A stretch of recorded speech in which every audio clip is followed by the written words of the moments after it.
Good everybody and welcome to today's broadcast. Ready Buzz live show right here on Ready Buzz TV. I just want to confirm that you can hear me and then we can kick off what we have in store for today. So just let me know if you can hear me in the chat box, then we can start off. As you can see from the design, we're going to be changing the time of this broadcast beginning from this week. So the next broadcast that's coming up on Thursday is going to be by 6 p.m. not by 5 p.m. as we usually do.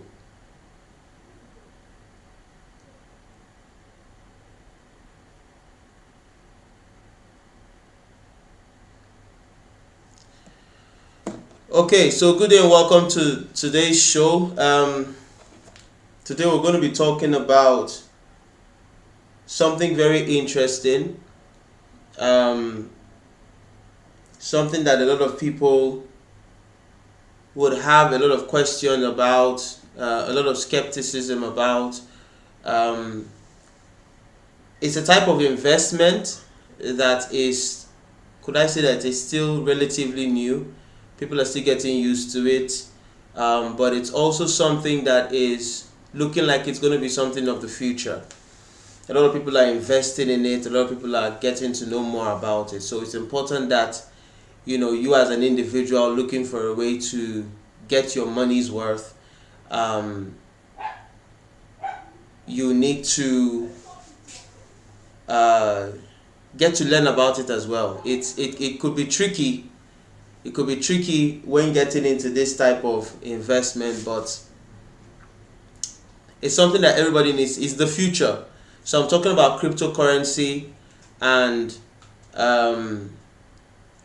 how to get into it. So for this entire month, we're going to be talking about cryptocurrency. We're going to be looking into it. We're going to be understanding more. I do understand that people might want to get into cryptocurrency but may not really know how to go about it. For a lot of people, cryptocurrency is something that it's something that seems like a scam, something that seems like it's not real, it's not authentic, but people are making money from it. People are cashing out. People are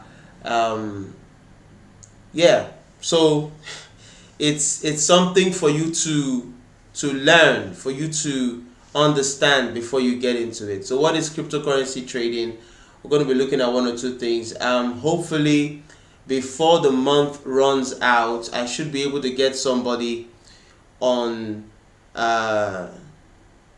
board to talk to us on cryptocurrency, and the person should be giving us some tips, some ideas on how to trade effectively, because the nature of cryptocurrency trading in itself could be dangerous in some ways, because of how new it is and because of the technology behind it. It's easy for certain people to get away with certain stuff. I know of people who do not believe in cryptocurrency as a valid way of making money. They just believe that it's a scam. So, but cryptocurrency is not a scam. Something real. Folks are making money from it. If you understand it, if you learn it, if you study it, you should be able to make headway from that platform. On this show, this is what we talk about. Talk about different types of investments, different types of ways to get your finances in place, get your finances together, put you in a place where you are in a good financial situation. We started out by talking about financial freedom, and now we're looking into some of the more practical ways to get there. And if you remember from the financial freedom talk, we talked about the fact that you needed to look for a way to make your money work for you, and you needed to look for certain kinds of investments. So investing in cryptocurrency is a type of investment, but how to go about it is very important. You have to study it, you have to learn it, and I think this is the reason why most people would want to give their cryptocurrency trading to some type of organization, some type of platform, because they themselves are not in a place where they can really learn to understand all the nooks and the crannies of this type of trade. And it's in this particular practice that the real challenge comes in, because how are you sure that these people that you're giving your money to help you trade in cryptocurrency are actually going to do right by it? And one of the risks in this could be the fact that if you lose your money, you lose your money. Like if somebody takes their hard-earned money and they give an expert to trade for them, and that money is lost because Bitcoin goes down, whatever currency it is that was invested goes down. I mean, the markets can be volatile most times. And so once that money is gone, that money is gone, and the person you gave the money to trade for you cannot be prosecuted. You can't take the person to court. You can't do anything. Your money is gone. So that's like a risk factor there. So what am I talking about cryptocurrency today? I wanted to start out talking about the basics of cryptocurrency. I wanted to start out talking about the history of cryptocurrency, how it all started, just to give you an idea of some of the background, and get into how you can start trading if you are a beginner. I think that's the biggest question for most people. Like, how do I start trading as a beginner that knows nothing about it? And I don't feel, you might be in that position where you say you don't feel like you want to take your money and give somebody to trade for you. I personally, it's one of the things to do, but I don't think I would advise or advocate for it, because the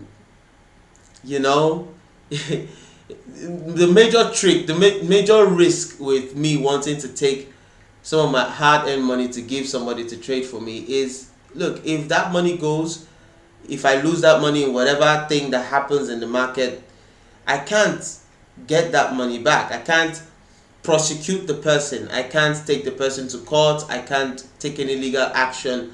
There is no insurance. I can't see that money again, and that's like the danger.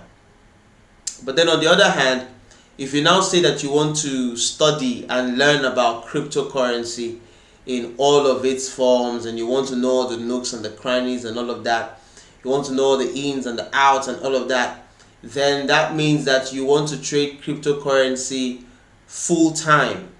Because in order to make gains trading cryptocurrency, you have to be on board full time. You have to be watching that thing, and you have to be looking at it. So the best thing to do, I would think, is to the crypto space is profitable, but it's very high risk. That's what King Miner is saying in the chat. So it's very, very high risk, and for me, I would just suggest that before you get into it, just do a little bit of study. Try to know a thing or two about it, and but then you start trading small, start learning how things go, or you can look for a way. You must risk and get what you want. That's Favor, I can see that's excellent. The risk factor is very real, and in order to get what you need to get, you need to take the risk. But like I said, one of the systematic ways to go about it is to study it for yourself, get to know and understand certain things. You might not be an expert, but at least have an idea of how one or two things work. Even trade a little with your own money and see how that goes, and try to understand the space and everything. Now I'm talking if you want to get into this thing like fresh out the bat, like you don't know any single thing about it. You just want to get into it, you just want to learn it. I would advise you to take it slow. There are a lot of scammers out there, a lot of people out there, which brings me to the second thing where I say, you might need to give a trusted person your money to trade for you, but you must trust these people. Okay, so don't just go on the internet and find anybody that says they'll help you trade your crypto and all of that, and you give them so much of your money, and they do a lot of stuff for you, and they just keep giving you feedback, and one day they tell you, hey, we lost everything. You're going to feel some type of way. So let me get into what I have in store for today, and that's what we're going to be discussing for the rest of the week. And then next week we're going to look at some other aspects of the crypto space. And my hope is that by the end of this month, or maybe in the next 6 weeks, you should have an understanding of cryptocurrency trading, have an understanding of what it involves, and if it is something that you would want to get into. I'm also working on getting somebody come on board to talk to us, a person that trades cryptocurrency, a person that has experience, has understanding, has what's the word? A person that has hit the ups and the downs and that knows the ins and the outs, for him to come on board and have some type of conversation with us about cryptocurrency and all of that. So yeah, you can anticipate that coming up in the next few weeks, hopefully. Today and for this week, I'm talking about the risks that are involved in trading cryptocurrency. And for the entire week, I'm going to be talking about 5 things that you need to watch out for when entering into the cryptocurrency space. So the very first one is what I'm going to talk about today. It's something that you would want to pay attention to and look at. I've already talked about scammers, but there are different ways these scammers get those who do not know what to look out for. Now, the fact that it's high risk, and the fact that they are scammers, and the fact that it's quite easy to lose a lot of money doesn't mean that we should shy away from getting into this. It's the way of the future. I mean, it has become so prominent that even Nigeria has developed an e-naira, which is a type of cryptocurrency, I think. I have not done my research to know exactly if that's a cryptocurrency, but it sounds like it, and it sounds like what countries are beginning to do, getting into digital money and all of that. So it looks like the future. And so yeah, one of the ways that people can be tricked in getting into cryptocurrency, one of the risks that you need to look for is something called the rug pull. I think I got it right, rug pull. So the idea is this, okay? You have a bunch of investors, a bunch of, how do I put it, people who have a lot of money, basically. So what they do is okay, cryptocurrency is built on the idea of digital money. Okay, thank you, Junior Itelema, for giving us that point. So cryptocurrency basically, like you said, is built on the idea of digital money. So what happens is, this is the first scam that usually happens in the cryptocurrency space. Okay, a bunch of people create a brand new cryptocurrency, and then they market it. They have a lot of people buy it, and they themselves, they buy a great share of it. So it begins to go up and up and up and up and up and up and up. It becomes so expensive, people are buying it, and what they do is that they sell off all of their heavy shares, so the currency drops down to its bare minimum, and the people who have bought the shares, they lose. I said shares, sorry. People who have bought the cryptocurrency at a certain price, they lose their monies. And so the people who benefit from this type of rug pull idea are the people who created the coin in the first place. Because let me give you further idea of how it works. It's like a person creates a commodity, and the person is the group of people are the biggest shareholders of that commodity, that item. Okay, and so they market the item until a lot of people come to buy that item, so the value increases. And so the more people are buying that item, the people who created it are making money from it. Okay, for example, if I create this phone and I'm selling this phone, for, let's say I started selling it for 5 naira, and a lot of people buy into this phone. Let's say this phone is the cryptocurrency. A lot of people buy into it for that 5 naira, and the more people are buying into it, the more I increase, and I say, hey, okay, it's 20 naira now. People are buying into it, and I say, hey, it's 100 naira now, and people are buying into it, and so the value of the stuff is increasing. Now, if I then sell off my greatest share, because I'm the owner, I have most of the share, share it off, it's gonna lose in its value, right? Now, you had thought that if you bought it for 5 naira, you should be able to sell it, as the thing increases in value, as it's increasing 20 naira, 50 naira, thereabout. So something you bought for 5 naira, if you wanted to sell it, you could have sold it for 20 naira, right? Or you could have sold it for 50 naira or 100 naira as it continued to increase in value, right?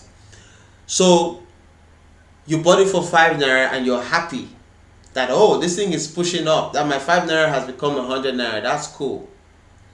And now imagine millions of people, hundreds of thousands of people buying, even the ones that are buying at that 100, because there are those who will buy at that 100,000, 100 naira, believing that it's going to go up to 200 and so on and so forth, so they will make their money back and all of that. Now, me, the major shareholder, as it were, the founder, the creator of that particular coin, I now decide to sell most of my shares, to just deplete it. Now, I have made money on the 5 naira you bought it on. I have made money on the 20 naira these other people are buying it on. I've made money on the 100 naira some other people are buying it on. So I have made my money plus my share, right? So I pull everything out. So what you thought you had at a value of 5 naira begins to go down. So it begins to drop. That coin begins to drop. Yeah? The value begins to drop, and it drops up until your 5 naira now has become 2 naira. The folks who bought for 20 naira, it's now 2 naira. The folks who bought for 100 naira, it's now 2 naira. So it's very risky, and maybe 2 naira, it might even go as low as a naira. It can go as low as 2 kobo. I don't know. But the people who have made the money here are the ones who created the coin, and that's like the scam that happens. So my advice to everybody, and this is the major thing I wanted to talk about on this particular episode, right? I want to talk about this style of scamming when it comes to cryptocurrency, right? My advice to people who want to get into it is stick to the much more popular coins, much more popular cryptocurrency like Bitcoin and Ethereum, and those popular coins. Just stick to them. There are about 10 of them, and I think I'm going to take time to talk about the 10 major cryptocurrencies that are out there, right? So that we get to know and understand about them, so that when we want to buy cryptocurrency, we know exactly the type of cryptocurrency to buy, and so on and so forth. So there are 10 there are 10 proper cryptocurrencies. There are new ones that are coming up, but like I said, we don't know what these ones are like. Okay, Bitcoin has been there for almost forever. In fact, I believe that I believe Bitcoin started the whole thing. I think it's going to be interesting to hear about the history of cryptocurrency trading. The history is very interesting, and I'm going to take out time one of these days to just give you like the backdrop and the history. I think understanding about the history of cryptocurrency will give you a much clearer insight into the entire idea. It's interesting. Okay, you want me to mention the 10? Okay, I will mention the 10. We're running out of time a little. I'll mention the 10, but probably not on this episode, because this episode is mostly about talking about the risks, and I've highlighted one of the risks, but I'll definitely do an episode talking about the 10. I'm going to list them. Probably in maybe on Thursdays broadcast. I'll list the entire 10 so that you get to know, so that we don't get deviated from the point. What I wanted us to focus on today is one of the ways that people get tricked, and this will give us the much needed idea, the much needed motivation to stick to the safer coins, the safer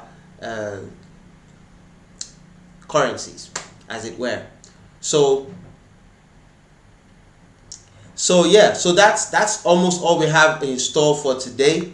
So basically, that's what happens. That's why we need to stay away from new coins that just pop up.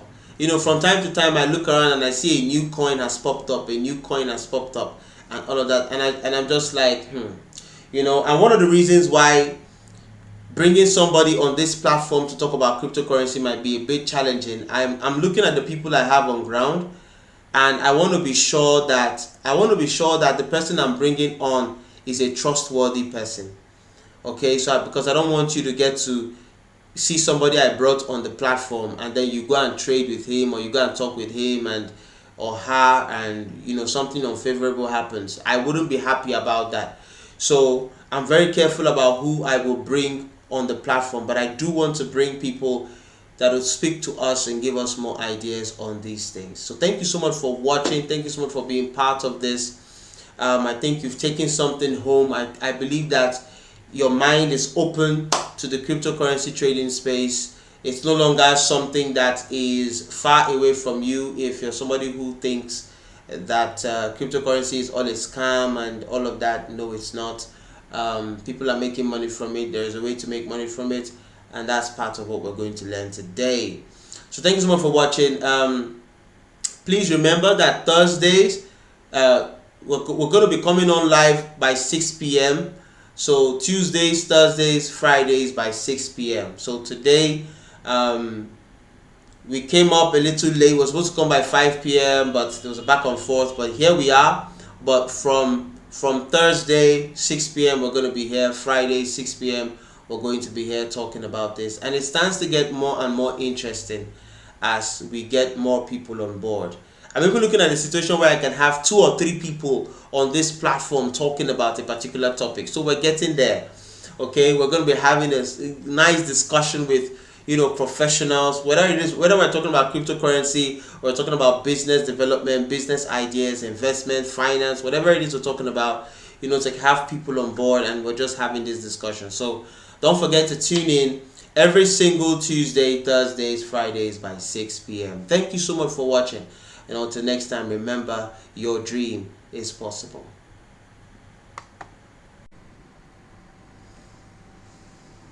Alright guys, good evening and welcome to today's broadcast. I am Donald once again, and I just decided to start a few minutes before 6 p.m. so that I can get above all the bugs. So like we usually do, I want you to confirm that you can hear me and then I'll start what we have in store for today.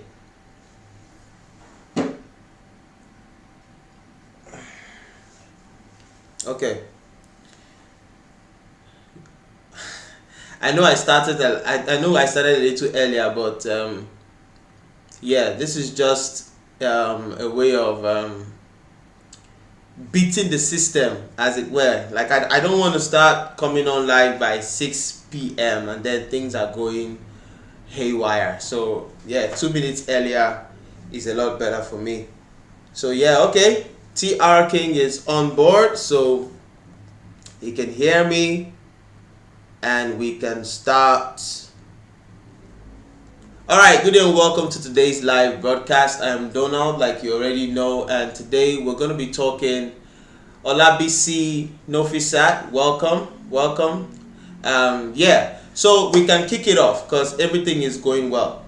So this entire month we're talking about cryptocurrency trading. I know that cryptocurrency is something that everybody knows about today.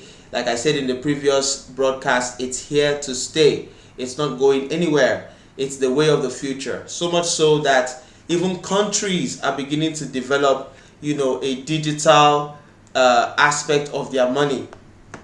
We even have the digital naira today. So it's something that's there, something that isn't going anywhere. And with the advancement of technology, we see new things even coming on board. Something like NFT. I mean, till today, we didn't know what NFT was, but now they're all over the place and companies are just diving into it. That's the wave of the future. I think we're going to talk about NFTs on this particular live show at a particular point in time. And then we see something like Facebook coming up with a metaverse, and things are just moving into that digital aspect. So I feel like one of the basic aspects of the digital space is cryptocurrency, and everybody needs to have some type of idea about it. I know that some people feel like it's fraudulent and it's not something that you can get into. A lot of people don't understand it. Like Warren Buffett will say that he doesn't invest in something that he doesn't understand. Well, that was then. Today, it's important for you to get to understand the trends and what's going on, and to get installed and get involved with it, because it's the way of the future. So cryptocurrency is here to stay, and for this entire month I'm going to be talking about cryptocurrency. I'm also going to be talking about some of the pros and the cons, some of the things to look into. So if you're a first time cryptocurrency person, trying to get into it, maybe this is you're thinking about trading cryptocurrency and all of that, you'd want to be on every single live broadcast as we go for this entire month. I think I might extend it into extra 2 weeks into the next month if the topics keep coming up. So for this week we are talking about some things to look out for when getting into cryptocurrency trading. Some of the negative things to look out for when getting into cryptocurrency trading. So I'm talking about 5 things for this week. 5. I've talked about 1 in the previous live broadcast, and today I'm going to be talking about 2 extra ones for today's live broadcast. So the idea basically is that at the end of this entire cryptocurrency series, cryptocurrency meetings and live shows, if you have never traded cryptocurrency before, you should have some type of idea on what to expect, and you can start trading little by little, knowing what to look at. Like I said, in this particular week we are talking about the negative things to look at, the negative things to pay attention to, okay, when getting into cryptocurrency trading. Maybe next week I'm going to start with welcome Seth, welcome on board. Junior Itelema, welcome on board. Next week I'm going to start talking about some of the basics of cryptocurrency, okay? I'll talk about how it started, what it is in its sense, and how to actually start trading, okay? We're going to look at a lot of things. So by the end of this month, maybe the next 2 weeks of the upper month as well. So for the next 6 weeks, most likely we're going to be talking cryptocurrency, and you should be well informed. So today we're going to look at the second negative thing to pay attention to when getting into cryptocurrency, and it's also something that you should try not to do, and it's called insider trading. Now, insider trading is not a term for just the cryptocurrency market space alone. It's a term for people who trade in stocks and bonds and all of that in the marketplace, okay? But it has translated into the cryptocurrency market space because of what it is. So, what is insider trading? Insider trading is when somebody has inside information about a company or about a stock, whether for positive or for negative, but that inside information is not made public. All right? It's something that the company has not announced publicly, but this person hears it and then decides to make a sales decision based on that information. So it's insider trading. The person might have got his information from an employee of the company, or the person might actually be an employee of the company. Now, I have to explain what insider trading is on a normal level before I explain what it is in cryptocurrency. Okay, so the Stock Exchange Commission demands that in order for everybody to have a fair chance at trading, people have to trade based on the information that the companies make available to the public. So if an individual hears something that's about to happen from inside of the company and sells his shares or buys more shares, it's against the law, you know. And while I was looking at this, I was trying to understand exactly why it's against the law, because, okay, you get my argument. Let me give you a scenario, right? Imagine that you are an accountant in a company, right? And you've gotten wind of how much spending is going on in the company. You've gotten wind of what the CEO is doing, the presidents are doing. From the records, you see that this company is going down, right? And you get wind of the fact that the company is facing foreclosure, as in they're about to close down and everything, but they've not made it public. Now imagine that you, as the accountant, you have a lot of shares in that company. You decide to sell your shares because of what you're hearing. And then you make a lot of money and relax. And then 2 weeks after you've sold your shares, the company collapses, right? That is what insider trading is. Or maybe you work at Apple and you're beginning to hear rumors that Apple is about to buy Amazon. And the moment Apple buys Amazon, Apple shares are gonna go through the roof. So what do you do as an employee in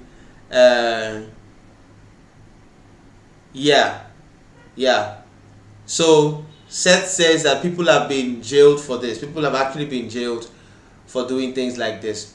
So like I was explaining, Apple, right, buys Amazon. They've not bought it yet, right? They are just planning to buy, and you are sure, like in your mind, you know for sure that they are actually going to make this sale. So what do? Right? You go and get loans. You borrow all the money that your credit score allows you to borrow, millions, tens of millions, and you go and buy Apple shares because you know what's about to happen. It's not public knowledge. The public doesn't even know about it. And then 3 weeks later, Apple buys Amazon.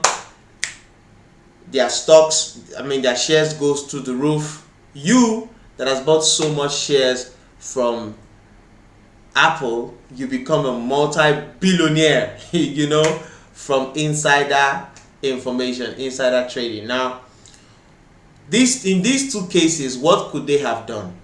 Because welcome, Mercy White. I can see you. Welcome. What could they have done? Imagine the accountant. Now, this is the reason why I was thinking that maybe this thing is not so much of a crime. All right, it's just my personal musing. It is a crime, but it's just my personal thinking. Like, imagine you're an accountant in that company and you're getting wind of what's about to happen. Isn't it safe for you to just do that for yourself? But it's still insider trading. So what could they have done, right?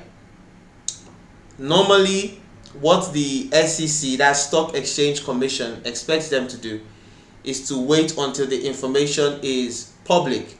So the SEC, of course, that's the Stock Exchange Commission, demands from these companies to make these types of informations public so that their shareholders will be able to make proper decisions. So you as the individual, you have to trust that the company will make this information public, which some of them don't. They just do what they do and they disappear. CEOs disappear and all of that. So you have an idea of what insider trading is. How does it have to play with cryptocurrency trading? Now, imagine that employees of a company that owns a particular coin could get wind of information that could affect the value of the coin, and they might now decide to either sell or buy. It's not only employees of a particular coin, even individuals that are trading cryptocurrency that get to hear information about what's going on, things that could affect a particular coin, and they either sell or buy. And this information that they are hearing is not public knowledge. So that's insider trading. Now imagine the situation where the owner of Chelsea, I'm not going to say his name because I'm not going to be able to pronounce his name very, very well. So I'm not even going to try. But imagine that the owner of Chelsea has a coin, right? A cryptocurrency, a coin. He owns a coin. It's his coin, right? He's trading with it. People are buying it. People are trading with that coin and everything. Imagine that the war had not started, right? But imagine that somebody who works for him gets wind that the war is about to start and that the war will affect his coin negatively. And that person decides to sell as much of the coin as possible so that he can save his losses, so that if the negative effects of the war begins to affect the coin, he doesn't lose as much. That's insider trading. Now, I'm going to say a little thing about regulation in the cryptocurrency market space that may not be so encouraging. But before I say that, let me move to the second thing I'm going to be talking about today that is not so positive about cryptocurrency trading. And then I'll talk about the thing that I need to talk about. The second thing I'm going to talk about today about cryptocurrency trading that is not so positive is the fact that trading happens 24 hours, 7 days a week. Now, normally, with trading in the normal stock exchange, there is trading time, okay? The day for trading opens at a particular time and the day for trading closes at a particular time, right? So when trading has closed, it has closed. Nobody is buying, nobody is selling. People can go about their business looking for inside information. Inside information to be able to trade, insider trading, and all of that. But it's not the same with the cryptocurrency market space. Cryptocurrency market space, people are trading 24 hours in the day. Now, why is this a problem? It's a problem because it's almost virtually impossible for you to watch your trading dashboard 24 hours in the day. And the cryptocurrency space is so volatile that a particular thing could be moving up and in a particular moment it starts dipping. And certain things happen in that space that you need to be aware of so that you're able to buy or sell or make decisions while those things are happening. But you can't look at your dashboard 24 hours in the day. Okay, yeah, Junior Telema says that stock ends around 4 or 5 p.m. and it opens at 6 a.m. Okay, so that's it for the normal stock exchange. But for cryptocurrency, it goes for 24 hours in the day. So maybe at that time you decide to take a sleep or take a break. That's when something begins to happen with the market that could favor you and you need to make strong decisions. So maybe at some point everything is high and you're like, oh, this is cool. And then you go to sleep and then you wake up in the morning and you look at it and it has dipped. And you're like, ah. So there's no end to this thing. That's the negative part. So I'm trying to think in my head how to tackle this 24-hour trading thing.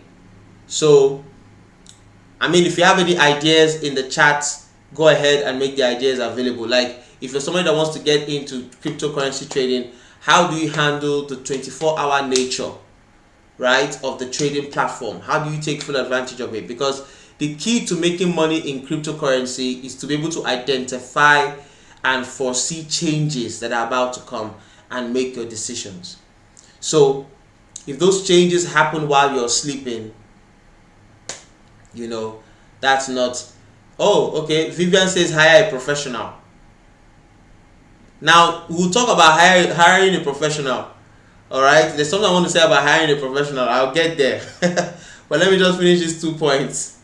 Now, watching your dashboard, watching your cryptocurrency dashboard 24/7 can affect your health, right? So, like he said, hire a professional, but I'm coming back to that particular point. So these are 2 negative things about trading cryptocurrency that I want to talk about today. He said, okay, or partner with a trusted friend and trade at different times. Okay, these are nice ideas. Vivian is giving us some very nice ideas. Interesting one. But that hire a professional, I'm not too sure about it because, you know, the thing I want to talk about was regulation, right? In the normal trading platforms of stock, you know, the SEC is what provides regulation for trading, you know, companies with IPOs and everything, right? In the cryptocurrency space, I don't think there's a body that actually regulates this thing. There's no official body that says, oh, when it comes to cryptocurrency, this is what we do. And that's like the challenge of the entire thing. So someone who is doing insider trading can actually get away with it.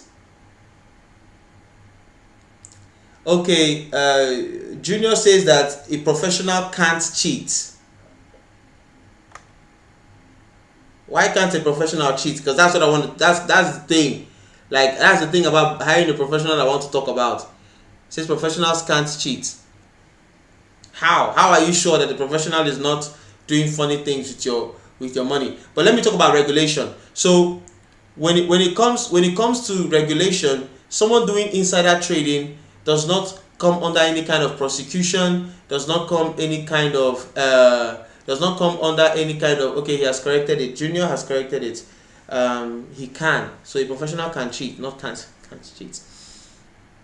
Okay, so there's no regulating body. So anything can happen in the crypto space. You know, and that's what makes the space full of a lot of fraudulent and a lot of funny people. And of course, let's talk about the professional that you want to hire to trade for you. Imagine that you don't know anything about this cryptocurrency stuff. You don't have any idea, and you say, hey, trade for me. How would you know? Like, how would you know that the things that this professional is telling you are true? about the market and about what's going on. So it's important that if you want to get into trading cryptocurrency, even if you want to get a professional, you yourself, you need to know a thing or two about this thing. All right, so that when the professional is coming to tell you that a particular coin is going down and actually the coin is going up, you're like, bro, what are you saying? Or the person says one thing or the other. You need to know one or two things. Yes, Nike, you came in late, but we're happy to have you here, so we're glad to see you. So that's what we're saying, right? There's nothing you can do. Let's say I take 100,000, I give somebody to say, hey, do cryptocurrency trading for me, and the person comes back and say, oh, you see, that's your 100,000, this was going on, things are bad, things are down, that 100,000 is now worth 5,000, but you have to wait till the market picks up and all of that. And maybe that's not true, but how am I supposed to know? I don't know anything about it, so I'm just trusting somebody. I got the privilege of listening to a lady that was about to get into some type of investment, and I'll say this and then I'll round up and close up, right? So her friend had been disturbing her, talking to her about getting into this investment, and the friend sent her a voice note. Not the friend.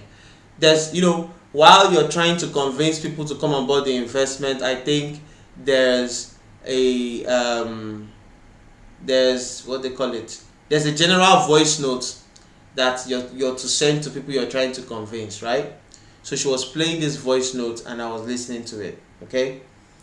Now this investment, this company was started by two people that had been in this trading business for more than 12 years, and they've had so much success, but now they want to take that success to as much people as possible.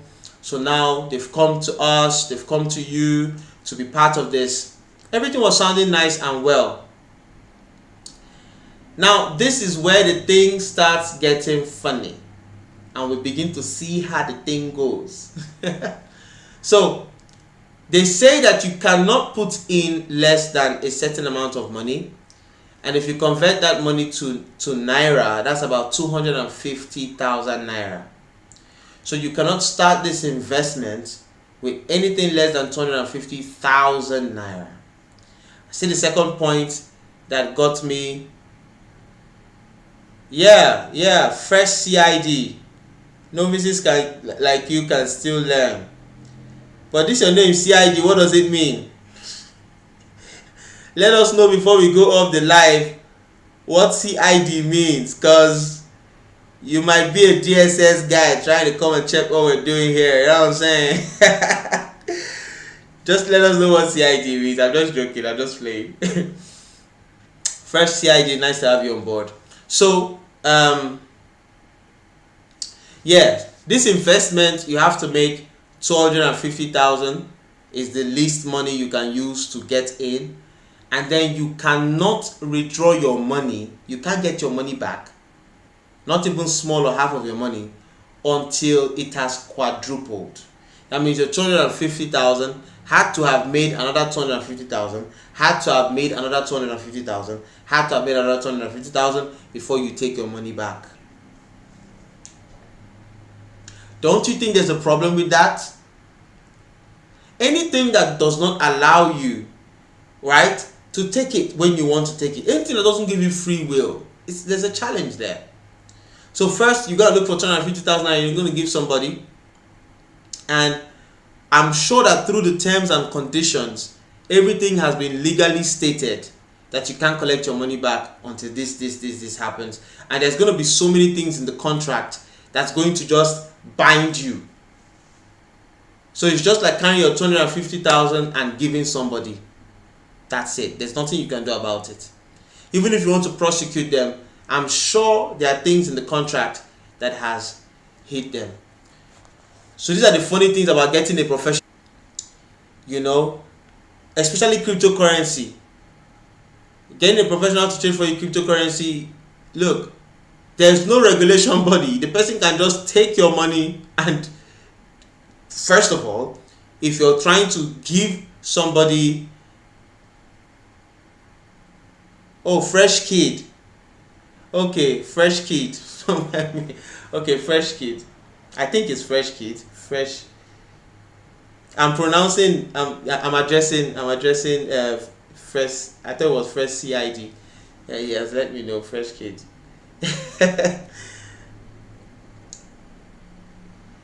Anyway, fresh.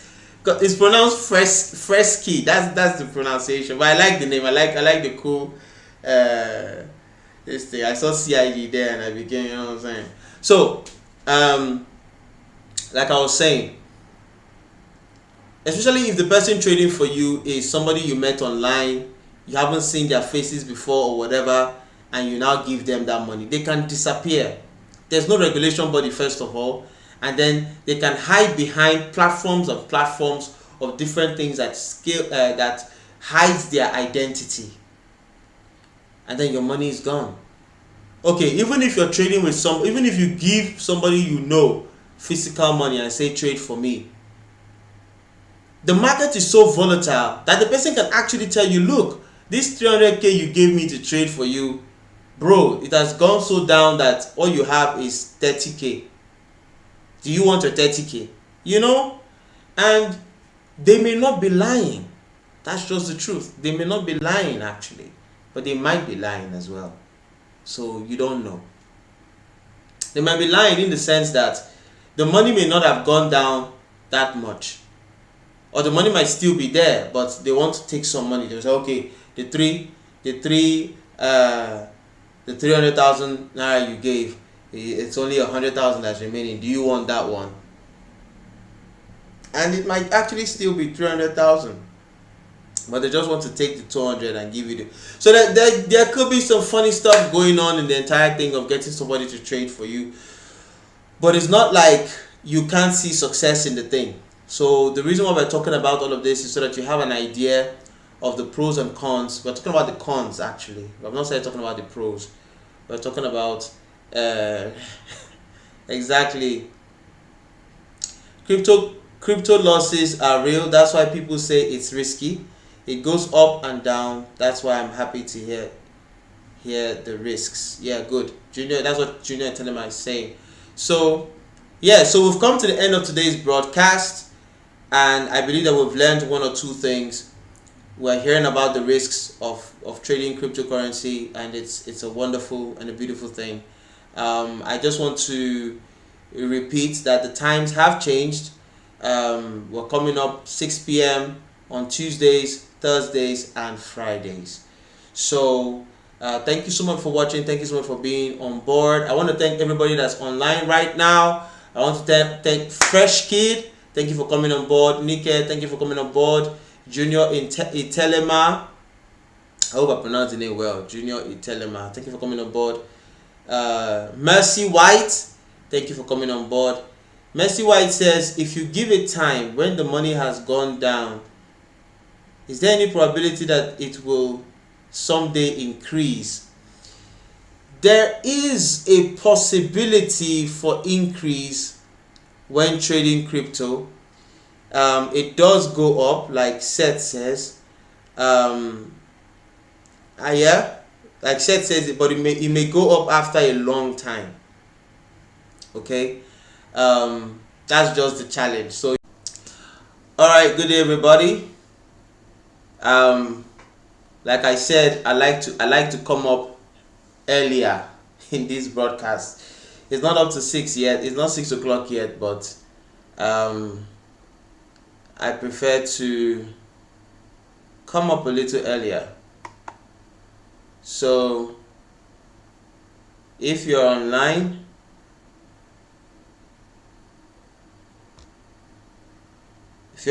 go ahead, just say hello. I'm on live, and today we continue talking about how to trade cryptocurrency, and we're looking at the risks that are involved. So I know I'm early, but like I said, I prefer to come up a few minutes earlier so that we can bypass whatever challenges there might be with the network. So right now nobody is on, so I'm going to wait until you guys come up before I start talking.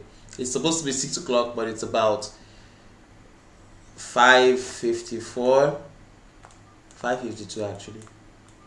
I think I came up too early, but it's all good. It's all good. It's all good. It's all a way of beating the system.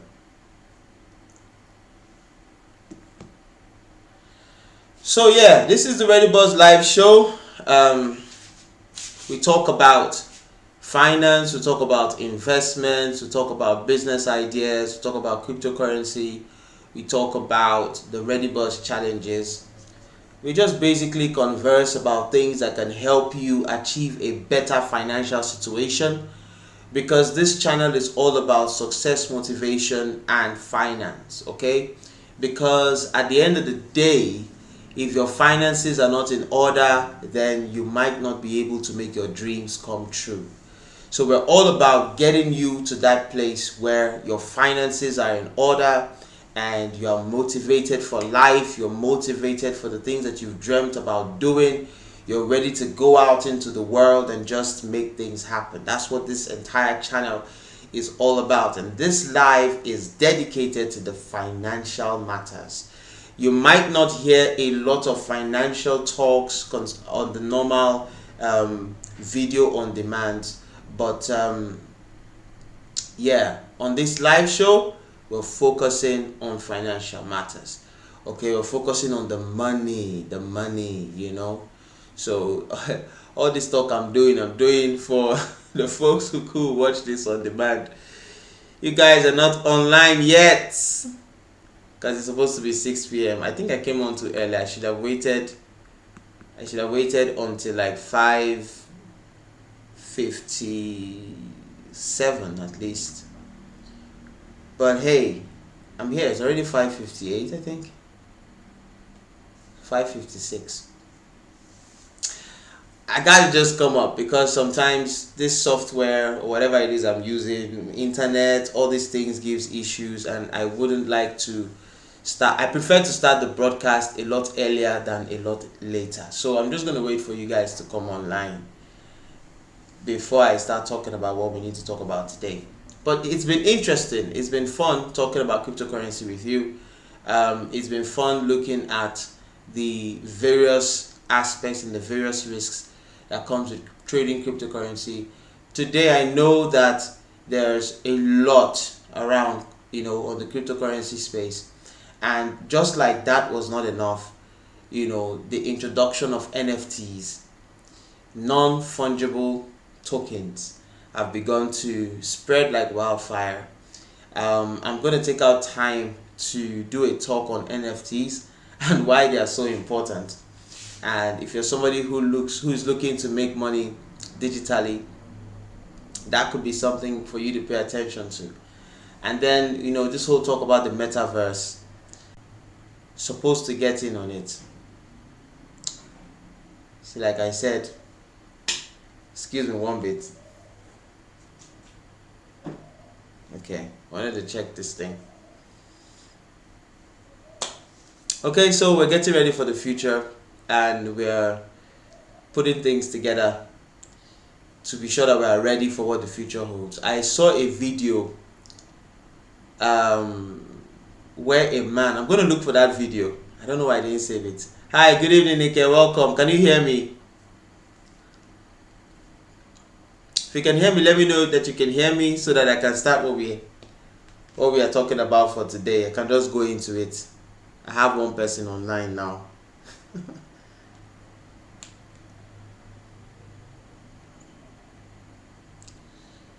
So like I said, you know, it's the future. It's the future. Not just cryptocurrency. Everything is changing. I saw a video where a man went to a fuel station. Okay, you can hear me. That's cool. So I can actually start now. You know, we always have to do these checks and make sure that things are going. I started the live earlier because I want to bypass Great. I want to bypass all of the glitches that usually happens, when we want to do these lives and all of that. So that's why I started so early. Like I was saying, I was just rambling on about how we're getting into the future. Cryptocurrency is the future, is part of the future, and all of that. And things are about to change seriously. There are advances that have been made in artificial intelligence. I saw a video of a man going to a fuel station, and there was no attendant in the fuel station. There was no human being, no flesh and blood, I'm telling you. So you just park your car, you take the fuel pump, you put it in your car, you fill whatever you need to fill, you go into the shop, everything is automated. There's a place where you pay, the machine will give you your change, the display where there are snacks and all of that. All the snacks are in there. Whatever you want to buy, you put your money, you buy what you want to buy, push the button, it'll come out for you, you take it. Even the bathroom, there's nobody in the bathroom. You go, you take the key from somewhere, you pay. Actually you pay. And okay, welcome Seth, nice to have you. I'm just rambling now, guys. I'm just taking a little bit of time for some people to come on board first before I talk about what I need to talk about today. Okay, so yeah, so things are happening. The future, you pay, you get your key card, you go into the toilet, you do what you need to do, you come out. There is no human being there. Not here in Nigeria. Yeah, of course, not here in Nigeria. Well, very soon it will come to Nigeria. Very soon. These things happen so fast. Welcome, TR King. Nice to have you on board. These things happen fast. You'd be so surprised how those types of technology and things will come to Nigeria. Trust me. Trust me. It's coming. Can you remember when... Hi, Mercy. Nice to have you on board. Can you remember when cell phones was not popular? I know some people watching this might not know that there was a time when this thing was not popular. All right, when we heard, I remember hearing that in Ghana, they were using cell phones all over the place. Welcome, Vivian. Okay, once one more person joins in, I'm going to start talking about what we need to talk about today, okay? But I'm just gisting with you guys. I'm just gisting about technology and how things are moving, and where cryptocurrency comes in. So remember, Nike says that not here in Nigeria with all that AI stuff, but I'm telling you that there was a time when cell phones, there was nothing like cell phone. It was walkie-talkie. It was a cellular phone. It was really, really big. I remember those days. I was still very, very young then, but I remember those days. And when we were hearing that very soon people are going to be using phones, cell phones, like so regularly, I did not believe it. I didn't believe it at all. I couldn't imagine it. I couldn't see it. But it has happened, and it's so rampant. So technology is moving fast and things are about to change. All right, I think I have enough people online to talk about what we need to talk about today and to get things going so that we don't stay so long. I started today's broadcast earlier because I wanted to bypass a lot of those glitches, So we're talking about how to trade cryptocurrency, and we're looking into the risks. For the past 2 days, on Tuesday and on Thursday, we talked about some of the risks that are involved, and to give us insight into what to expect when getting into I said the phones were Taria brand, exactly. So to give us ideas to get into crypto, if you wanted to trade crypto, these are some of the risks for you to pay attention to. And we've talked about a few risks, but talking about the risk is not something that I'm doing to sort of scare you from getting into trading cryptocurrency. It's something I'm doing to let you understand, what is available out there so that you can pay attention to these things and have success trading crypto. I know that there are people who are very skeptical about the cryptocurrency market space and all of that. You don't need to be skeptical. You just need to understand the possibility of the risks and what you can do to navigate through those risks. So today I'm going to be talking about two other risks, the final two risks when it comes to trading cryptocurrency, and you can pay attention to that. I think I said something about this in the previous live of yesterday, and that's the fact that there are no formal regulatory bodies. Okay, there's no formal regulatory body for trading cryptocurrency, and I think that the reason why it is so is because the people who created cryptocurrency wanted to create a way to trade that was not limited or controlled by a set of superpowers. I think next week or so I'm going to talk about the history of cryptocurrency, just to give you some type of background so that you understand the idea of what it is in its real sense. And I might talk about the different coins that are available, the best coins, and that's most likely going to be next week. But basically, the people who created this, or the person who created this, and you'll be surprised to find that we still don't know the person who created it. Whoever the person was, wanted to create a way for there not to be such power control over the ability for people to trade and to get things done. So that's one of the reasons why there are no regulatory bodies. But this is also a challenge, because in the previous live show we talked about insider trading that was not legal when it comes to trading. But who is going to come and investigate, and who is going to come and punish the people that are doing this insider trading stuff when it comes to cryptocurrency? There are no regulatory bodies. So people tend to do whatever they want to do in the marketplace, in the cryptocurrency marketplace, and that is a disadvantage in itself. But it's not so much of a disadvantage that you want to run away. It's just a disadvantage that you just have to be careful with how you're going about it. This is the reason why you could give somebody to trade for you and the person can bounce. The person can just run, and there's nobody you talk to about the whole stuff. There's no regulatory body for crypto and all of that. However, I think the fact that you gave the person the money, you can involve police and all of that because there's money involved. But if the person tells you that, look, he traded and this is how the market is and this was happening, and if investigations go on and they see that it's true, hey, there's nothing they can do about it. So the fact that there are no regulatory bodies, it means that people do a lot of things to affect the market. Okay, and it also means that what's the word? It also means that coin exchanges, the places where you do your exchange, right? The place where you trade, can give you outrageous charges for allowing you trade on their platform. And that is also, if there was a regulatory body, they would regulate and say, if you are a trading platform, this is the percentage you get for allowing people to trade on your platform, and this regulatory body will put this regulation there and make it law. But it's not there. So imagine if the banks did not have a regulatory body.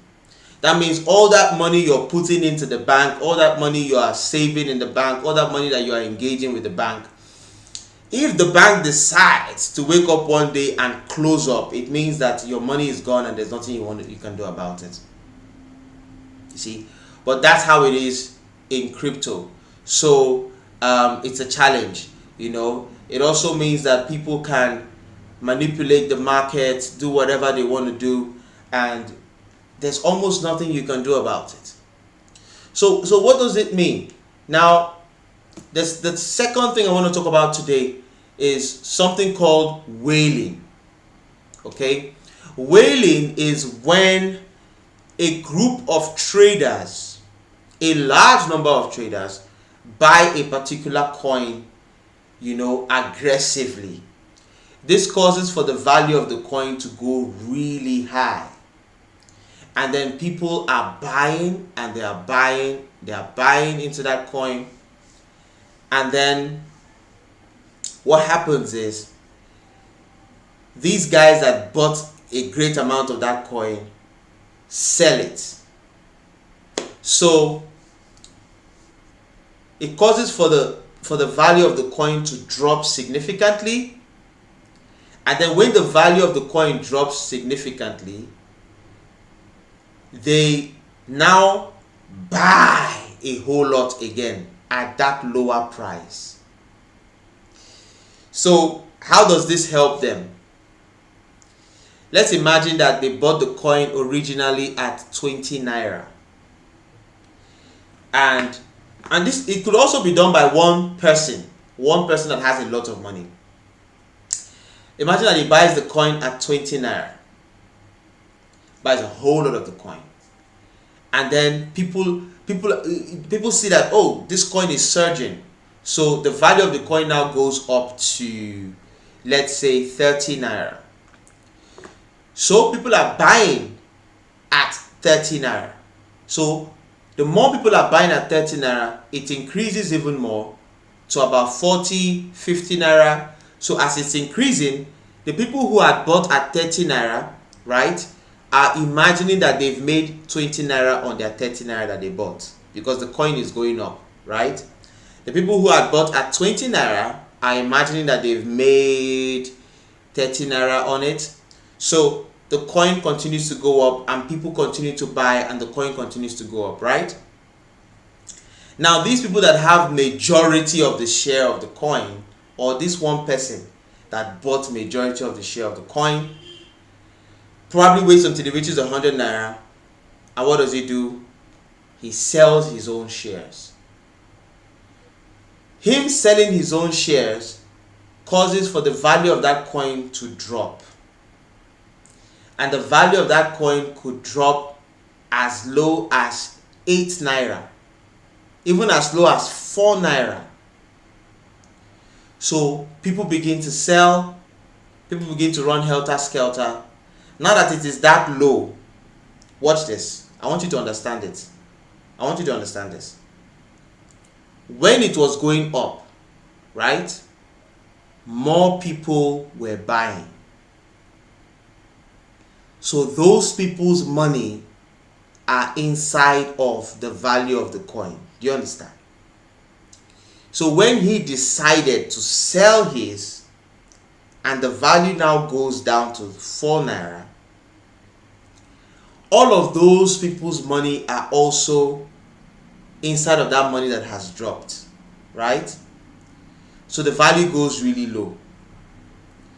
So what does he do now? Now that it's low, he now buys, how do I put it? He buys both his original share and all those new people's share that came up because the thing was surging.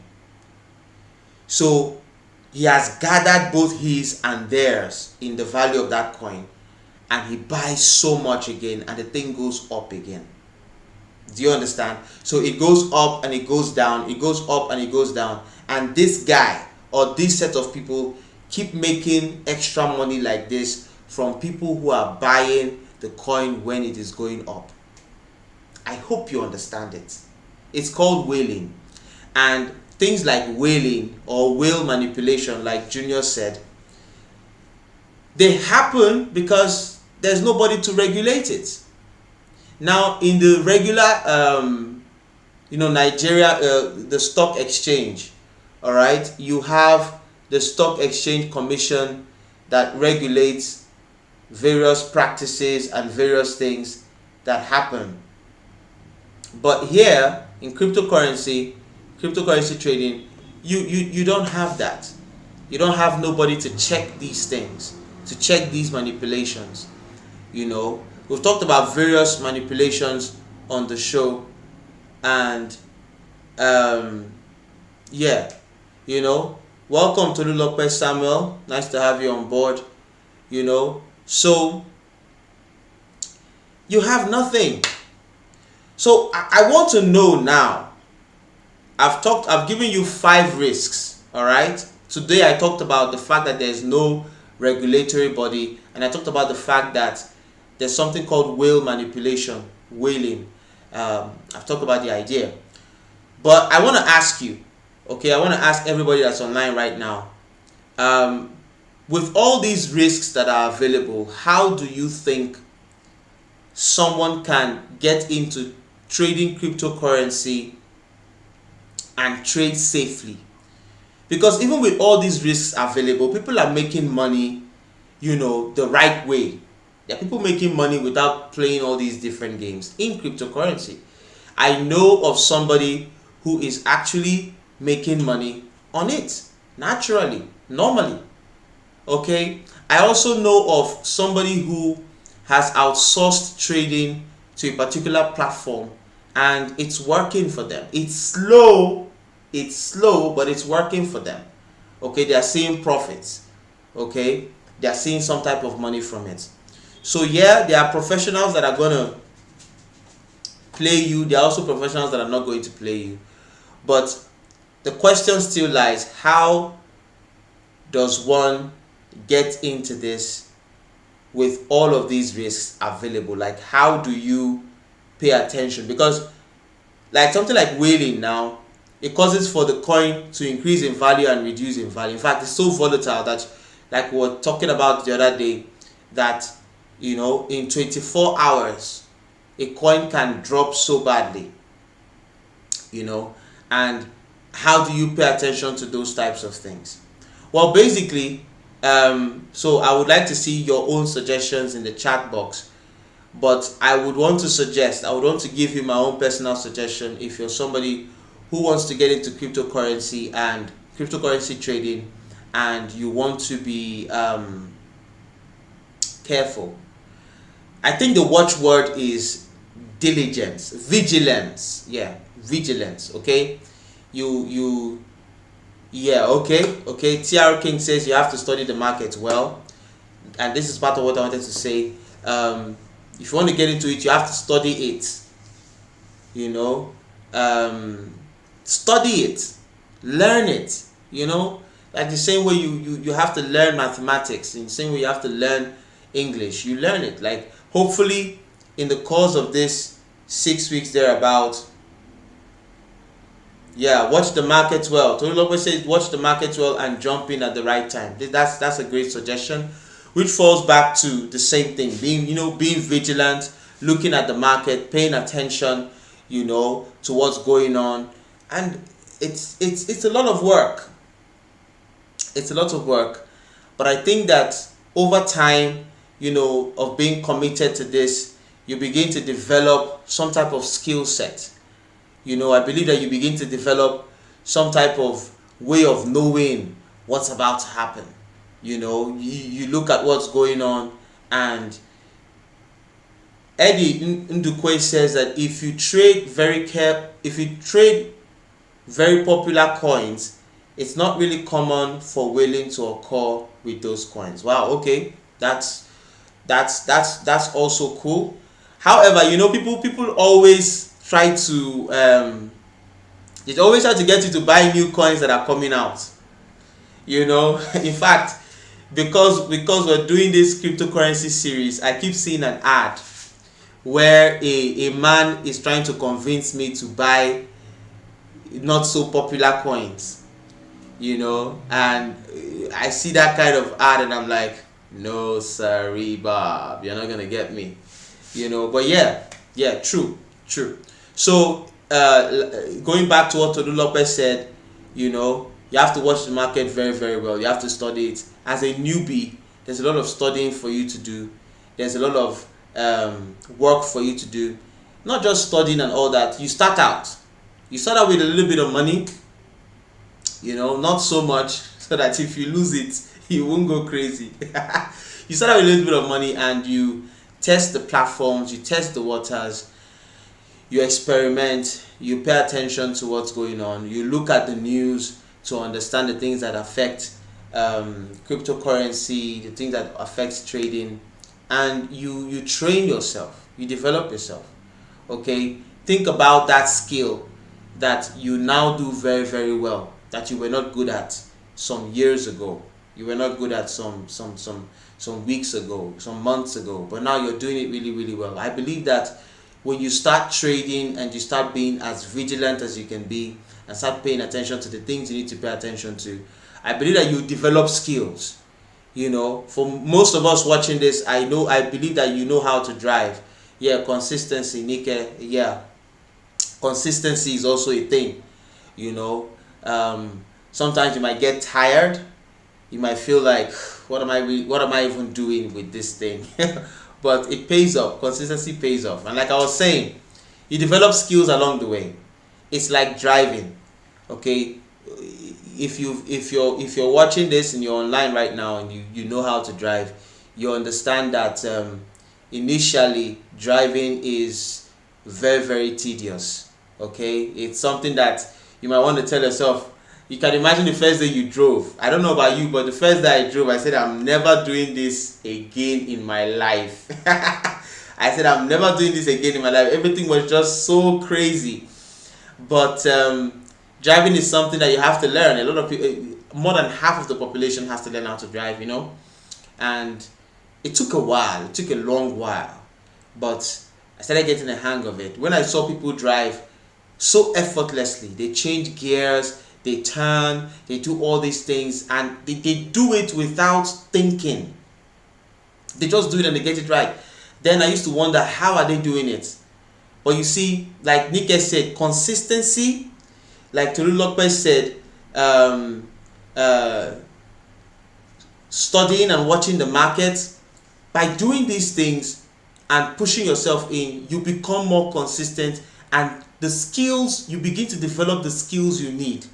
Very soon, you begin to identify when the market is about to change, when something is about to happen, that Peter Blessing is okay. It's okay. At least you're here. We have you here. Glad to have you here, whether you came late or not. Good to have you here. So yeah, so you develop the skills moving in, and then you begin to trade like the professionals. I remember when I learned how to drive, I used to always park the car by the side of the road whenever I saw a lorry coming. If I saw a lorry coming, whether in front of me or behind me, I never joke with it. I would just park my car. I just stay by the side of the road, let the lorry pass, let the truck pass, and then I would get back on the road and start driving. That's what I used to do, because I was scared. But today, if I see a lorry coming, I know exactly how to navigate. In fact, I know how to overtake a lorry if I wanted to. You see, what am I trying to say? When you start out in trading cryptocurrency, there are lots of skills you may not have yet. With all the risks that I've talked about today, it might seem questionable as to why are people even doing this with all of these possibilities. But you see, the people who are doing it and achieving great things from trading cryptocurrency are people who have developed certain skill sets over time. And that's a skill set you can also develop if you start, getting into the market. But get into it with some sense, be careful about it, and caution. Like Junior says, like Telema says, caution. Okay? So it's been glad having you on this particular live show. Thank you so much for joining in. Thank you so much for being part of everything from Tuesday, Thursday, and Friday. I'm going to be here on next Tuesday, 6 p.m. and we're going to be diving a little more into the cryptocurrency trading platform. You can invite anybody who might be interested in the topics we're talking about. We're talking about cryptocurrency at least for the next few weeks. I'm very sure that for the next 3 weeks, for the entire month of April, we're talking cryptocurrency. Okay, so at the end of the month, you should have good enough information to know if you want to start trading or not. Like I have said, like Junior said in the chat, caution.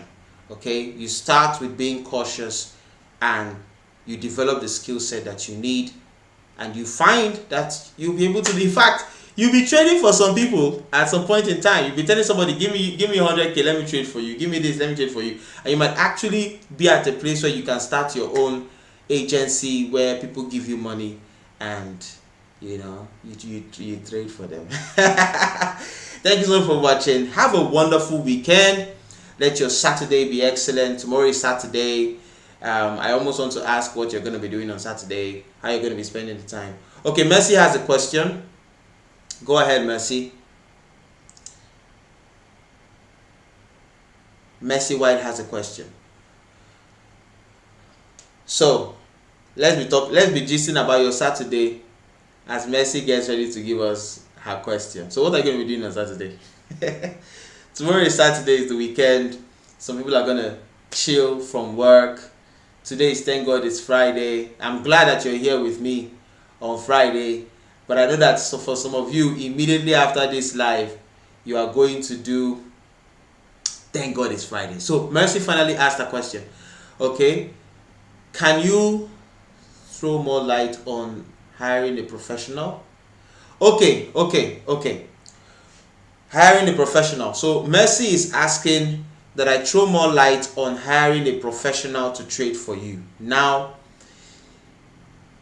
there are professional cryptocurrency traders. Okay, there are welcome Ebue here, Sosa. Nice to have you aboard. So there are professional cryptocurrency traders. All right, the person could be an individual or the person could have an agency. So you now that does not so Junior is answering you in the chat, but let me just throw more light on it. You now wanting to get into cryptocurrency trading and you don't understand a lot of things about it. You don't have all the information you need to have about it. You don't have the skill set you need. You can meet a professional, give him your money, and ask him to trade for you. Okay? Okay? So that's the professional. And the professional crypto trader is somebody that has been doing it for years, somebody that has developed the skill set I was talking about, somebody that knows what the ins and the outs is and how it is. So if you find an honest one, they will actually trade for you honestly and give you profits. They will give you your profits. Of course, you will give them their fee. So if I'm a professional cryptocurrency trader and you want to hire me to trade for you, I could tell you my fee is 50,000 naira flat, no matter how much you want to bring. Or I could tell you my fee is 10% of whatever profits you make. Whatever I give you as my fee is my fee. I'm going to take my fee. Okay? And then I'll take your money, whether you're giving me 500k, you're giving me 1 million naira, whatever it is you give me, I trade for you. Now, of course, I'm definitely going to be an honest trader. So I'll tell you the truth about what's going on in the market and about what's happening with your money. So, but then of course, like Junior said, was it Junior? Yes. Okay, like Junior said that the fake ones will cheat you. So there are the fake ones out there that can actually cheat you. So if you're looking for a professional to trade for you, you have to investigate to find out if they are real or fake. Most of the time, it's by referrals that you used to know the ones that are working. Like for me, I know 2 people who have been trading with a particular platform and it's been working. Okay, so if I wanted to give a professional, I would go and meet that my friend and say, hey bro, I have this 100k, I have this 150k, I know that you have been. So now it's going to be a question of whether I can trust my friend. Yeah, because the platform he's trading on is doing well and all of that. So yeah, that's good and well. I think we've come to the end of today's live. I don't think anybody has any more questions. If you have any questions, you can ask. You can ask next week. Okay, if you have, because time has already gone a lot. If you have any question about cryptocurrency or whatever, next week when we come on live, when you come on board, you can just ask in the chat. I'm going to see it and I'm going to note it and I'm going to address it. Okay, so thank you so much for joining in. Have a lovely weekend. It's time for your Thank God It's Friday. Go and have your Thank God It's Friday celebration. Tomorrow is Saturday. Go and chill. Do whatever you do on Saturday. I personally will be going to the gym. I'm going to work out tomorrow. I'm very excited about it. I haven't worked out in about 2 weeks. How am I telling you my business? All right, thanks so much. Good to have everybody on board. And until next time, remember, your dream is possible.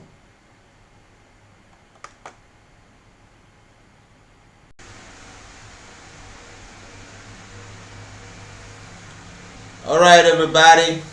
Good day and welcome to another live broadcast right here on Ready Buzz Television.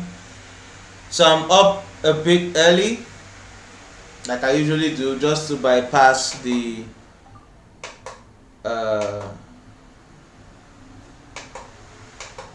some of the technical issues that we have. Sometimes it's best to come up a lot earlier.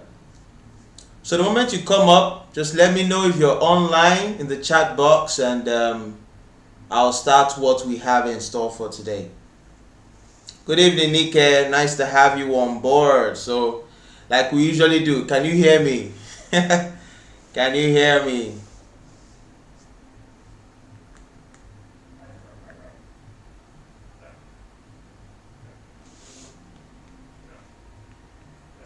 If you can hear me, just let me know in the chat box so that we can kick things off.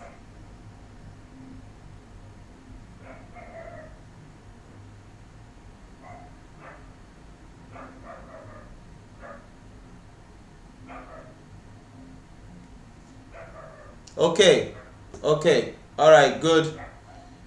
It's not up to 6 p.m. yet, but like I like to do, I like to come a little bit early. But I'm glad to be on, and I'm glad you're here. I'm glad you guys are coming online. How was your weekend? What did you do this weekend? I planned to go to the gym this weekend, but I wasn't able to. So that's how my weekend went. Another week, still no gym. But I seem to be losing weight, kind of, sha. Alright, it's 6 p.m. So we're going to kick off today's lesson. Today we're talking about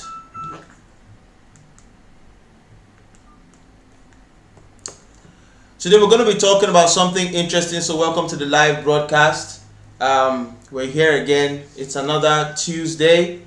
Welcome, Mercy White. She says she's here. So, welcome on board. It's another Tuesday, 6 p.m. We're here once again, and we're talking about cryptocurrency like we usually do.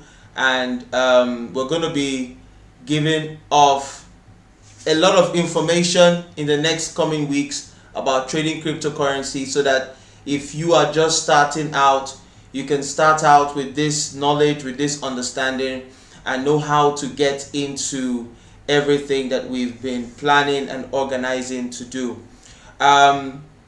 So yeah, today, last week we talked about various things, pros and cons of getting into cryptocurrency trading and all of that. This week we're going to be talking about the different crypto exchanges that you could get into, because one of the things when you finally decided to get into trading cryptocurrency, one of the things that you may want to begin to investigate is which trading exchange to get into. Now, just in case you don't know, cryptocurrency trading is like almost like forex trading, where you get to trade, you get to buy and sell. So you're buying currencies and selling currencies at different rates, and then there are different transactions there. So in as much as there are no regulatory bodies as such, to look at all of these things like the SEC in the stock exchange and all of that,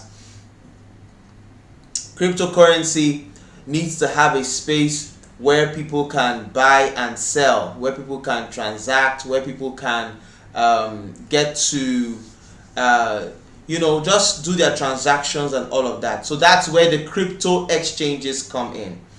And for somebody who is just starting out in trading cryptocurrency, there are so many crypto exchanges out there that you begin to get a little bit confused as to which particular one to start with and which particular one to stick to.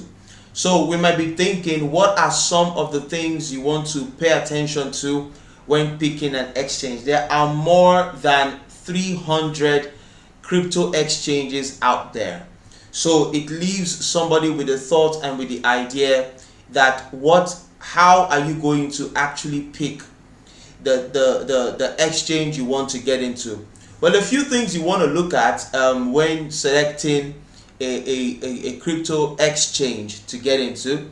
You want to look at their transaction fees, So when you're transacting and you're buying and selling crypto, it's not something that's done for free. Okay, so these platforms, they collect their fee for every time you buy and every time you sell. And even when you make profits, sometimes they might collect on the profit as well. So every different crypto exchange has its own idea and its own ideal way of helping you do your transactions. So some of them might have some hidden charges that you may not realize until you're about to withdraw your money, or you're about to make certain moves and you begin to realize, oh, this particular exchange does not allow me do this and it does not allow me do that. So one of the things you want to pay attention to is the transaction fee, the fee that you're going to have to pay to start trading. You also want to look at the security level. You want to be able to trade in a place that you can feel safe. So yeah, this entire week we're going to be talking about different crypto exchanges. Like I said, there are so many out there, but we're only going to pick 5 like we usually do. And for me, I feel like this is like the top 5 that are out there, and I believe that at least the first 2 can be the safest, but I cannot vouch for any one of them to be like, oh, this is where you can trade and you can go to sleep at night and everything is going to be perfect, everything is going to be okay, you're not going to have any kind of problem. I can't really say that, which boils down to the same issue of regulation. There are no regulatory bodies and everything, so various things can still happen. But those in the cryptocurrency trading field, in the marketplace, have been able to rate a few crypto exchanges, and they've been able to come up with the one that is the number 1. So in this particular series I'm going to be talking about this entire week, exactly, Vivian says that they all have risks. Exactly, so every one of them has risks. And one of the reasons why I'm doing this particular topic today is so that if you're going to get into trading, you should just have the idea of the ones to get into. So I'm not going to start from the best to the worst, and when I give this in numbers, I'm not trying to say that number 1 is better than, well, in a number of cases, okay, in a number of cases, some crypto exchanges are better than others. So today I'm introducing the topic for this entire week, in which we're talking about crypto exchanges, and thinking about which one is the best one to get into, because people need to transact, people need to buy, and people need to sell.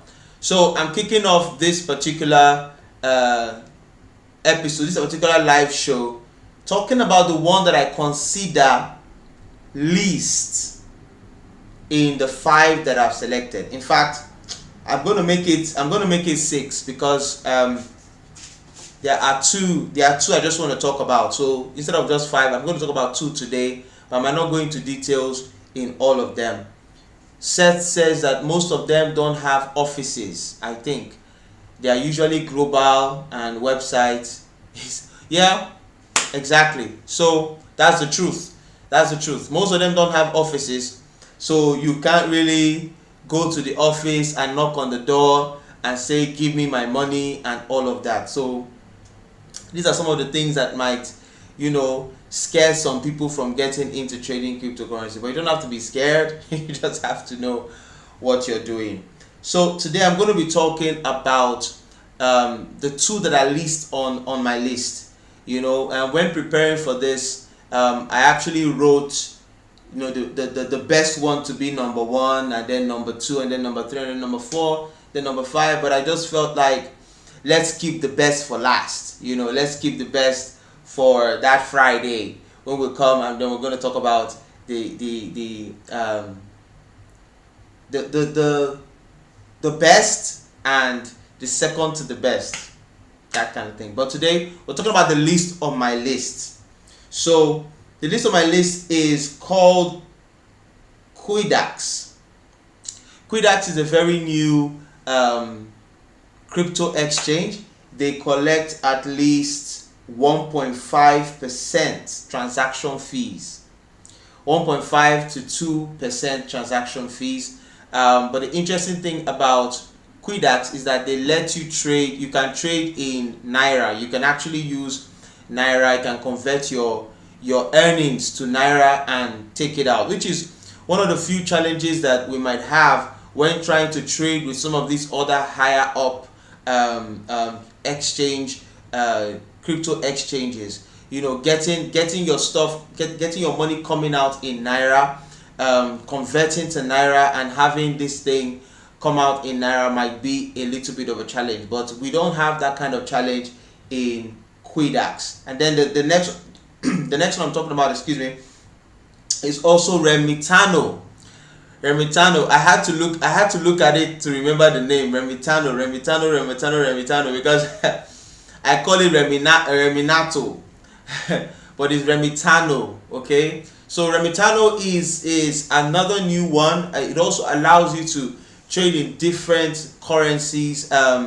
You can get your money in Naira and so on and so forth. Exactly. Okay, like Vivian says, you have in certain other types of exchanges, you have to have your dollar card, okay, and or a dollar account or something to be able to trade. But with Remitano, I must get this thing right. Remitano, right? Remitano. So with Remitano, you can do things in Naira and just trade excellently. So what are some of the pros and cons of Remitano?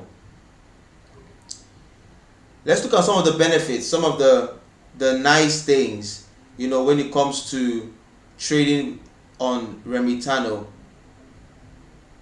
I'm not necessarily trying to sell it to you. I'm just saying, these are some of the pros and the cons of trading in Remitano. It allows fast and easy registration and verification process. So if you're going to get into a crypto exchange, one of the things you're going to face is some type of rigorous Billionaire's Kingdom. Welcome. So one of the things, Seth Lifelong says, yes, Remitano is popular now, easy withdrawal, even during the crypto ban. So like we all know, in 2020, I think Nigeria kind of banned cryptocurrency trading. They kind of put restrictions on it.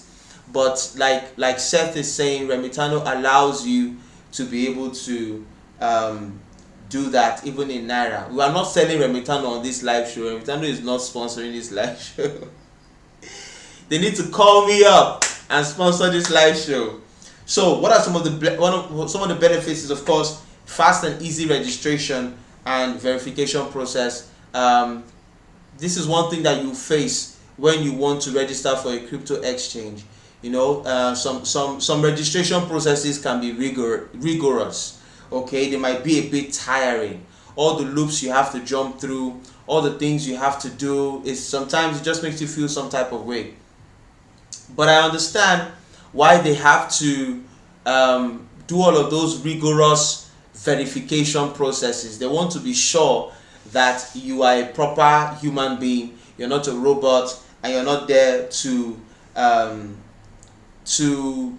scam people or whatever. So they're going to ask you to do all sorts of things. Remitano also provides investors an investment platform that allows users to invest into supported cryptos up to ×2 of the margin.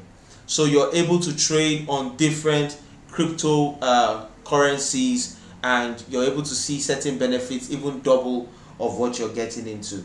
So those are some of the benefits, some of the good things about this particular platform. You have a 24 hours customer service, 24 hours customer service, so you can actually talk to the customer service 24 hours. I think TR King has heard about Remitano, says it's okay, security and safety. TR King, please enlighten us. Are you saying security and safety as it has to do with the registration and verification process, or are you saying that Remitano emphasizes security and safety? Because I see you're probably just joining. Okay, you're not just joining in, you've been here. So yeah. So but if he's talking about the fact the registration process being for security and safety, yeah, I get that. What are some of the negative things about trading on Remitano? There is limited cryptos. Remitano currently only supports 6 cryptocurrencies. So they are setting. Okay, it's clarified. Okay, so TR King is not necessarily saying that Remitano has strong security and safety. He's just saying that the registration process and the verification process is to certify security and safety. So what are some of the negative things about trading in Remitano? One, limited cryptos. Like I said, only 6 cryptocurrencies are able to be on that particular platform that you can trade, and then there are no demo accounts. So if you're getting into Remitano, you're just going straight into trading with your money. There's no demo account for you to use and just get things going. And of course, it's unregulated. Being unregulated is just a general thing with the cryptocurrency space, so everybody just knows what they're getting into. Now, this is the least on my list. All right, the fact that I'm talking about Remitano first doesn't mean that Remitano is the best. It just means that this is the least on my list, because I wanted to go from what I believed, from what the rating said was the best, to the least. But the more I looked at my research, I'm like, okay, let me start from the one that's the least, and let me move up, so that on Friday, the gym day, we can get to talk about which one is the best, and then go into some of the pros and the cons and some of the experiences that you might come to have when trading there. So thank you so much for being on this platform. Thank you so much for coming on live. I'm not going to take too much time today because of certain weather challenges and weather issues, but it's been nice being online with you. It's been nice coming here every week, 3 times in the week, spend this time with you talking about cryptocurrency, talking about how we can move our lives further, how we can make things better for ourselves. This entire month is cryptocurrency month. That's why you just hear me talking about cryptocurrency every time we come on live. But from next month, we're going to move to other topics, and even before this month is over, I'm still thinking of getting a cryptocurrency expert to come online on one of our live shows and talk to us about it. Because after these few weeks, I want you to be very confident when it comes to getting into crypto, and I want you to be knowledgeable, and I want you to know how to go about it, so that you don't just brush it off. People are actually making money in cryptocurrency trading, yes. And people are being scammed, yes.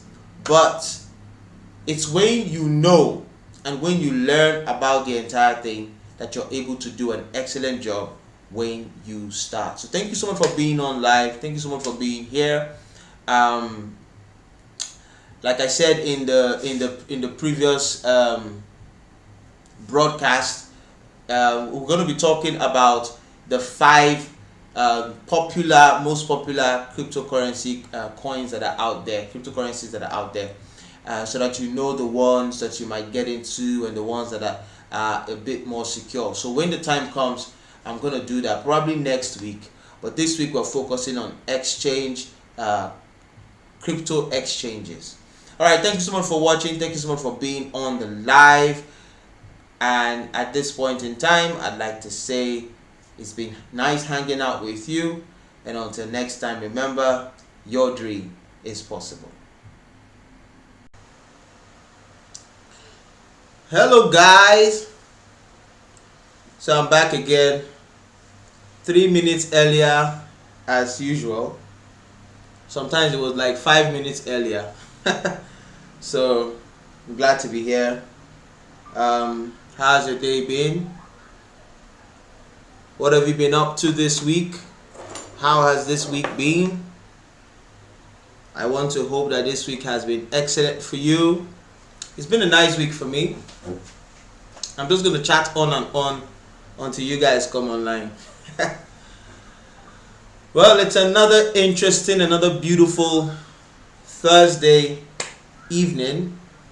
I'm sure you had a nice day. I'm sure work was excellent for those of you who do not work from home. And for those of us who work from home and have various things, work must have been excellent. I don't know. What do you think? Working from home or going to the office every single day? Which one is best?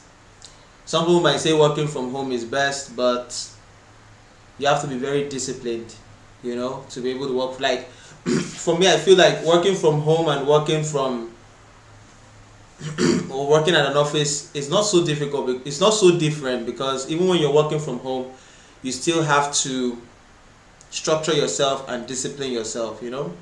But we're not talking about working from home or working from the office today. We're talking about cryptocurrency and trading crypto, getting into cryptocurrency and all of that. You're learning different ideas, you're learning different things about it. So the moment you're online, just let me know you're online and let me know to start where I start so I can finish where I finish. Yeah. So even if you're working from home, you still have to organize yourself. You still have to have a set time for you to work. It might be challenging, it might be difficult, because your bedroom is just right around the corner. You can go and lie down and sleep anytime you want to lie down and sleep. But hey, go and sleep. Go and lazy about. Let's see whether the money will come in. So that's it with working from home. Where are you guys? I think it's 6 o'clock at this point in time. Computer is telling me it's 6. Somebody come online, please. Come online. Let's do this live like we're supposed to. Don't worry about what I keep looking at. We haven't started the program, so I can look if I want to look. Come on, man. Somebody come online. What's going on? I've been here 3 minutes. Although I came up early. It's 6 o'clock now. Somebody got to be online. All I need are 2 people. 2 people. And I start the broadcast. I don't need a whole lot of crowd. I just need 2 people.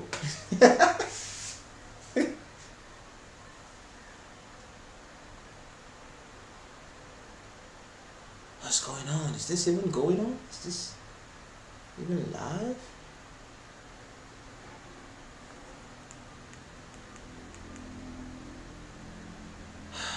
Okay, okay, it's 5:58. My laptop time is showing me 6, but my phone time is showing me 5:58. So something's up somewhere. Okay, Happiness Nathaniel, glad to have you here. First person to come on live. I should be giving prizes to the first person to come online. Seth, okay, you can hear me, that's good. I'm thinking about giving a prize to the first person to come online through the chat. What do you think? All right, good day and welcome to the broadcast right here on Ready Buzz Television. Today we continue talking about cryptocurrency and exactly how to get into cryptocurrency and the various things to expect.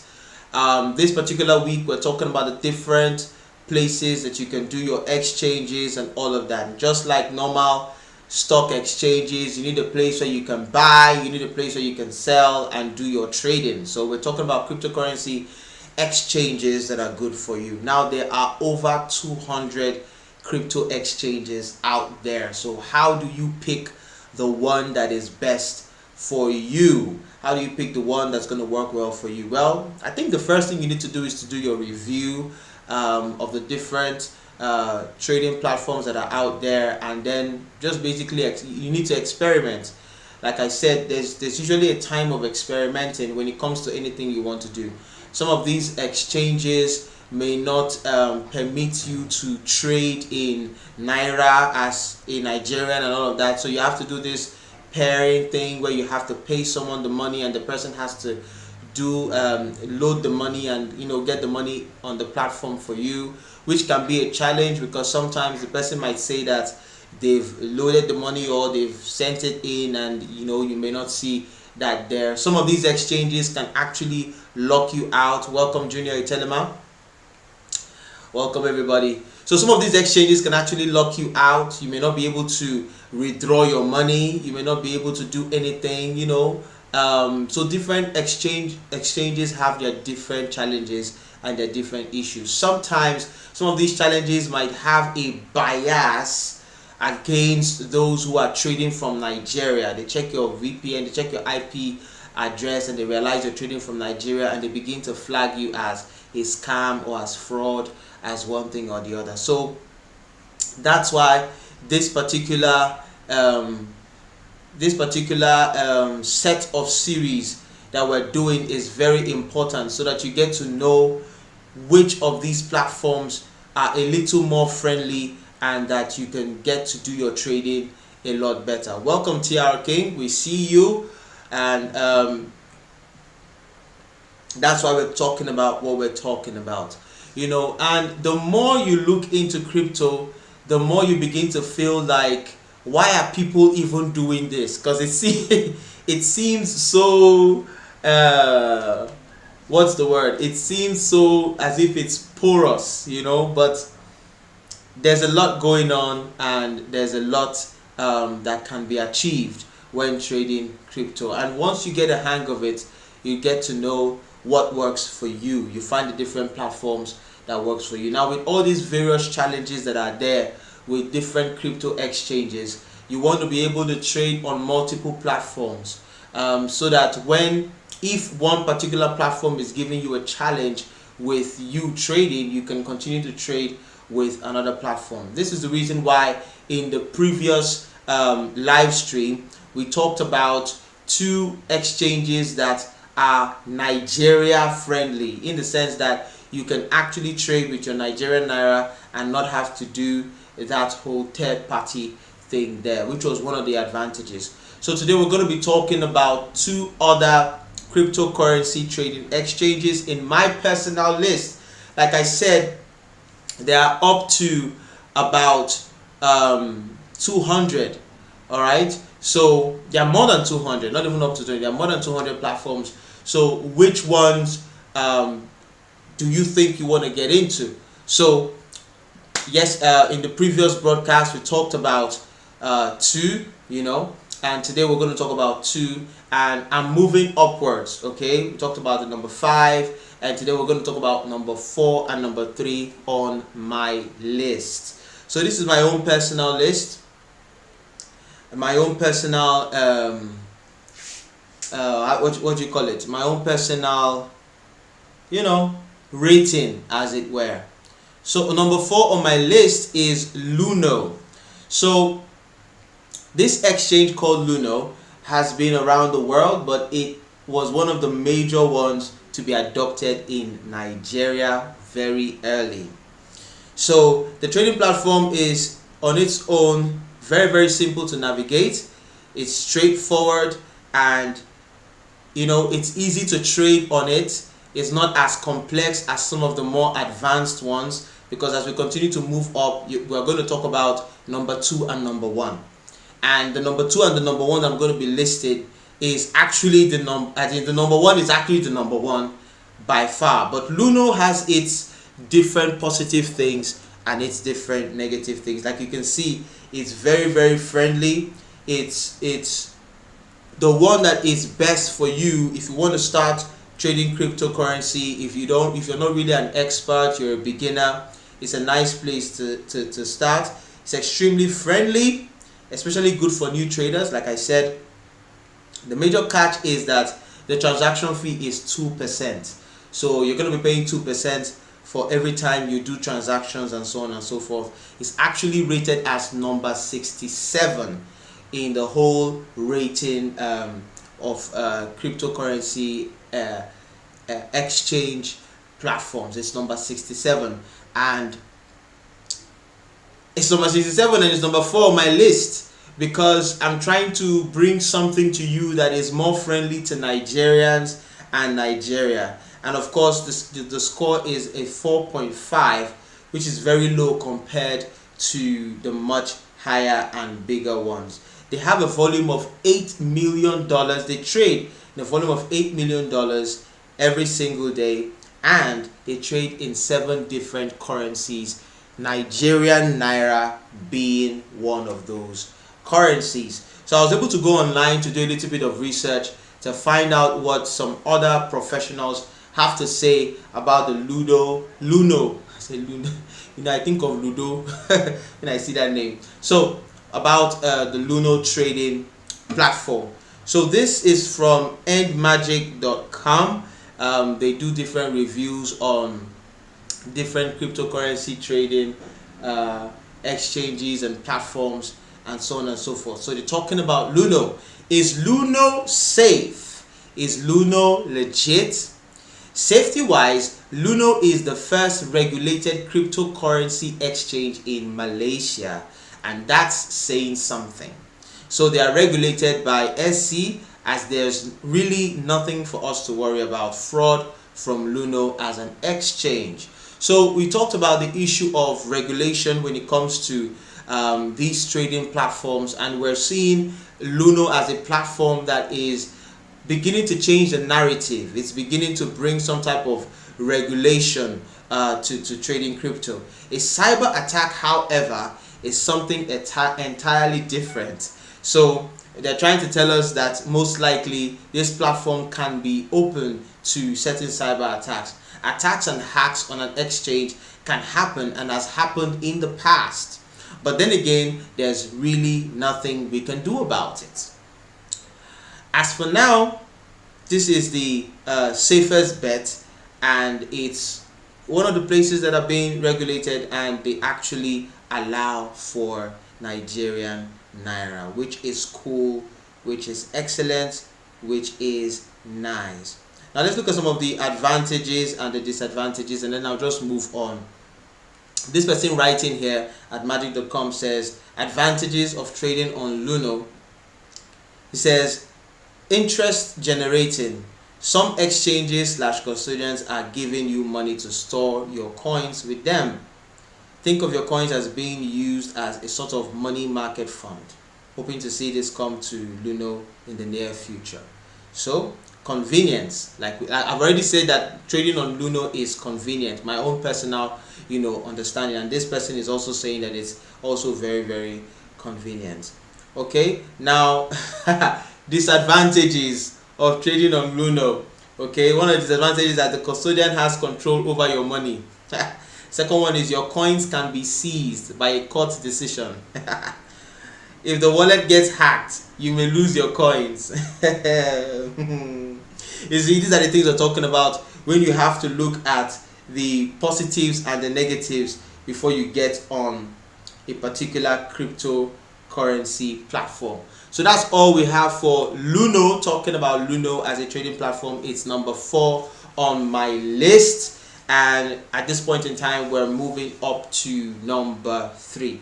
Now the major reason why Luno is on this list is basically because it can allow you trade Naira and all of that, but we can see some of the challenges that it already has and what's going on. Now, number 3 on my list, this trading platform is called the Kraken. Now, Kraken sounds like one of these names of one of these villains in some of these superhero movies. I know that the Kraken was the name of a villain in Clash of the Titans. I think it's Clash of the Titans. I'm not sure. But Kraken, it is Kraken. That's the spelling. Just in case you're wondering. This exchange has been around since 2011 and is regarded as one of the safest since it has been adjusted. Since it has adjusted its security since then. Its transaction volume is over 200 million US dollars on a daily basis. Wow, that's a lot of money happening every single day on that particular platform. People are trading there. It offers 151 coins. Now this is far above what Luno offers. Okay, Kraken offers features like programs to help new traders, and it has its own Kraken Pro platform for more experienced traders. So it's a good place to trade in generally. Kraken sounds like a cracking place to be. So I went online to find out what some of the pros are saying about Kraken, and I just want to read some of these documents for you. I'm going to start at the beginning. I'm not going to read the entire thing. So this is from investopedia.com. Okay. So it says, how did Kraken become popular? Over the years since its launch, a lot of factors have contributed to Kraken as a trading destination of choice for a variety of cryptocurrency market participants. As cryptomania started gripping the world around 2014, Kraken, along with Coinbase Exchange, was selected to provide the market data of Bitcoin trading to the Bloomberg terminal. Getting associated with the leading market data provider helped Kraken gain popularity among the trader community. Okay, excuse me. Vivian says, me, I prefer Luno. Junior Telema says, yes, I like Kraken. That sounds like okay. Let me just say what it sounds like. Okay, so Bloomberg clients were then able to access virtual currency prices, charts, news, and social media posts through appropriate Bloomberg services terminal. Shortly after, Kraken partnered with the global leader in chart service provider TradingView. Okay, so this is how they started, and Kraken is based in San Francisco. It's a San Francisco based company. So I'm just going to move on to the issues with Kraken. Okay, well, let's talk about some of the positive things about Kraken. Okay, what this particular review is talking about. It says, what makes Kraken stand out? Kraken offers a feature-rich trading platform for individual cryptocurrency enthusiasts as well as large trading firms. It has a variety of account types that covers the needs of all kinds of traders and investors. With its advanced order system and trading pool, which include a variety of stop loss and profit taking order types, leverage and margin based trading, automated strategy trading, and a big pool of cryptocurrencies to trade in. Okay, a big pool of cryptocurrencies to trade. And I've already told you that they have 151 cryptocurrency coins that you can trade in. So Kraken ranks amongst the leaders in cryptocurrency exchanges. So let's look at some of the issues with Kraken, because we can't just talk about the positive things without talking about the negative things. So issues with Kraken. Along the way, Kraken has also hit a few roadblocks in recent times. In May 2017, Kraken also, with the Bitcoin exchange Poloniex, was hit with distributed denial of service (DDoS) attacks, leading to huge losses of market participants. Wow. So they were hit with an attack, all right, a cyber attack. Now, this is supposed to be a very secure platform. The incident led to a class action lawsuit being filed against Kraken, where plaintiffs seek over $5 million, which they claim they lost as a result of Kraken's mishandling of the DDoS attack. This was a major blow to Kraken's image, which had boasted that it was the safest cryptocurrency trading platform and claimed to be the trust winner. So, how do you claim to be the most secure cryptocurrency trading platform? Like, who can make that boast with how things are happening on the cryptocurrency space? You come and you make that boast. So, as cryptomania sweeps the globe, a large number of new participants have jumped on the bandwagon. Regular occurrences of performance issues at cryptocurrency exchanges have marred the increasing liquidity and trading activities in the Bitcoin market. The spike of the platform moved up to about 50,000 new accounts registration and 10,000 new support tickets in a day. And what happens is this led to the crashing. Kraken's platform kind of crashed and had issues because of this new surge of people, and it was questioned whether Kraken was able to handle such a volume and if it's able to handle such scalability. So here we've talked about Luno and we've talked about Kraken. We've talked about the positives of each of these different platforms and the negatives. So the advice remains the same for you to be able to trade on multiple exchanges. It keeps things safe so that if there's a challenge with a particular one, you can always move to the other one. So trading cryptocurrency and making a success out of it appears to be a full-time job. Okay, it appears to be something that can take a lot of analytical energy from you. So that's what we're looking at. These are the two different platforms we're talking about, Kraken and Luno. Luno is at number 4, Kraken is at number 3. As you can see, Luno is owned by Malaysia. Malaysia is the country that brought out that particular exchange platform, and they have some type of regulatory body overseeing it, and then of course Kraken has its own challenges and has its own things. So for a market that is apart from the government regulations and all of that, it is still looking like something that has a little bit of challenge when it comes to control and so on and so forth. A lot of things can happen on a trading platform, so we all have to be careful when going into it.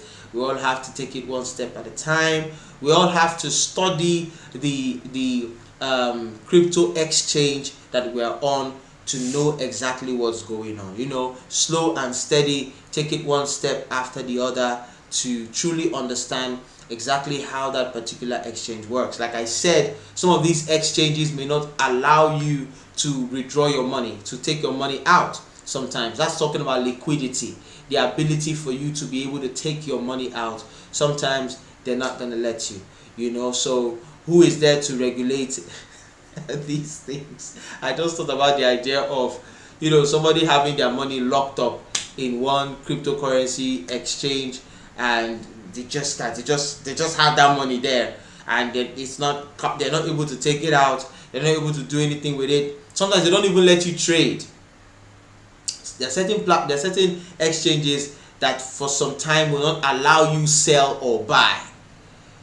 There have been experiences where the stuff is going through the roof and you need to buy, and the trading platform may not let you buy. So who are you going to talk to? Who are you going to complain to?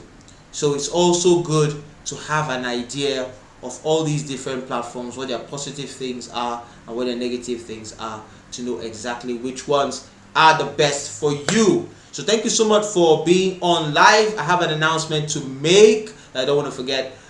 Tomorrow, Friday, I'm going to be coming on live by 5 p.m.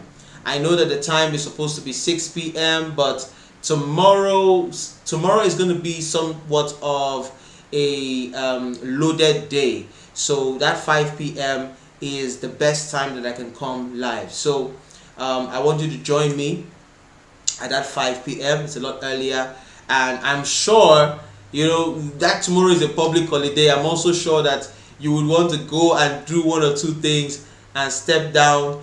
Yeah, Junior Telema says that they lock out traders. Yeah, it does happen. So tomorrow is like it's a public, not that it's like a public holiday, it's a public holiday, and I know that you want to go out, you want to do certain things. So we're coming up 5 p.m. tomorrow. I want you to be on that particular live. We're going to be talking about the top two. All right, and this number one that I've selected is the number one in the entire world. Okay, is the number one in the entire world, and I want you to be on board to hear it, so that but it has its own challenges. Okay, it has its own challenges. Just because it's the number one in the whole world doesn't mean it doesn't have any challenges. It has its own challenges. We'll talk about that one tomorrow. But we're coming on live 5 p.m. tomorrow, so it's 5 p.m. tomorrow. Okay, catch you there, see you there. Thank you so much for coming on board. Thank you so much for being part of this. It's been fun talking to you, talking with you about crypto. I'm still looking for the person that's gonna come on live to talk to us about cryptocurrency. Okay, so don't think I've forgotten about that particular aspect. Okay, so it's been good, man. Have a good holiday tomorrow, Saturday, Sunday, Monday. I think, yeah, Monday is also a public holiday. So have a good time, enjoy yourself, enjoy the rest of your day. I don't know, today is like thank God it's Friday, because tomorrow is public holiday. So tomorrow 5 p.m. all right, 5 p.m. I repeat, 5 p.m. So I'll catch you there. See you. Thank you so much for watching. Thank you so much for being part of this, and until next time, remember, your dream is possible. Good day, and welcome to the broadcast today. Like I usually do, I'm coming up at about 2 or 3 minutes before the time. I did announce yesterday that today's broadcast is going to be a little bit earlier. It's going to be by 5 p.m. So I'm here. Where are you guys? Alright, so yeah, happy holidays. Today is a public holiday, so if you do go to the office to work, hi, Happiness, Nathaniel, good to have you on board. Welcome. Just let me know if you can hear me. Just write in the chat box if you can hear me. We have to do these technical checks before we start. I know you can see me. So to be sure that you can hear and that everything is going well. So how's the holiday going? How are you guys spending your public holiday? For those of us who go to the office, this is a time to just chill at home. Okay, TR King is online, says he can hear and he can see. So yeah, beautiful, beautiful, beautiful. I'm still gonna, yeah, okay, let me just kick off talking about what we have in store for today. We've been talking about cryptocurrency all this entire month. Through this entire month, we've been talking about cryptocurrency. And if you're somebody that is thinking about getting into crypto trading, this is the platform that's going to help give you some information that you might need to get. So we're on here live every single Tuesday, Thursday, and Friday, and we're going to be talking about finance, investments, business ideas, cryptocurrency, trading, and all of that. Okay, so cool. We've been talking about different cryptocurrency trading platforms, crypto exchange or crypto exchanges like they're called, and I've been giving you a list from the least and we're going up to the best. So today we're going to be talking about two of the topmost cryptocurrency trading exchanges that you can find out there. We're talking about number 2 and number 1 today. So you're going to get to know which one is the best. out of all of the others. But you're also going to know the pros and the cons. You're also going to know some of the positive things about it and some of the negative things about it. Just because it is the best doesn't mean that it doesn't have its glitches, it doesn't have its issues, and it doesn't have its own disadvantages. So what I want you to do, if you're somebody who is thinking about getting into cryptocurrency trading, after listening to all of these different broadcasts, I want you to sit down and just look at the different platforms we've talked about. I want you to do your personal research to try to understand which one could be best for you. We did talk about the number 5 and number 4 that actually does allow for you to trade in Naira and so on and so forth. And then there are some exchanges that doesn't allow you to, has restrictions with the Nigerian Naira. So they each all have their pros and their cons. They have their positives and their negatives. And today we're going to be talking about number 2 and number 1. Because in everything there has to be a number 1. So number 2 on our list, on the list I've put together, and this is also number 2 in the US. We're talking about FTX. FTX is a trading platform in the US, and it's number 2. So it's a very powerful trading platform. For it to be coming up as number 2, you know that it has its own positive things. So like we usually do, like I like to do, I want to look at a platform called Investopedia. But before we go there, FTX is this cryptocurrency exchange is based in America and is the number 2 in the world at the moment. It has low transaction fees and it has its own coin called the FTX token. Over $600 million, wow, $600 million is being traded on this exchange daily, and it allows you to buy, sell in about 7 currencies. Most traders prefer this platform because it is new and the transactions are fast and easy. Its overall score is 8.2 and it offers over 320 coins on its platform. So, you know, it's always good to do your own personal research. Let's see what Investopedia has to say about it. Now, Investopedia.com is a nice platform where, welcome Christiana, Fidelia, welcome on board. So FTX, Investopedia is a nice website that you can go and learn a lot of things about business. And this is what they have to say about the FTX exchange. It says, what is FTX?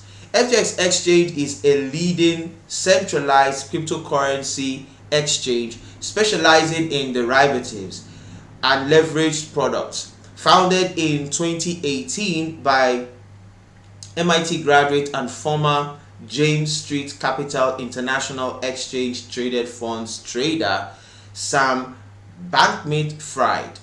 FTX offers a range of trading products including derivatives, options, volatility products, and leveraged coins.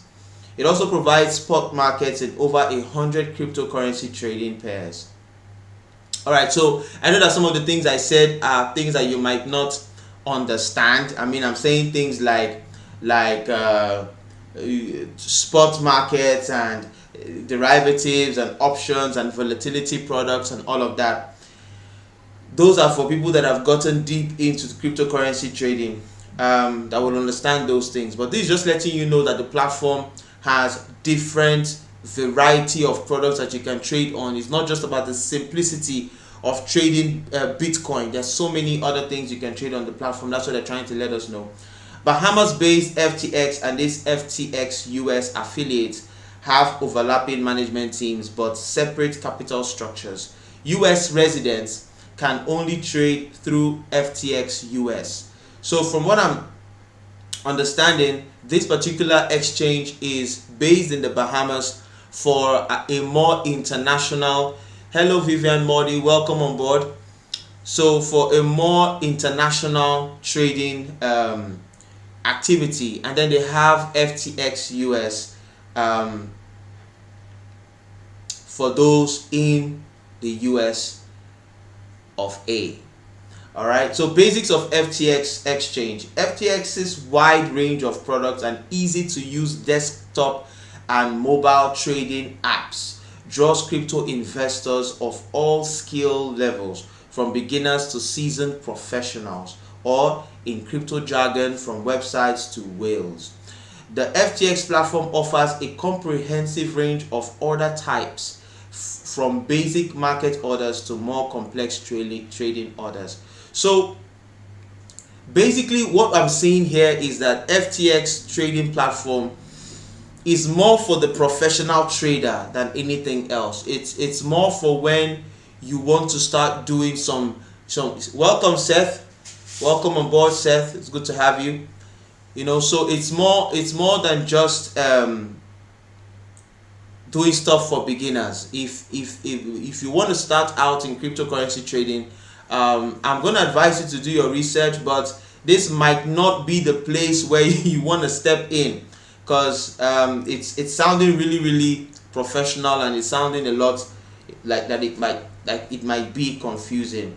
FTX competitive futures and spot market trading fees range from about 0.04% to 0.07% for market traders. Now that's really interesting.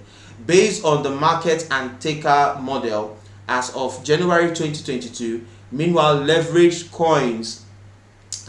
tokens carried a creation and redemption fee of 0.10% and a daily management fee of 0.037%.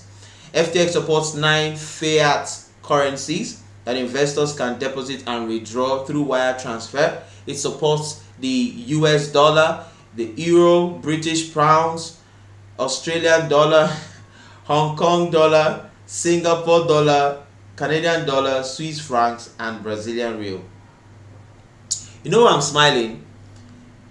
They wrote US dollar, then they wrote the euro with small letter E. I wonder why. So basically those are the currencies you trade in. FTX doesn't charge deposit. Welcome Junior Telema. FTX doesn't charge deposit or withdrawal fees. That's interesting. For most crypto assets, all Bitcoin withdrawals greater than 0.01 Bitcoin are free. Withdrawals of less than 0.01 Bitcoin per day are charged a fee of 0.1% after the first one, which is free. Fiat currency withdrawals valued at more than 5,000 US dollars are free, as is one withdrawal per week below that amount. So yeah, it looks like, all in all, it looks like a very interesting platform to trade in. You can go to investopedia.com to read the entire article on this particular trading platform. No, Junior Telema, no Naira. FTX trading platform does not support the Naira. So what that means is, if you so what that means is, if you want to trade on FTX platform, you have to go to someone else to get the dollars and to get that gone in there. So that's for number 2. All right, so we're going to number 1. The number 1 cryptocurrency exchange that you can try your hand in and get into is called, I am sure you've already heard the name before. I mean, there is no way you've been using the internet that you haven't seen some of their adverts. There is no way you've been watching stuff on YouTube that you haven't seen some of their adverts. No way you could be browsing on Facebook or wherever that you haven't seen their adverts. And that's talking about Binance. Okay, I'm sure you've seen Binance somewhere.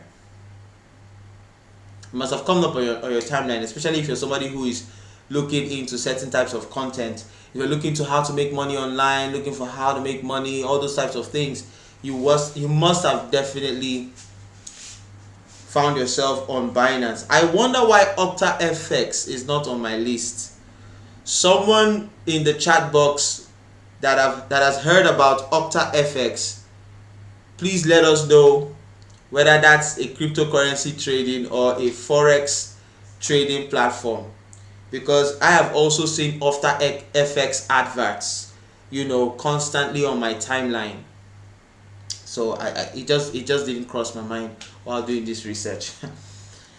So there's something called OctaFX. Somebody, before we finish this broadcast, somebody should go and research it and let me know if OctaFX is a Bitcoin trading platform or a forex trading platform before we go further. All right. So Binance, we're talking about Binance, okay? Established around 2017. Binance is the world's largest crypto exchange. Watch this now. It has over $9 billion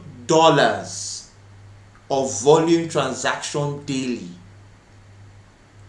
$9 billion. $9 billion daily transactions. What? That is something else. Okay.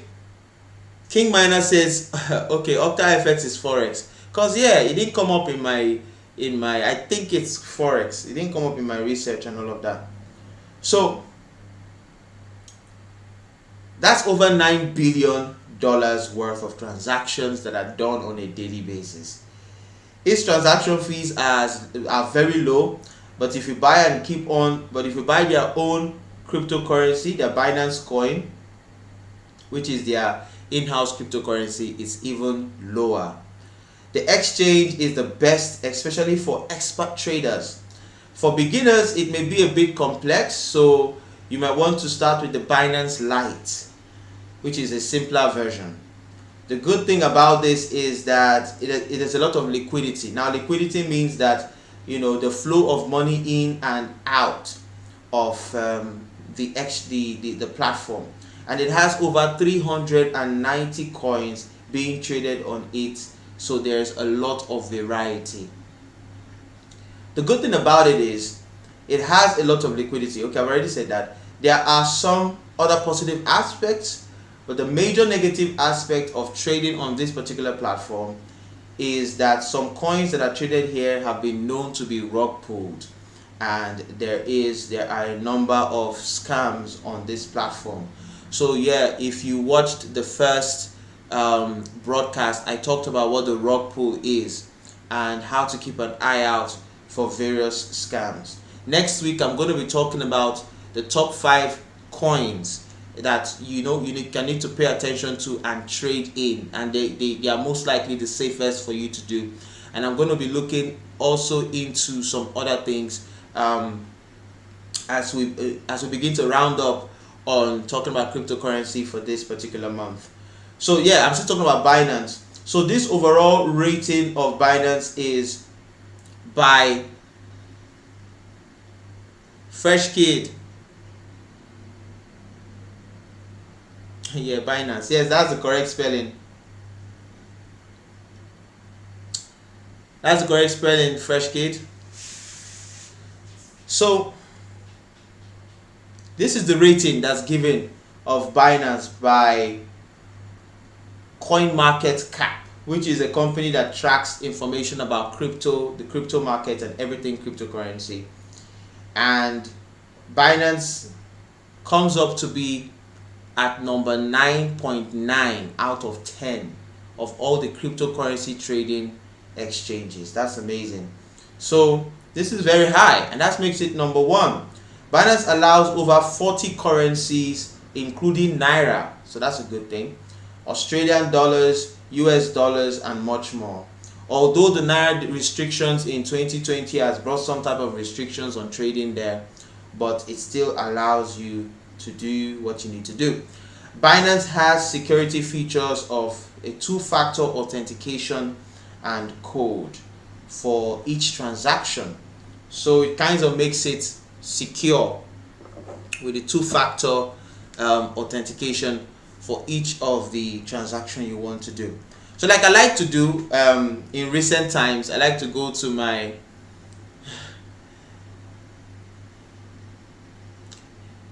I like to go to my Investopedia, right, to read on what they have to say about the Binance Exchange.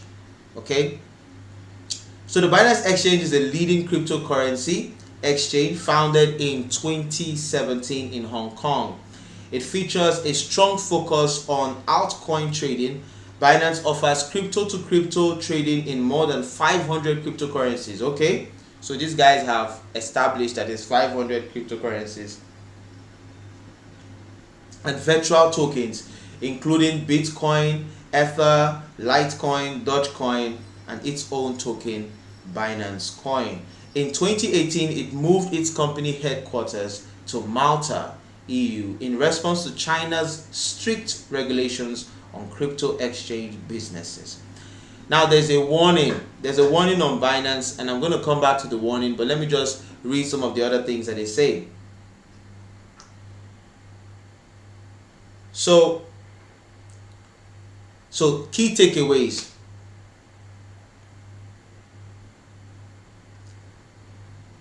So understanding the Binance Exchange, okay? Junior Telema says that Binance is the most secure and the most attacked. So Junior, let us know what you mean by is the most attacked. What does it mean? The most secure. Is the most secure not supposed to be like the most secure? Why is it now the most attacked? Explain to us what you just said. But as I go on, understanding the Binance Exchange, primarily known for crypto to crypto trading between two cryptocurrency pairs, the Binance Exchange has among the lowest transaction fees for cryptocurrency exchanges. It has high liquidity, like I've already said, and offers discounts to users who pay in the native BNB cryptocurrency tokens. The name Binance is a combination of the words Bitcoin and finance. Okay, that was interesting to know. It claims high standards of safety and security with multi-tier, multi-clustered architecture and delivers high processing throughput. It claims it has the capacity to process around 1.4 million orders per second. Whoa. It supports trading in more than 500 coins. We've already said that, including Bitcoin and Ethereum. That's already been said.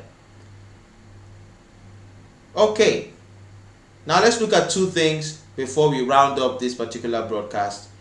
Warning. There's a warning about Binance, okay? Warning. As of August 2021, Binance US tells Investopedia that it is no longer allowing trades on its platform. Additionally, the parent company Binance has faced regulatory action in several countries around the world. Okay, so I asked Junior to explain what he meant when he said that is the most secure and the most attacked. And Junior is saying here in the chats that hackers go there because they have the most clients and they don't always succeed, but most new traders fall victims. Okay. So yeah, so that's what they said in the US. Another important point of Binance is limited for US customers with fewer names available to trade. Furthermore, 22 US states, including New York, are not yet supported by Binance US as of 2021. Okay, so basically, these are just some important information about Binance, but like we all know, Binance is the number one. So there you have it. From number 5 to number 1, the cryptocurrency exchange platforms that you might want to experiment with, that you might want to get into. I believe that all of these things we've been talking about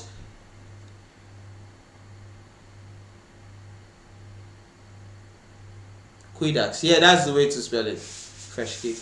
I didn't see that chat. So yeah, so that's what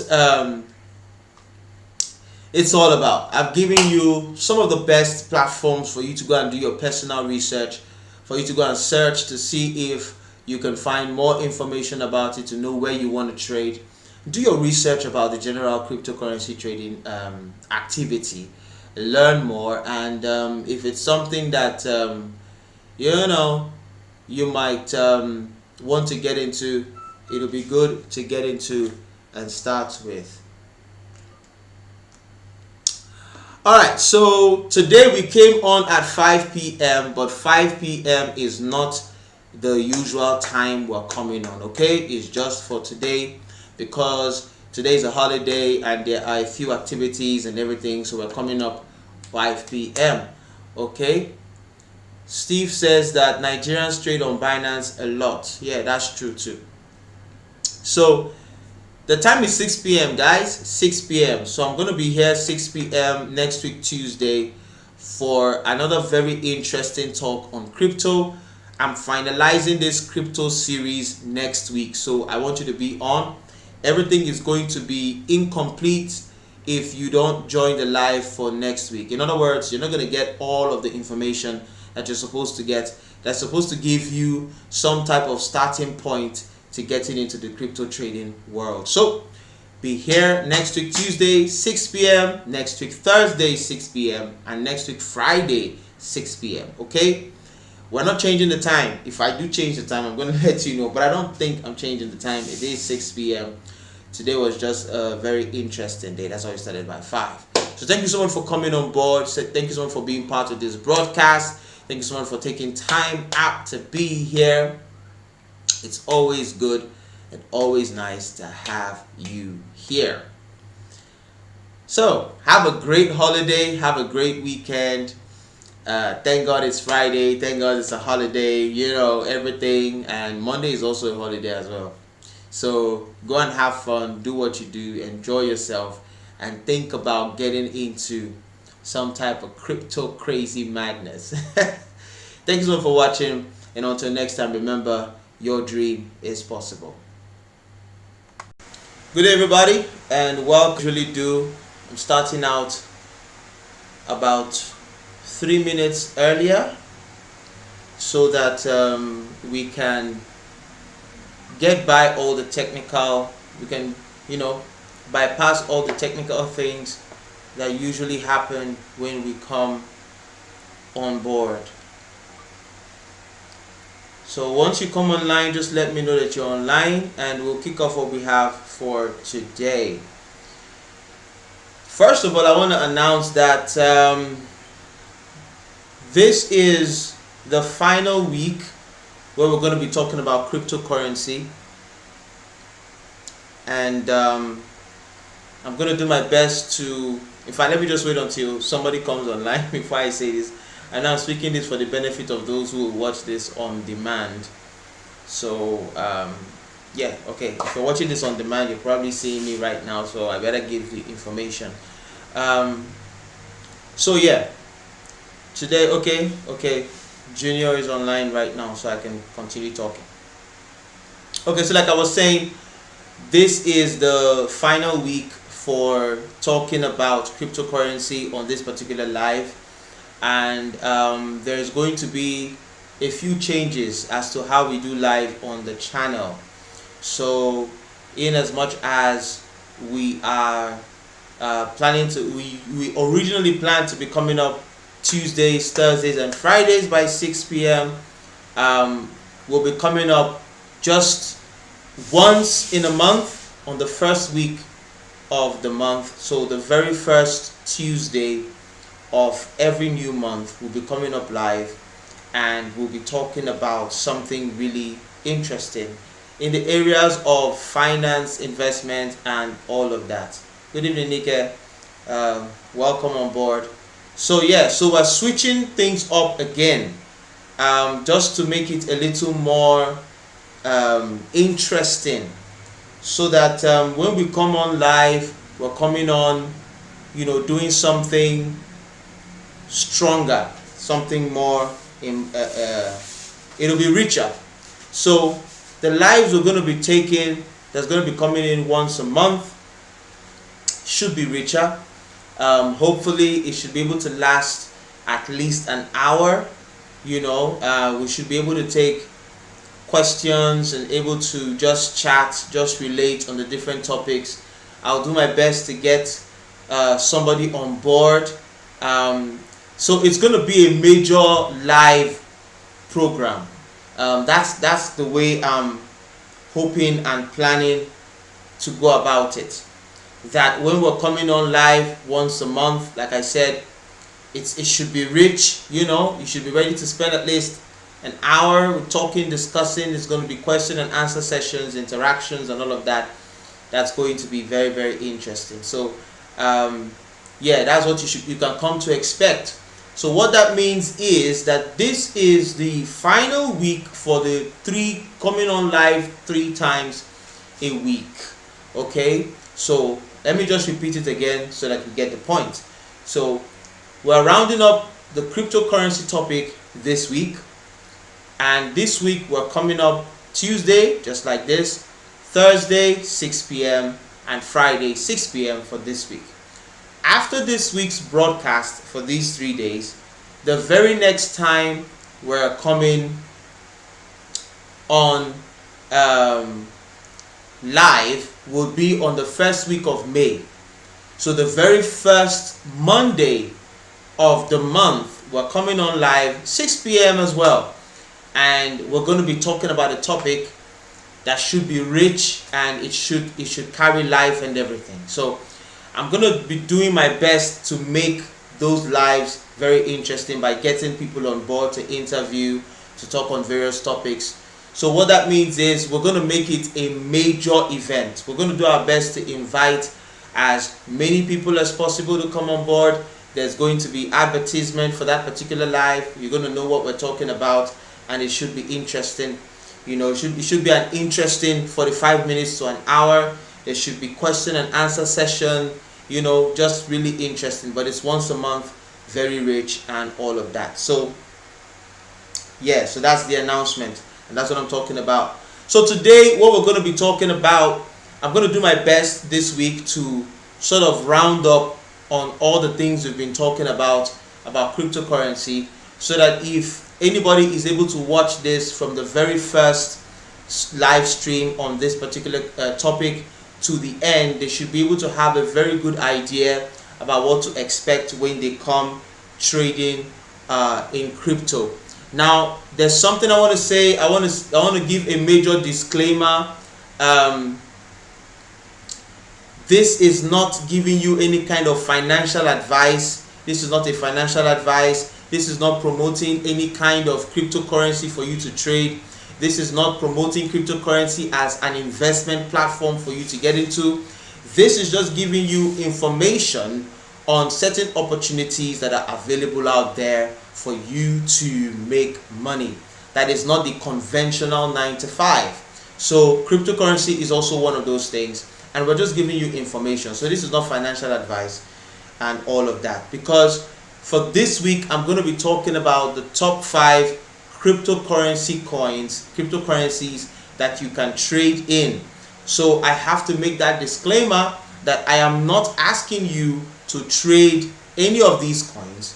I'm just giving you the information so that you know about it and you can do your own personal research and get into it. So that being said, let's go into what we have in store today. And I'm still going to be giving you some information, because some more information, because this is the final week, so let's round it up really good. If there's anything I haven't touched, I'm suspecting that I haven't really defined what cryptocurrency is, and haven't really defined what a crypto exchange. Okay, I've defined what the crypto exchange is, but I don't think I've really defined cryptocurrency. I don't think I've really defined what a coin is. and how a coin is different from a token, and all the other things that can be done on a crypto exchange platform. So if you are online right now and you know the difference between a coin and a token, go ahead and just leave it in the chat box, and I'll still talk about it as well. You hear things of NFTs, non-fungible tokens. What is it all about? Well, basically, a coin is a currency, of course, that you can use to do transactions, actually exchange, right? A token is something you can use to pay for value being rendered in the crypto network. Okay, so a token is different from a coin. Anybody in the chat box that can even clarify more on this particular definition can go ahead. Nika said I haven't. Yeah, I don't think I've touched those things, and those are important things to touch. But today, let's get into what we have in store today. I think I have explained good enough what a coin is, how it's different from a token, and anybody in the chat box wants to explain more can go ahead and explain and contribute to what I've already said. But I'm going to move on. So we're here talking about the coins. All right, there are over 3,000 cryptocurrencies in existence. Okay, there are over 3,000 cryptocurrencies in existence. That's amazing. Like, that is crazy. Okay, thinking about how cryptocurrency is actually created, it's something called crypto mining. Okay, people actually mine these cryptocurrencies and put them out there and make them available for people to have exchanges and all of that. And cryptocurrency started a long time ago. In 2008, that was when the first set of cryptocurrency scribble things were just coming out during that time, and now it's beginning to look as if it's going to be the future of finance. But hey, everybody has their fingers crossed. But like we said before, the whole thing about not being so regulated and all of those things might create a particular type of challenge. It's not insured and all of that. So let's go into what we have in store today. I'm trying to give you a lot of information because I realize that this is the last week I'm going to be talking on crypto. So there are over 3,000 cryptocurrencies in existence at the moment. Some of these coins are meme coins or cryptocurrencies created for fun. Some of them are utility tokens, that is coins used as a way of paying for a service on a blockchain. Exactly. So I've already said that. I knew I was supposed to talk about that. So a token is a coin used to pay for a service on the blockchain. Okay, so on the crypto network, and others are just digital money or coins like we know them, created to be used as a form of payment like Bitcoin and Litecoin. Okay, so they are also useless or fake coins that have gone out of the market. Okay, they are no longer there. So because of the large number of coins to choose, it is easy to get lost in the fake coins and scams and even abandoned coins. So there are coins that are actually abandoned that a person might not really know. Okay, so it is always good to pick the right coin, and that's always why we're here to talk to you. Yeah, so that's why I'm talking to you today about the right coins to pick. But before we start talking about the right coins to pick, in fact, I don't think I'm going to talk about a coin today. I think I'm going to focus on 3 important things, all right, that you need to pay attention to when coming into trading. I'm going to use today to focus on those 3 things so that we take this step by step, because it's more than just knowing about the coins to trading. You have to understand these 3 simple terms. The first term is called volatility. Okay, volatility speaks about, is basically the price fluctuations in the market. Okay, so usually in the stock exchange or even in metal trading like gold and silver, you don't always have heavy price fluctuations, and the volatility is considered very low or medium. But in the crypto space, a coin or token can swing up and down between 10% to 50% on a normal day. So think about it. Okay, something you bought for 20 naira or $20, in the morning, the value might actually go as low as 20 cents by the evening. All right, and something that you bought at $20 in the morning can actually go as high as $1,000 in the evening. That's what volatility is. That's the idea of volatility, and I think that is one of the unique selling points of cryptocurrency trading. This high volatility experience there, where people know that this thing can shoot up or this thing can go low. But let's continue to read as we look more into volatility. Yeah, on a normal day. This means that the traders can lose up to 50% of their initial capital or gain more than 50% profits in a single day. While the general crypto market suffers from high volatility, some coins are more volatile than others. Essentially, traders should look for coins that are experiencing an upward volatility trend, that is, it is increasing in price, and trade those coins. The level of volatility of a coin on a given day should also indicate to the trader that the investment, whether the investment is risky or not. So imagine that you go to your platform to trade on a particular day and you see the level of volatility on a particular coin. It should tell you the level of risk that is involved in trading that particular coin or not. So you see that I'm taking you a little bit deeper into the experience of trading by explaining this idea to you. So some coins drop to 10% of their value. That means they lose 90% in a particular day, and everybody has to be very, very careful. Okay, so that's one of the things to look out for, volatility, and you have to pay attention to what's going on with a particular coin before you decide to either buy or sell.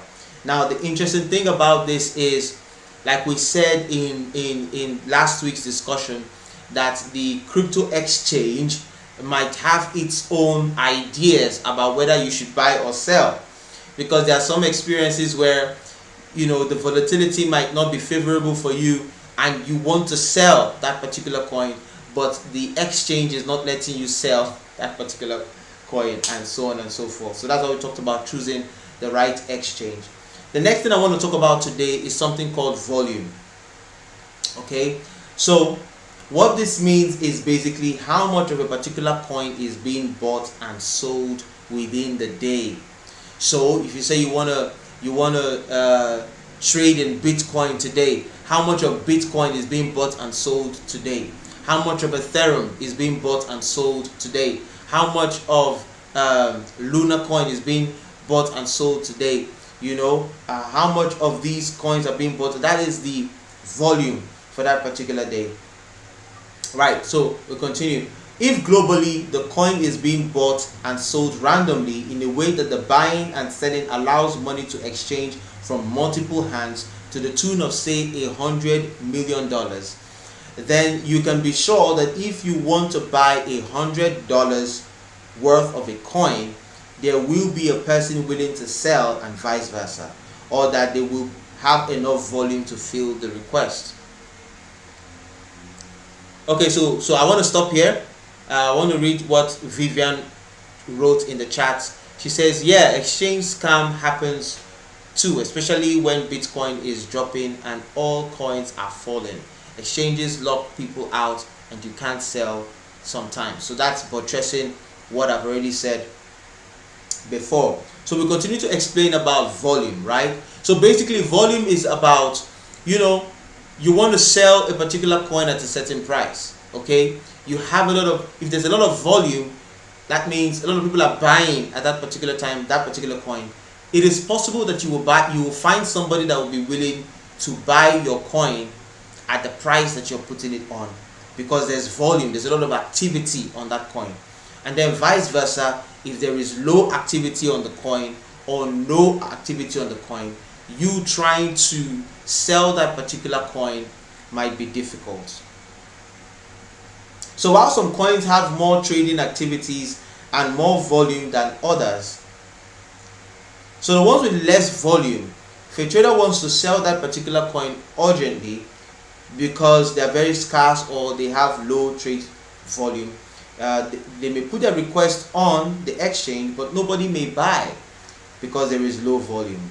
So certain coins have low volume, and even if the price and volatility is good, you may struggle to cash out on those coins at a particular time.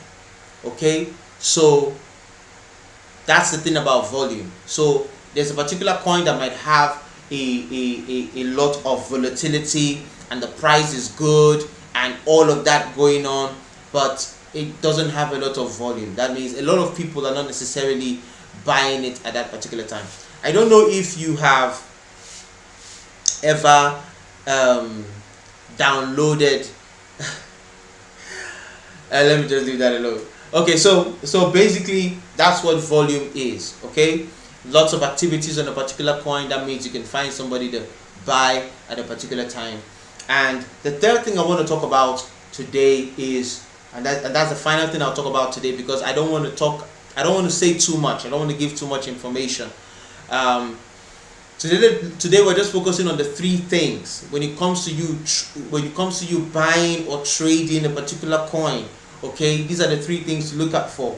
And then of course the last major thing I'm talking about today is crypto exchange. Okay, so last week we talked about crypto exchange. That was a major focus of last week, but I'll look into it briefly today.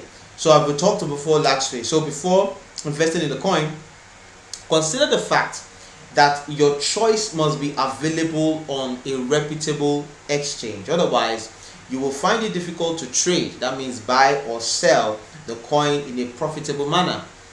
What this means is that some coins may not be readily accessible from anywhere, and you may need to use a particular exchange all the time, restricting your profitability as the exchange may have high fees or may have only one withdrawal in 24 hours.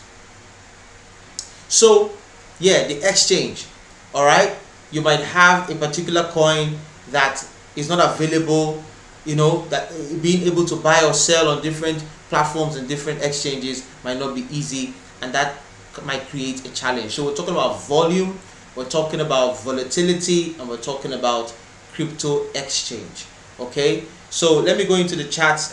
Junior says a lot of people are trying to sell at the same time. Maybe their system crashed. That's what I hear, but yeah. So sometimes these are the excuses that these exchanges might give as to why it's not possible for you to withdraw when you want to withdraw. That's what Junior is telling us. King Miner, welcome on board. It's good to have you on board. So I talked about the three things I want to talk about today. I want to keep it simple. I want you to understand, systematically moving forward. Seth says it's good to know all this and remember them when trading. Exactly. So it's good to know about volume, about volatility, and about your crypto exchange to be able to trade properly. So in case you want to do this like for real, like a professional and all of that, that means you have to be navigating through these different things at different times. And so there are other factors like the news, social media, and current events that might affect the crypto market space. Okay, that might create volatility, might create volume, might also create challenges for exchanges. And it's always good to look to these things and understand them before going into trading as a whole. So yeah, so on Thursday I'm going to start talking about the coins. Today I just wanted to establish these three things so that you have the backdrop to know how to pick a particular coin that you want to start trading and how to get into what you need to get into. Like Junior says, the events that affect crypto trading could be like the war in Ukraine and all of that. All these things could affect the cryptocurrency space. So thank you so much for watching. Don't forget to join in on Thursday 6 p.m. I think I'm going to be talking about 3 coins on that Thursday, and then on Friday I'll be talking about the 2 top coins that you can trade, and then we can move on from there. I'm also going to be giving you certain tips on how to get into this properly, because we're trying to round up this particular topic. So thank you so much for watching. Thank you so much for coming on board. Every single person that's online right now, thank you so much for coming on board. Remember that we're not gonna have Tuesday, Thursday, Friday next week, but the upper week Tuesday, which is the first week of the upper week Monday, the first Monday of the month, is when we're coming on live 6 p.m. all right, and we're going to be doing that every single month, talking about different topics. Before I go, let me just point to what Junior Telema is saying. Price dropped. So Junior Telema is just saying that one of the events that affected the crypto space, caused for the price to drop, was the war in Ukraine. Thank you so much for being part of this particular live broadcast. Catch you again in the next one. So until next time, remember. All right, good day everybody, and welcome to today's broadcast. Once again, my name is Donald, and today we'll continue our series talking about how to get into cryptocurrency trading. Now, this week we're talking about the different coins that you can begin to trade in. In our previous broadcast on Tuesday, I was supposed to go into the coins, but I decided to talk about 3 things that you will come to experience, 3 things that you will come to pay attention to, that will help you with your cryptocurrency trading. So if you haven't watched that video, I'd like for you to go and check it out,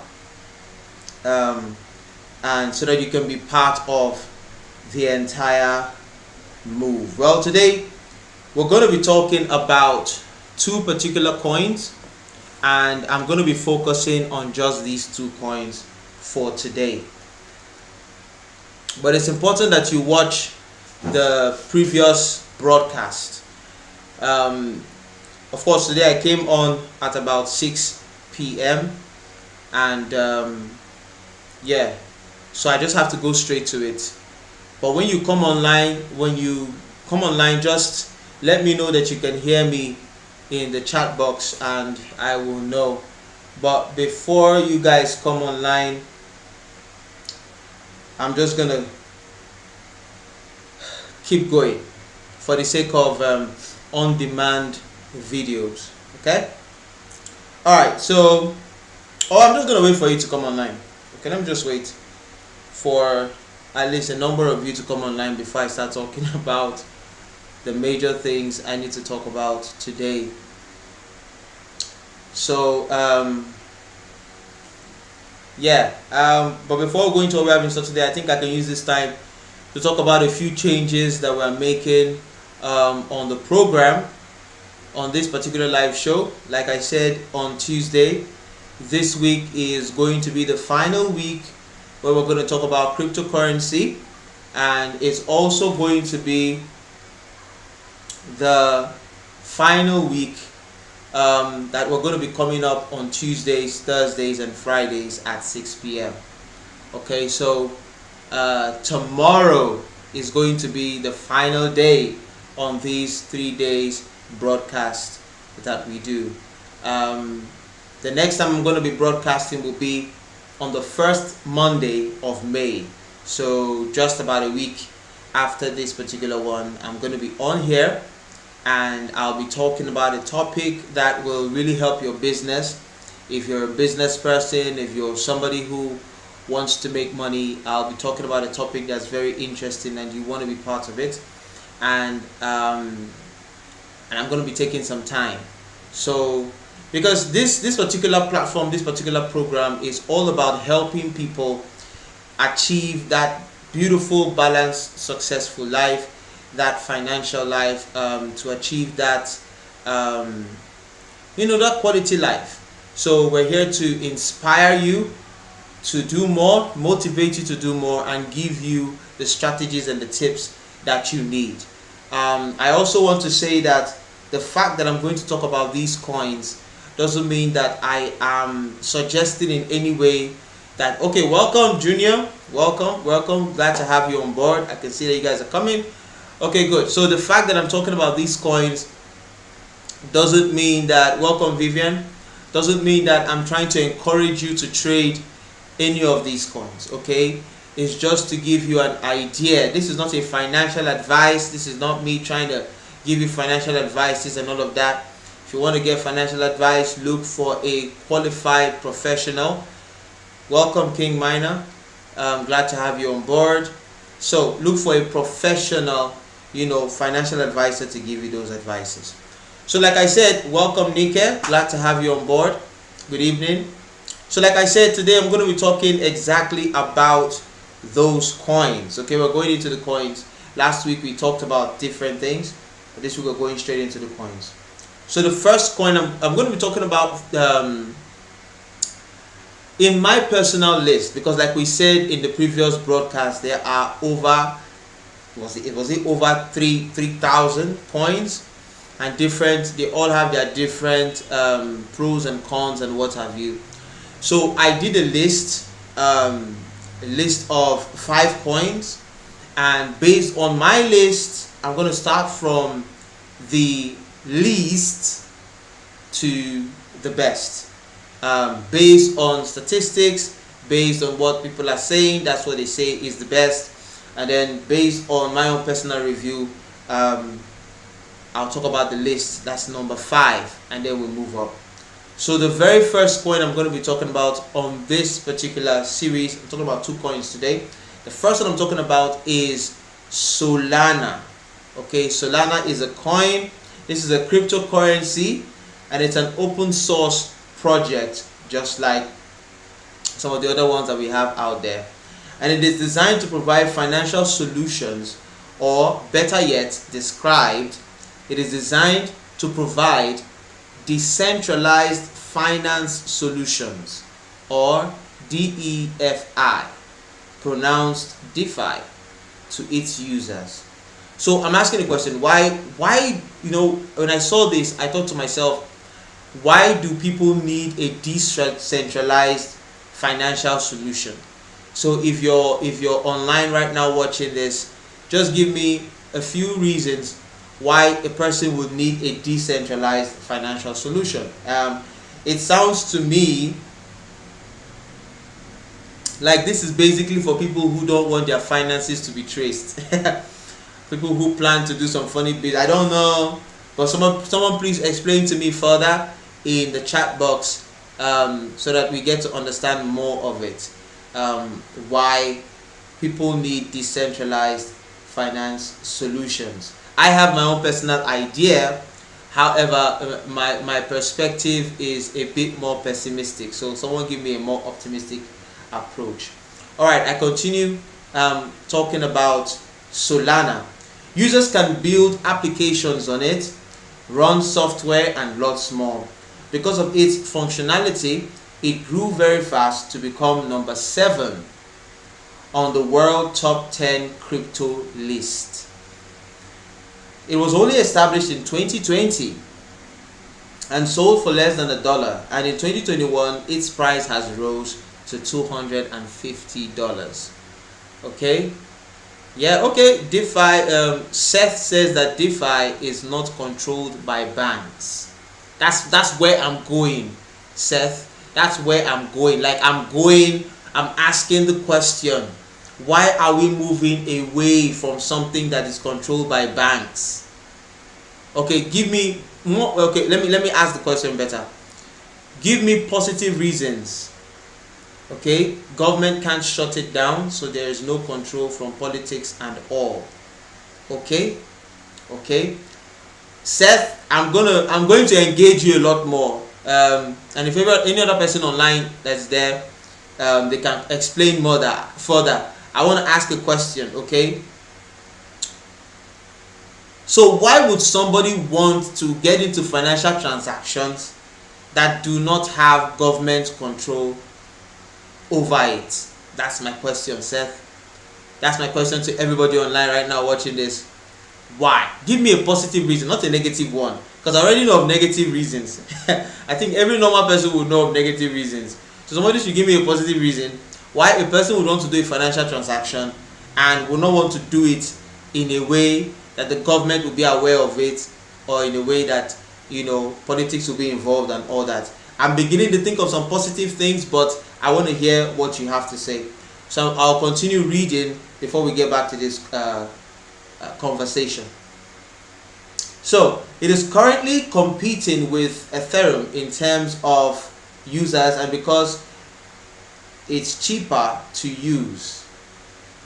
So a lot of people have moved from various other platforms to the Solana platform. Its volatility is normal for the crypto space, and just like some of the other cryptocurrencies, it goes up and down in price daily, sometimes within the 50% change range. It is also widely available in reputable exchanges, and it's 24-hour volume, that is daily transactions. We already talked about volume. Are worth, okay, so its daily transactions are worth over $1 billion US. So it has a high transaction volume daily. It has all the factors named above well covered. So, in as much as I think it's a good coin to trade in, let me repeat, Solana. Of course, once again, this is not a financial advice. So let's get back to our conversation about why people would want a decentralized financial something that does not have to do with the government. Okay, the positive things, because I could think of negative things. So King Miner is giving us some very interesting points. He said decentralized finance is not affected by inflation. Okay, I'm going to come back to that. King Miner also says sometimes sanctions from US affects currencies, but DeFi will be isolated from it. Oh, okay. And okay, that makes sense. That makes sense. So I have another question, King Miner. I'm asking you questions because I want to know. I want everybody to learn. Okay, I'm asking the questions because I want everybody watching this to actually learn and see these things. Okay, so I'll just ask this question. I will move on. Okay, Seth says it's faster than normal banks. Yeah. Okay, yeah, I can see that. But I also want to ask something. Okay, because we're all learning here. I understand a number of these things, but I want to see how we can talk about it. So you said that King Miner says that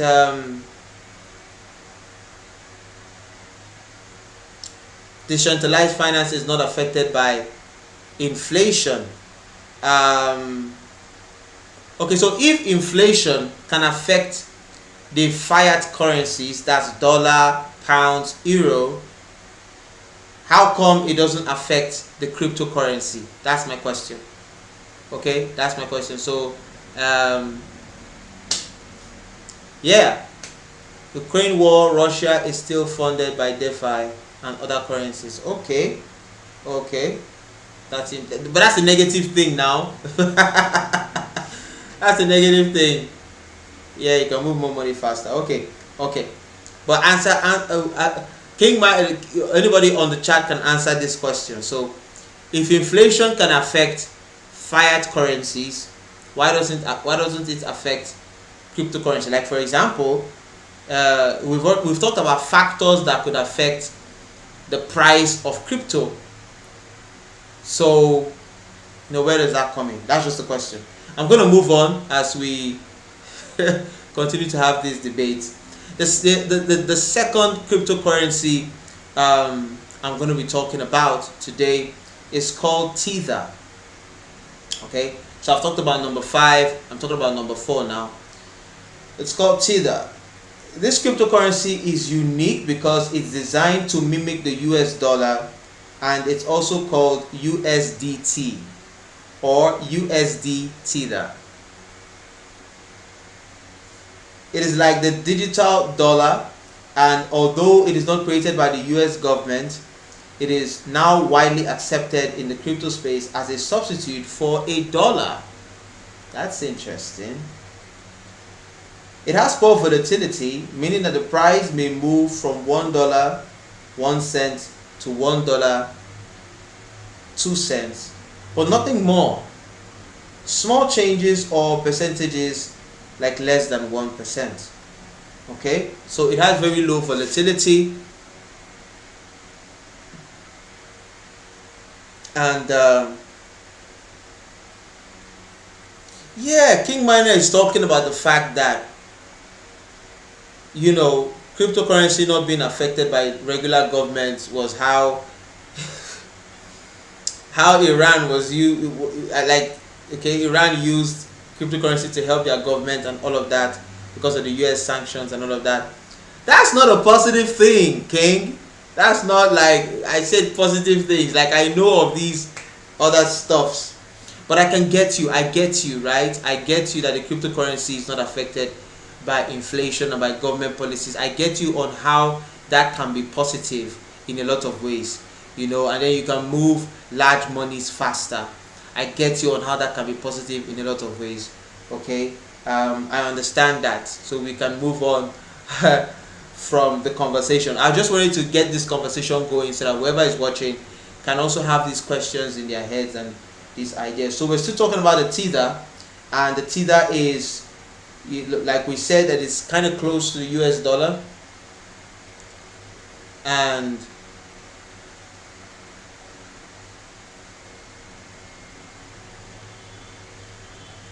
okay, Vivian, I see you. Okay, I get it. We can move from the conversation, because Vivian is saying inflation is why the naira is weak, but if we buy crypto, the value is locked and stays the same. I get it now. So we can move from this conversation.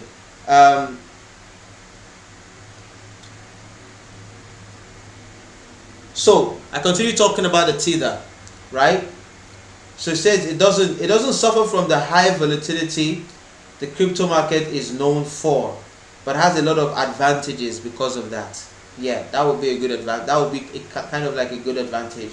You know, coins like USDT are called stable coins, and as the name implies, these coins remain stable in price regardless of what's going on in the market. Okay, so that's interesting. We have included this here because the kinds of trades you can do with USDT, the kind of trades you can do with USDT are called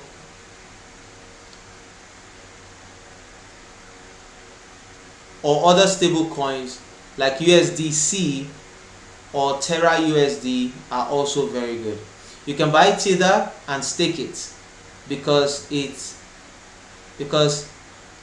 in an exchange over a period of time, as you can stake it in an exchange over a period of time, just like in a bank, and you earn interest on it. So yeah, you can earn interest on this particular coin. This is a very safe way to trade your coin, as your coin remains at the same value. You can buy Tether and also trade it on person-to-person markets that are found on almost all exchanges, called peer-to-peer or P2P markets. This is what most Nigerians do. They buy Tether and wait for a price change, which is usually a result of forex exchange of the dollar to the naira, and they sell to make profits. So this is also a profitable way to trade crypto.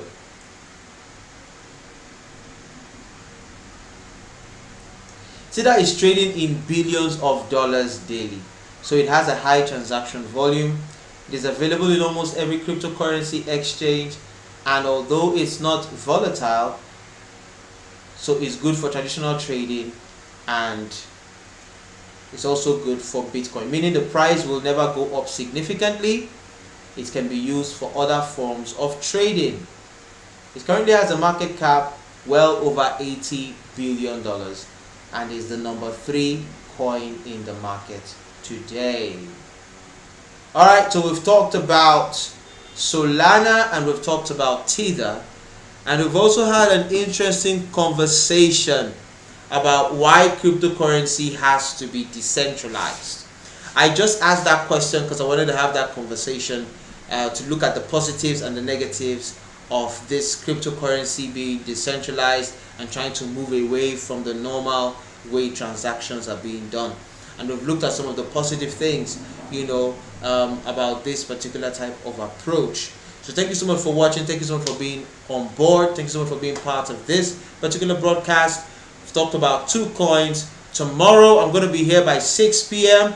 talking about 3 other coins, and that'll be like the grand finale for this particular week. The grand finale for this Tuesdays, Thursdays, and Fridays broadcast. And the next time I'm going to be coming on will be on the first Monday of May 2021. So thank you so much for watching. Thank you so much for being part of this. I'm always happy to see everybody online. Always happy to see you online. And until next time, remember, you're okay. Alright, people.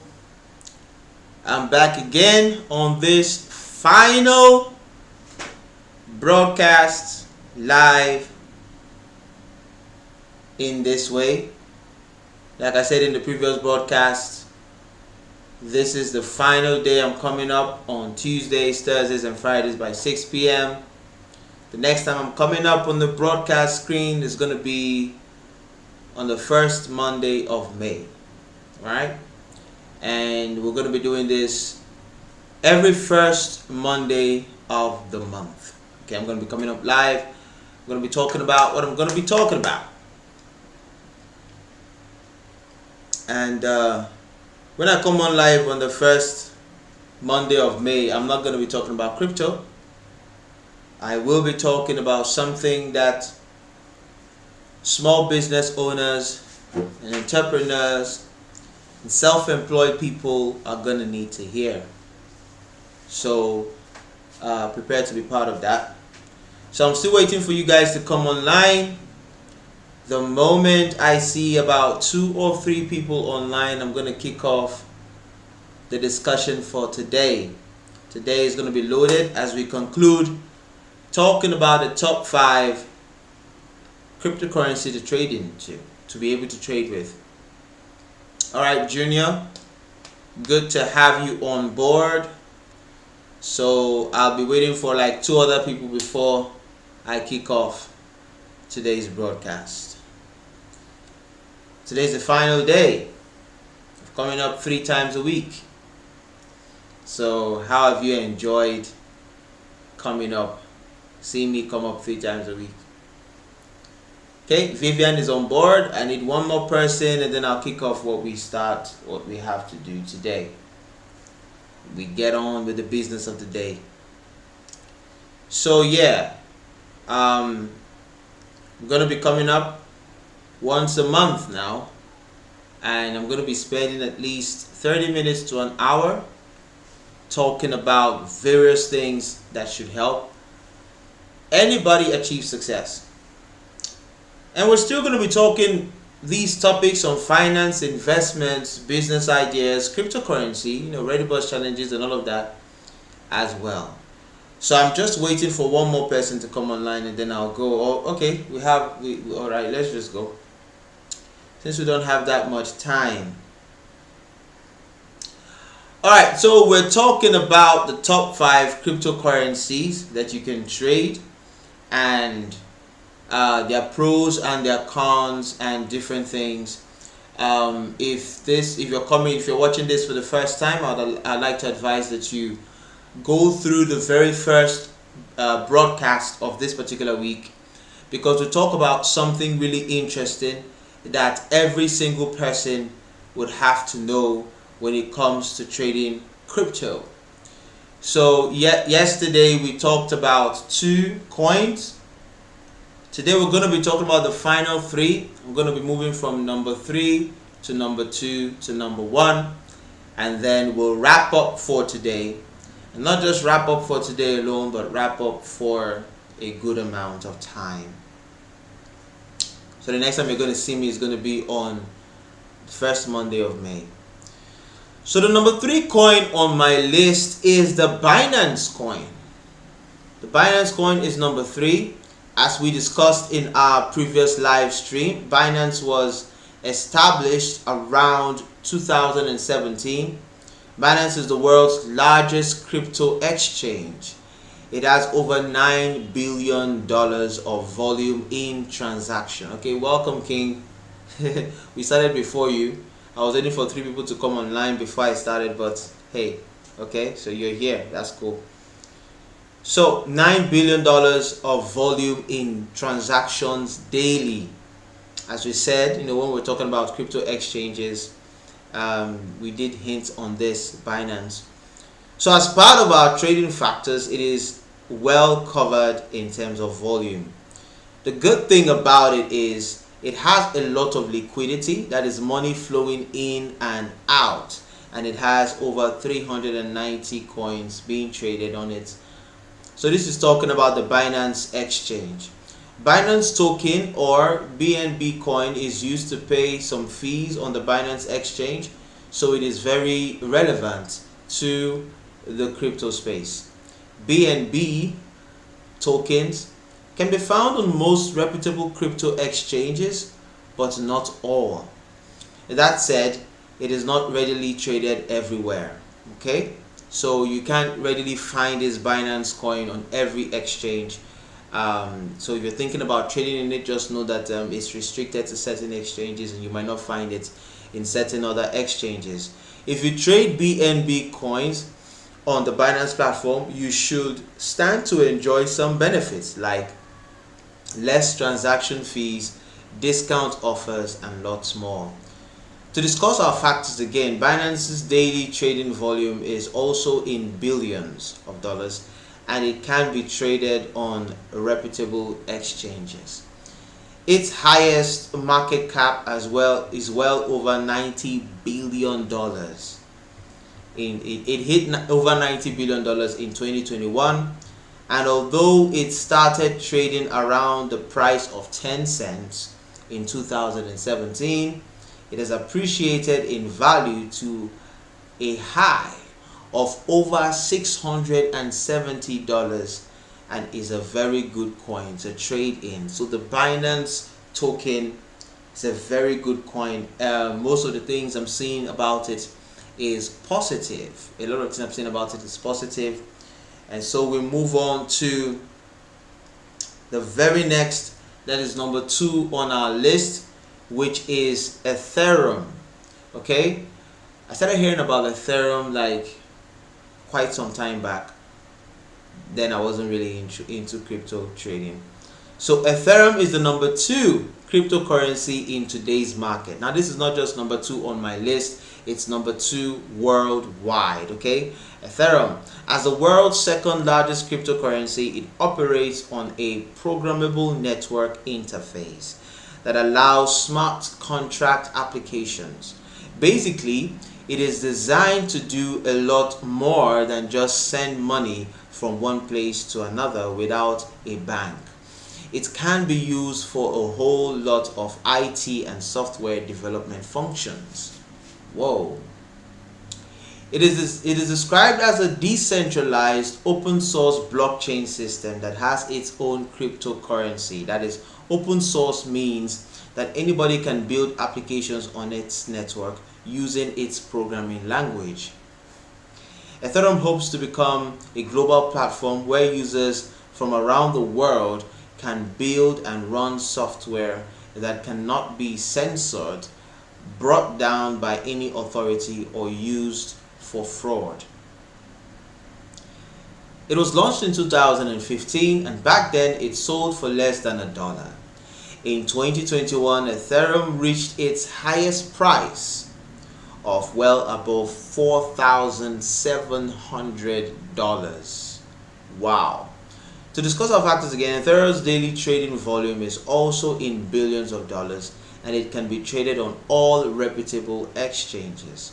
its highest market cap as well as was well over $400 billion, and it is very good.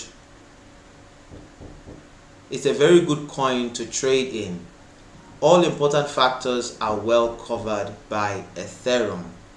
Okay, so this is a very, very good coin, very excellent coin, and what we're going to be looking at, what we're going to be talking about, is going to the number one coin. Now, the number one coin is the one everybody knows about. Everybody knows about this particular coin. It's a coin that has been, it goes without saying, it goes without saying, in every single platform where you talk about cryptocurrency trading, you can't talk about cryptocurrency trading without talking about this coin. This is the number one.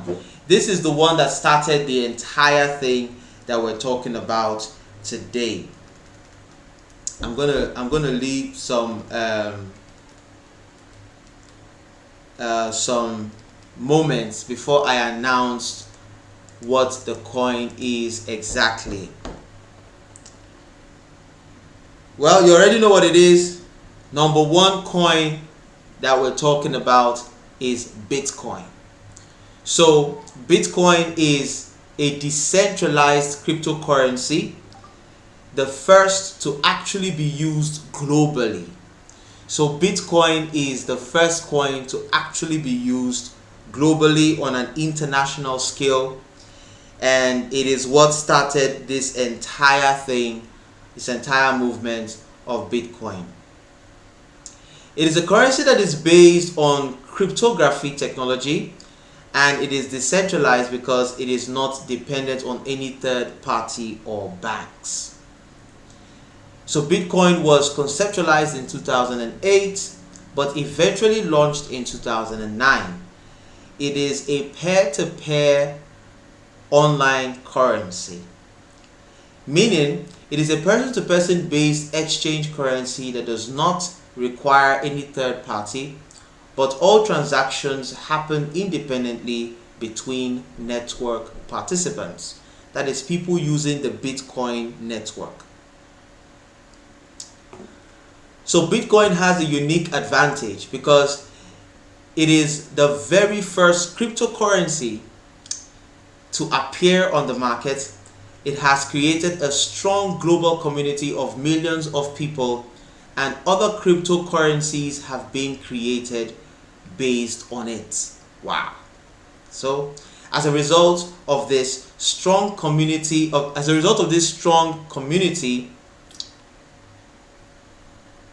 the entire cryptocurrency market became worth over $2 trillion in 2021, with Bitcoin alone worth over $1 trillion. I'm just letting you know the facts. Bitcoin is the most secure. Seth is letting us know that Bitcoin is the most secure. That's amazing. One coin up to $1 trillion. Wow. And the other coins, or alternate coins, called altcoins, together making up for the remaining 1 trillion of the market. Bitcoin started trading for far less than 10 cents, but now has grown exponentially. In 2013, Bitcoin was just over $100. Its all-time high, or highest price, over $68,000, was reached in 2021. Its daily trading volume is usually in billions of dollars, and it can be found on all exchanges. As you can see, all the important factors are well covered for the Bitcoin. So Bitcoin is what it is. Bitcoin seems to be the coin that you trade in if you say you want to do cryptocurrency. Okay, Seth says that Apple as a company is worth $2 trillion roughly. So crypto has far more. So yeah, not just crypto, but Bitcoin in itself. It's almost as though I'm not advising anybody to trade in any coin for any reason. This is not a financial advice. This is not giving you financial advice or whatever. But it's looking like Bitcoin is man, you know, the stuff. Bitcoin's price movement also affects the prices of other coins. Such, it will be wise to always have an eye on it, even if you're trading other coins. So that is a good tip. So the Bitcoin prices, it affects other coins, so you got to keep your eye on there as well. When Bitcoin drops in price, the rest of the market usually follows. After Bitcoin was successful, a group of people in the Bitcoin community came together to create another coin called Ethereum. Ethereum was created to have more functions than Bitcoin. It was designed to allow applications to be on it and to allow programming to be done on it, like we already said. So Bitcoin is the #1 coin to get into when getting into trading in crypto, trading cryptocurrency. So that's it. That's what we have for this particular broadcast today. Hey, from day one of how to trade crypto till now, from episode 1 to episode 9, I'm sure that you would have heard one or two things that should have given you a lot of information. But the final thought I want to leave, the final thing I want to say is that you need to do your own personal research on the entire cryptocurrency space. Understand it very well and pay attention to 3 things before going into this. The first thing I want you to pay attention to is to do your research. Learn about everything you can learn about cryptocurrency trading. Of course, 9 lessons will not be enough to give you all the information that you need. So do your own personal research if you're really thinking about going into this. The second thing is for you to invest little. All right, don't just take everything. When you start trading, just put a little bit of money into it to understand 1 or 2 things, and then before you start growing, and the more you educate yourself, the better you will get with this space. So we've come to the end of this broadcast and the end of this 3 days a week live. Like I said, the very next live that's coming up is going to be on the first Monday of May, and I'm going to be talking something about business that's going to help every single person that has a small business or a medium-sized business. Maybe you're self-employed. It's going to help you move forward. So thank you so much for watching cryptocurrency in 9 videos has been taught. We've talked about the pros and the cons of cryptocurrency. We've talked about the different crypto exchanges that you can get into. We've talked about the different coins that you can trade in. We've talked about the ups and downs, and it's just been really, really nice hanging out with you and talking about this particular topic with you. So thank you so much for watching. Until next time, remember, your dream is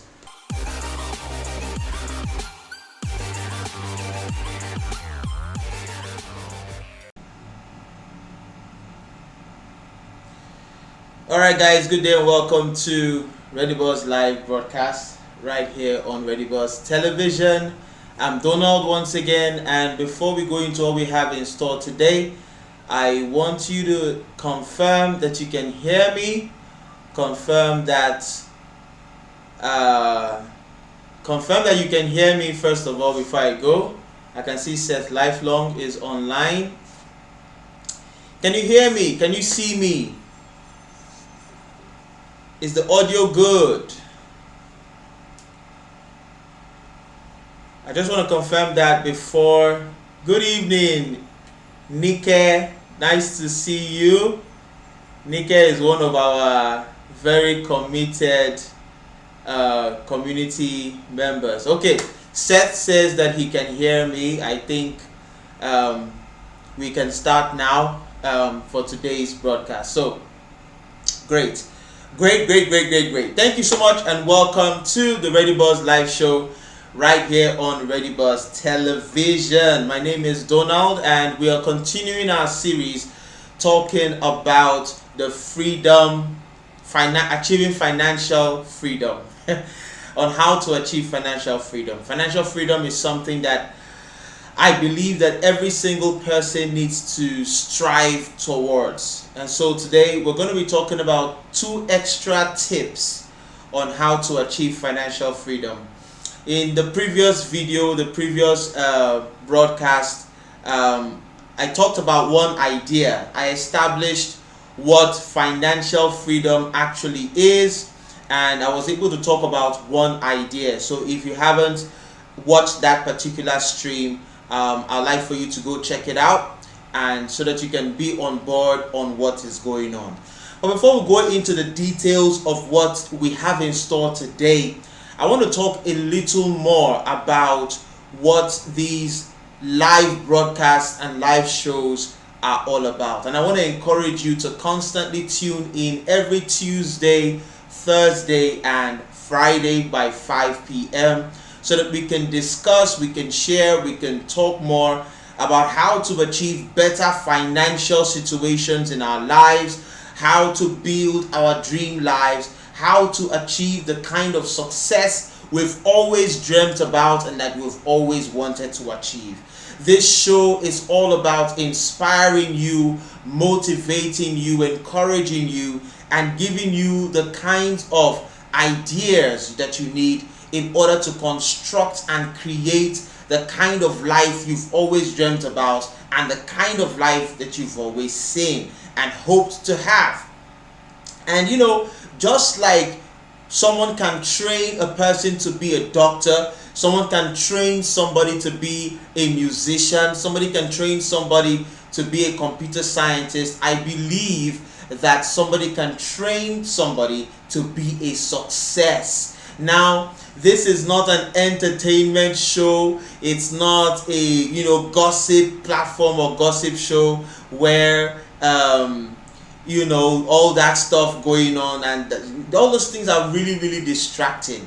These are the main things that I feel people need to focus on in order to take their lives further. So I want you to be part of the show. I want you to come on board every Tuesday, Thursday, and Friday by 5 p.m. We're going to be here talking and discussing. And it's not just going to be me alone. From time to time, I'm going to have other people online, or in the studio as well, that's going to be discussing on various ideas. The banner, the e-flyer for this particular show is on the screen. I know you can see it. And right there you can see that we're talking about investments, business ideas, cryptocurrency, Ready Buzz challenges, and all those other stuffs. That's what we're discussing here. And we hope to have interviews with certain people, key people that have achieved success in their different works of life and their different businesses, and those who have achieved success with cryptocurrency trading and forex trading and all of that. They're going to be on this show. So I want you to just make it a date every single week on the specific days. Okay, that being said, let's get into what we have today. We're talking about financial freedom. We're talking about tips and ideas on how to achieve it. And today, the first tip I want to give is that you need to learn how to earn more and spend less. Okay, because a lot of the time we want to earn more money. Like I said in the previous broadcast, that a lot of people are looking for ways to make more money. Excuse me. Looking for ways to make more money. Looking for ways to achieve more payment, more salaries, more payment for doing the jobs that they do. And it is thought that making more money is the goal, making more money is the aim. Well, today, the first tip is sometimes making more money is not good enough, because most people tend to make more money and then they begin to spend more. Imagine the situation where a person is working in a particular company and they're paying him a particular amount of money. he or she is getting a certain kind of benefit from the work that they are doing, and they begin to cry out that they want to make more money, they want to get promotions, and they finally get that promotion that they've always sought out for. Now they are making a little more money, and guess what happens when you start making more money? The funny thing is, you begin to spend more. All right, because at the time when you were making the kind of money you were making, that you considered small, right? You had that car in mind that you wanted to buy. You had that lifestyle that you wanted to live. You had those types of clothes that you wanted to wear. You had those places you wanted to go, those types of entertainment things that you wanted to start doing, and you didn't have the money to do it then, so you didn't get into it. But now that you are making a little more money, you want to start doing those things, and that is a challenge. That is a serious challenge, because the truth of the matter is, when you start earning more, you should do your very best to spend the amount of money you were spending before, so that you can have some extra money to be able to do some wise things like investments and various other things that you can do with your money. But a lot of the time, that's not the case. That's not what actually happens. Okay, we begin to earn a lot of money, and then we begin to spend more. But you know, the funny thing is, let's imagine that you were earning, let's imagine that you were earning 120,000 naira a month, and imagine that you were able to live on that 120,000 naira, like you were managing yourself, right? So now your money has increased, they've increased your salary, now you're earning 250,000, right, naira every single month. What happens? You know, you begin to do a little more, and before you know, the 250,000 naira is not enough. And so you find yourself in the same situation that you were when you were earning 120. So now you want to look for more money, you want to make more money. Oh, let's make more money. And that's not the case. So what you're supposed to do at that point in time is to what? Spend less. So now that you're earning more, resist the temptation to spend more. Resist the temptation to want to buy things and to want to do things that you didn't used to do before, and try to have that extra money for various things that are necessary, like investing. Now, this does not mean that you're not going to have a little bit of fun, because I was having a conversation with somebody, and the person said that, you know, yes, it's one thing for you to be able to invest in your future. It's another thing for you to be able to create moments. You know what happens, you know, when you are thinking so much about your future, everything about future, so you're depriving yourself of a number of things, and that's the truth. And then what happens, you know, how do you experience certain things? Some type of enjoyment are necessary. You know, it's understandable that sometimes you might want to do a little bit more, but then there's a wise way to go about it, because if you exactly, Nike, yes, I see your comment exactly.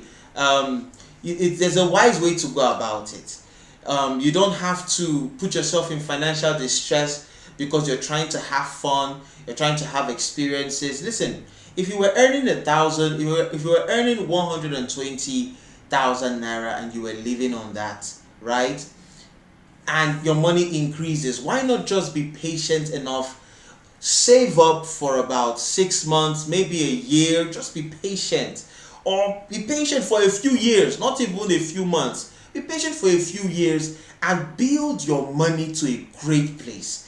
That way, when you want to take your vacation, it's not going to be under distress, it's not going to be under duress. Alright, it's going to be out of the abundance that you have saved up. It's going to be out of the abundance of your investments you've made.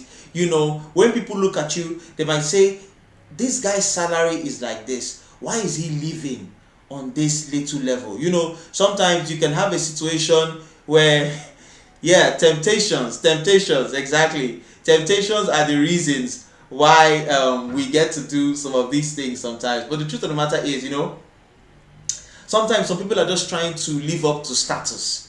They are trying to, I'm a big boy now, so let me move to this part of town. And for those of us staying in Lagos, maybe the person was on the mainland, living somewhere in probably, let's say, I wouldn't say Yaba, because Yaba is like a middle class level. It's an okay place. Maybe the person was staying in Ikondo or something. For those of us in Lagos, those types of areas. And then, the person starts making a lot of money, and then all of a sudden the person wants to move to Lekki, the person wants to move to the Banana Island, and all of that. Resist that temptation.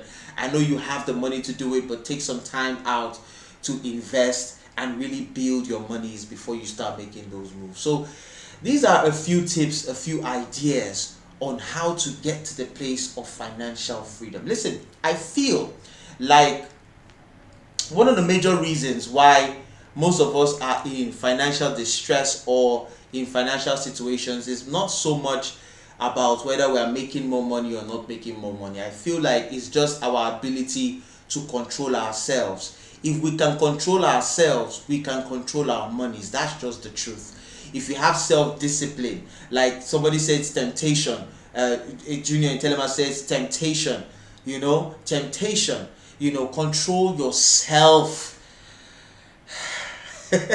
I know what I'm saying, because even for me, it can be a challenge, okay? But hey, you spend less and you earn more, and that is the trick. That is the way. So like I keep saying, what's the purpose of earning more money? What's the purpose of earning more money? What's the purpose of earning more money? It's so that you can be financially free. And one of the ways to be financially free is when you start earning more money, you spend less. You might get in trouble with your friends. You might get in trouble with your relatives. They might say, you've got to that promotion now, so why not come and take care of this? Why not come and take care of that? You've gotten that money now. Why are you still living in this place and all of that? Don't listen to those words. Do your very best to stay disciplined and to build up your monies. I believe it's possible. I believe we can all achieve those types of things. Exactly. They will start living large. Self-control is exactly. So that's another tip, okay? When you start earning more money, spend less.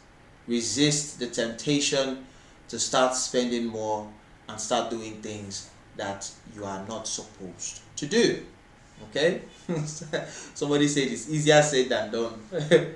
So the next tip that I'm going to be giving for today on achieving financial freedom is to be able to have realistic financial goals, all right, for your financial freedom. Okay, we're talking about financial freedom now. I believe that it's a topic that we have to drill into our minds, because most of us don't have it in our minds to aim for financial freedom. We simply aim to make more money. Yes, even if you've put your structures in place to achieve financial freedom, you still want to make more money. It's understandable, but you should be invested in financial freedom, in trying to achieve that. And the second tip I'm going to give is to be able to plan realistically.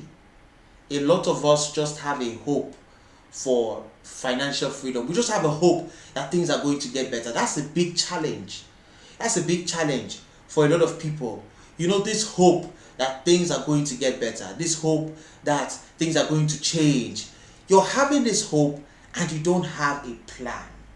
Like if I asked you, what's your plan to make this your hope of things getting better actually come to pass, you probably will not tell me anything that makes any sense. You're just simply hoping in the air. You need to have realistic financial strategies and goals. It has to be realistic. Yes, earn more, but plan as you are earning. All right, structure it as you are earning for financial freedom. Financial freedom is the dream, it's the hope, it's what everybody is striving for. They might not know that that's what they're striving for, but that's what they're striving for. But now you know. Now you get it. So you need to plan realistically. Now, what do I mean by planning realistically? Let me give you a scenario. Let me give you an idea of what I mean when I say plan realistically, right? Let's imagine that you make $1,000 every month, or okay, let me rephrase that. Let's imagine that you make 100,000 naira every single month, right? Or 1,000. Well, they're not equivalent, but okay, let's just say 100,000 naira every single month. All right, imagine that, right? Now, the aim is what? Financial freedom. All right. So, planning realistically would mean that in 12 months, the person will have 1.2 million naira, right? And exactly, planning is a crucial point. Exactly. So we're talking about planning realistically. So a crucial point, right? So you have 100,000 naira every single month. That means in 12 months you will have 1.2 million, right? 1.2 million. Let's imagine that that person works in that particular company for 40 years. That's going to lead to 48 million naira. Wow. Okay. Now, that means that the person would need to achieve 48 million naira to be financially free. I don't know if you get my point. Let me repeat it so that you get the point, right? Imagine a situation where somebody is making 100,000 naira a month, right? And the person is living on 100,000 naira a month. It makes sense, right? And the person is okay. 100,000 naira a month is okay for the person. The person can live on that. So that person, imagine that that person should be able to have this 100,000 naira a month, right? For 40 years. So now, in a situation where the person has that amount of money for 40 years, that means if the person has 48 million naira, the person doesn't have to work again for the 100,000 naira a month. All right? So we're talking about planning realistically. So the person is sitting and thinking that with my 100,000 naira a month, how can I be financially free?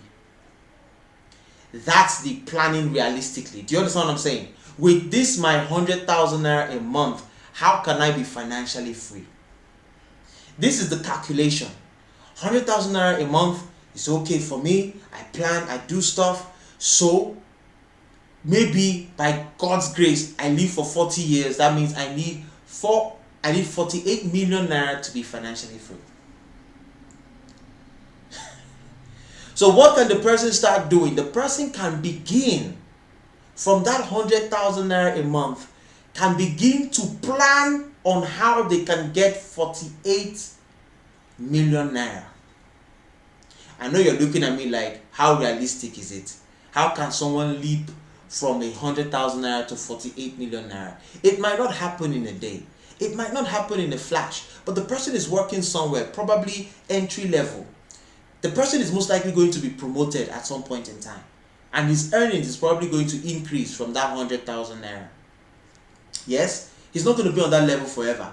Right? So he begins to what? Earn more. So now that he's earning more, he should spend less. Now I've gone back to the previous point. He's earning more, he should spend less, because his aim is actually 48 million naira. Not the 200,000 naira they've increased his salary to. Not the 500,000 naira they've increased his salary to. So if you have this type of mindset and you're pushing for more money, you have your target of how much money you want to achieve so that you can be financially free. Do you get it? So as time keeps going on, you keep making more money. You keep getting into more situations to make more money. Maybe you get into investments, you buy a land, you sell the land, you make more money, you do this, you do that. Over maybe 6 to 7 years, or over 10 years thereabout, or maybe over 15 years, you might actually achieve that 48 million naira. That's the truth. That's the truth, right? But if you don't have that plan, that's what I'm saying. If you don't have that plan in your mind, if you don't have that plan in your head, then you're not gonna strategize and calculate yourself further or forward. Are you understanding the point about planning realistically? So it's always good to have this end point, this end game in your mind about the amount of money that you will have today that will make you okay. What that means is the amount of money you will have today that will make you financially free. You should know the figure. You should know the figure. You should plan the figure. You should calculate the figure. Do you understand what I'm saying? You should have all these things together ready. Because as you go on in life, opportunities are going to come for you to make more money. When you do make that more money, if you don't have this type of vision, financial vision in your mind, you're going to spend the money, you're going to waste the money. There are people who have gotten into a lot of money. They have seen 30 million, they have seen 40 million, they have seen 100 million, and they are still in a place of financial distress because they did not either plan appropriately or have some type of structure in place. So this is what I'm saying, right? I've given you 2 tips today, 2 ideas today to further motivate you to be able to begin to construct yourself for financial freedom. Do you understand? Because a lot of the time, nobody talks to us about financial freedom. That's just the truth. They've talked to us about making more money. They've talked to us about earning more. But they haven't talked to us about the real game plan, which is financial freedom. So that's what I'm talking to you today. That's what I'm sharing with you today. All right? To give you that idea, to put it in your head that financial freedom is the aim, and these are how you get it. Yeah? Junior Itelema says, with no plan, then the money will not remain no matter how much. Exactly. There must be a plan in your mind. There must be something you see. Without a vision for something, you don't know where you are going. That's a good one. Now, I just thought about something really interesting. Most of us are in financial distress, we're in bad financial situations because we don't have a vision for our money. Imagine what I talked about, planning and having realistic plans, right? This individual has it in mind that exactly, he has it in mind that 48 million is what he needs to be financially free, and he pushes for that. Let me ask a question. Okay, if this idea was what some people had in mind, you know, when they are like I don't want to say this. I'm being careful about saying this. I'm being careful about saying this. But the idea is this. If you have a vision for money, your vision should be, how much do I need to have to be financially free? Some people are also thinking it's still the same thing, because you might be thinking, you know, you want to take care of your children, you want to take care of your family and all of that. Well, it's still a similar thing, because you know that example I gave about the 100,000 naira is just an example. For some people, it's 200,000 naira they need monthly. For some people, it's about 1,000,000 naira they need monthly. You do the calculation, you do the planning. You know what I'm saying? But you get the idea, you get the basic idea. And yeah, have a vision for your money. You know, somebody might ask you, how much will they give you right now for you to be okay? If you cannot answer that question, then there's an issue. So start today to begin to plan, to think realistically. How much? If somebody gives me this amount of money, will I be okay? How much money will that be? And the okay I mean is, will you be financially free? All right, we're coming to the end of this particular broadcast. It's been an interesting one. I've been happy to have you guys here. Kudos and shout out to Nike. Shout out to Seth Lifelong. Shout out to Junior Itelema. Shout out to Vivian Mordy. Shout out to everybody who tuned in for the broadcast today. It's been nice having you. We'll continue these broadcasts moving forward. It's going to be more interesting. It's going to be more content, more stuff going on. And it is my belief that as you hear these words, it'll inspire you, it'll motivate you, it'll strengthen you. I know some of you watching this right now might be thinking, man, is it really possible for me to be financially free? Is it really possible with the state of the country, the state of things that's going on, blah, blah, blah? Listen, it is very possible. You don't want to stumble onto a lot of money and not know what to do with it. I know you're thinking, how can I stumble onto a lot of money? It's possible. Most of the people that have seen a lot of money probably didn't know that they were going to see a lot of money. And they saw it, and some of them didn't know what to do with it.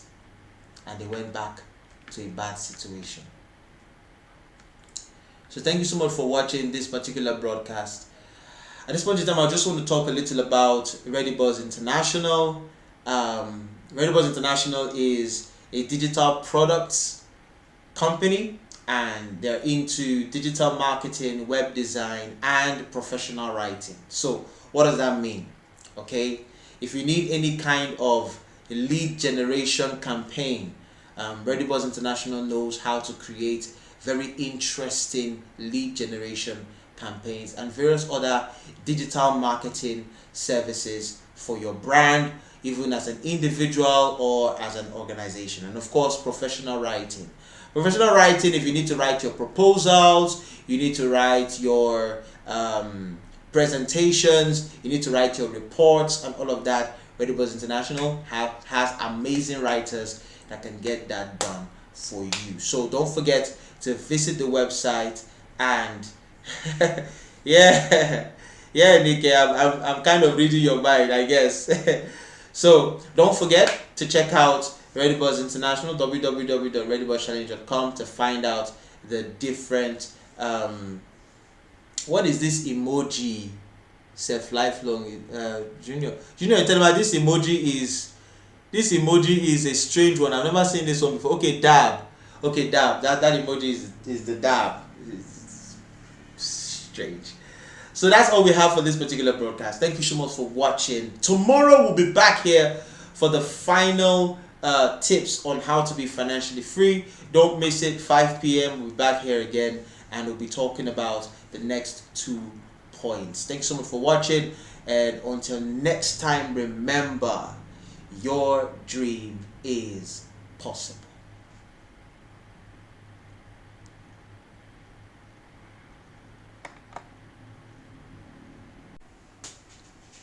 Okay, good day everybody, and welcome to the live broadcast.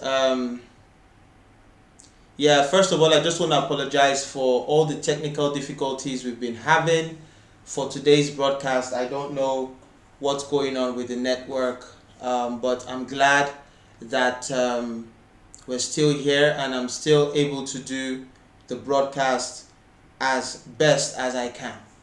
Okay, so today we're still talking about financial freedom. We're still talking about how important it is. Okay, so today we're going to be talking about the 2 other tips that I'm going to be giving for financial freedom, for if you want to achieve financial freedom, and it'll be interesting for you to stay tuned to hear those tips. Also, in this particular broadcast, we're going to be talking about the number of the day and the quote of the day. So listen through till the end, because I'm going to be dropping hints and ideas on what the number of the day will be.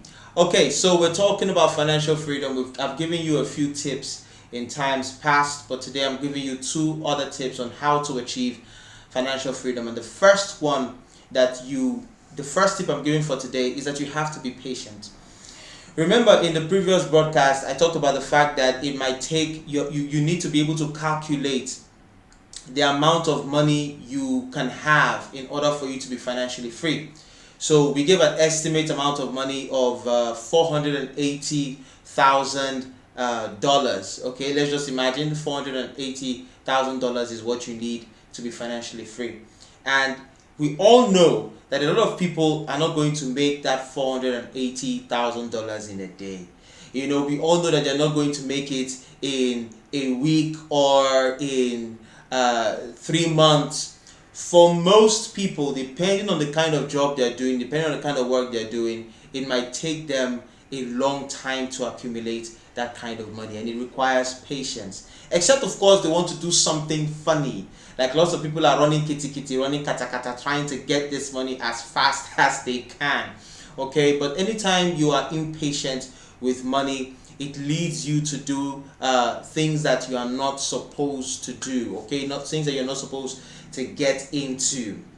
So if what you're looking at is a more systematic way to achieve this financial freedom, a way that when you achieve the financial freedom, you're not going to be laced with anxiety and fear about one thing happening or the other. You have to be patient to be able to put your strategies together, to be able to take it one step at a time. And like I said in the very first video, one of the best things you can do in order to achieve this particular thing in your life is passive income. When you have this passive income and money is still coming in, and you're able to still use the money to do 1 or 2 things. Yes, you can actually make this money somehow and have this money somewhere. But it's best if you get into a situation where the money is working for you. And in order for you to have enough passive income that generates a good amount of money for you, you have to be patient. Okay, so just calm down. Okay, it's possible for you to achieve financial freedom. It's possible for you to make that kind of money, but you're gonna have to be patient. If you're not patient, well, you might get into things that you hope you hadn't have gotten into. So yeah, when you are 18 years old, that's the best time for you to start thinking about real serious things. Now I know that an 18-year-old doesn't necessarily think about investment or think about how to create financial situations for themselves, but 18 years old is an excellent stage for you to start building yourself. So I'm just gonna laugh there because I want to give you a hint.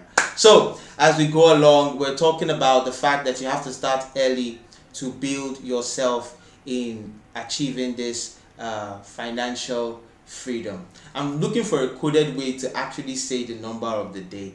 So I'm trying to figure out how to do it so that so that I make sure that you're listening and you're on board. But if you are smart, you will know that I have said the first part of, what I'm saying, of the numbers. Let's keep going. So one of the best ways to ensure that you build this financial freedom is to be patient. The second way I want to talk about today is for you to not get into any extra debt. Okay, debt is debt, as in debt. It's pronounced debt, but I'm not saying death. Okay, I'm not saying death. I'm saying debt, as in DEBT. It's pronounced debt. Okay, not debt. Okay, so not getting into any new debt, okay, not getting into any kind of habit or any kind of practice that takes money away from you in a way that is not supposed to. Okay, I know that we talked about earning more and spending less, and you might ask yourself, what's the difference between earning more and spending less and not getting into new debt? Okay, let's take for instance, you want to achieve financial freedom, but you haven't necessarily gotten to a place where you are earning more money. Okay, you want to use the exact amount of money you have right now to begin to build a structure where you become financially free. So in that particular kind of case, minimizing your debt is a good way to go. Not getting into any situation that will pull out more money from you, or cause for you to go and borrow, or cause for you to go and get from the lenders or something, and so on and so forth. It's a good situation to be in. You may not be earning more, but you have minimized your debt. So that's the difference between what I said before about earn more and spend less. In that particular one, I said, look, most of us, we start earning a lot of money and then we begin to increase our expenses. But in this one, hey, just try not to get into any more debt. You might not be earning more, but don't take up a new habit that will cause for you to be spending money in ways that you're not supposed to spend. And even if you start making a lot of money, still do not get into those types of situations, and it will really help you out. If not, your life will just go down to zero. Okay, if you don't pay attention to these rules, if you don't pay attention to these ideas, your life will just go down to 0 0. So if you started at 18 to build your life to a level where you become financially free, then your life can never go down to becoming 0 0. Okay, so I want you guys to just pay attention to all that we've talked about, and let this be a source of inspiration to cause for you to start thinking about making yourself financially free. And of course, when it comes to the quote of the day is something you already know. I say it in every single video of mine, so you should know what the quote. I'm not going to say that this is the quote of the day, but you should already know, because it's something that I quote every single time I come on board, or if I'm doing a video on live. That's how I always like to sign out. So thank you so much for watching. I apologize again for all the technical issues we had. We're gonna fix all of that, and the next time we're coming on live is on Tuesday. So these live shows are gonna get better. We're gonna have more guests coming in. We're gonna be talking about different topics as well that should help you become financially stable, financially okay, and cause for you to be able to have the kind of dream life that you want to have. And we're going to have people on board. We're going to have guests on board, specialists and people who have achieved success in various areas of their lives. They're going to talk to us and help us achieve the kinds of things they have achieved. So thank you so much for watching. It's been good having you on board. See you next Tuesday by 5 p.m. And until next time, remember, your dream is possible.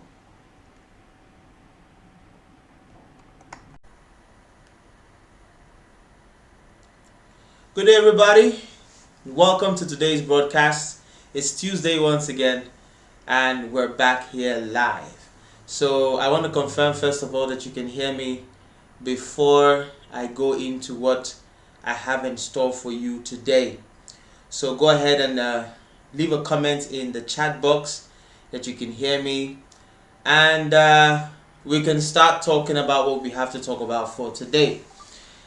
Before I get your confirmation that you can hear me, I'm just going to talk about what this platform is all about. This is the Ready Buzz Live show. This is the show where we get to talk about all sorts of interesting things that's going to help us achieve a better financial life. And you know that when you have a better financial life, then you can also have, a much robust and interesting and vibrant life. So it's the main aim to learn how to put your finances together, to learn how to make your finances work for you, and so many things.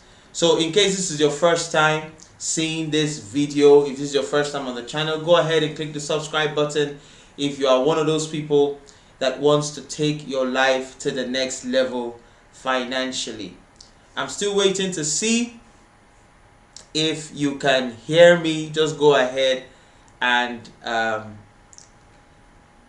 leave a comment in the chat box that you can actually hear me. I'm just gonna wait for a response before I go ahead. But hey, okay, let me just go ahead, you know. So yeah, so that's what this live show is all about. It's all about achieving better financial life. It's all about being able to position ourselves in areas where we can make our lives more interesting and fruitful. So here on this platform we talk about currency and all of that.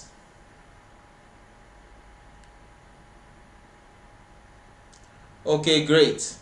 You can hear me. That's excellent. Alright, now that Junior Itelema has confirmed that he can hear me, the audio is good, the sound is good, everything looks excellent, I'm going to go right ahead to get into what we have: balance. Okay, a lot of us need to be able to balance our careers and our personal lives in such an excellent way. So this is one of the things that can affect your finances. Okay, sometimes we say that we are too busy to be able to pay attention to the home life. We're too busy to be able to pay attention to things, the domestic life as it were. But for the fact that you have work to do does not mean that you need to neglect some of the more natural and home things.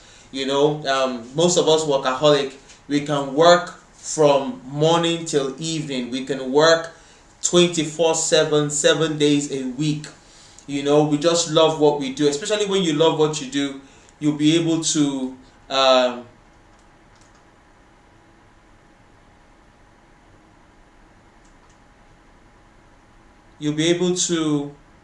excuse me.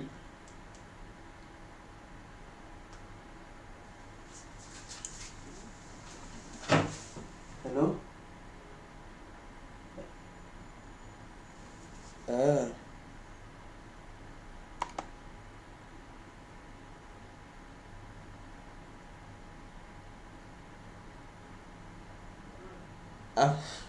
Sorry,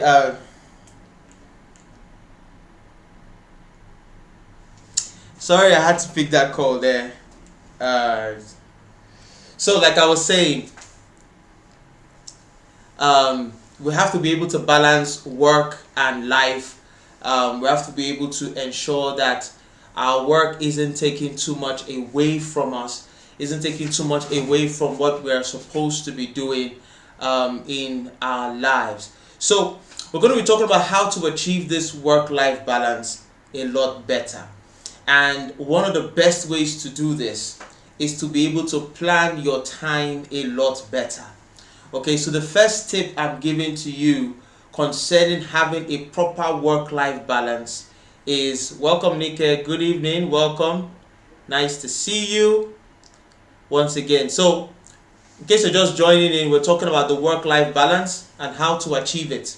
You know, the fact that you say you are doing something important doesn't mean that you have to let certain things slide, okay? It doesn't mean that you have to let certain things fall out of place.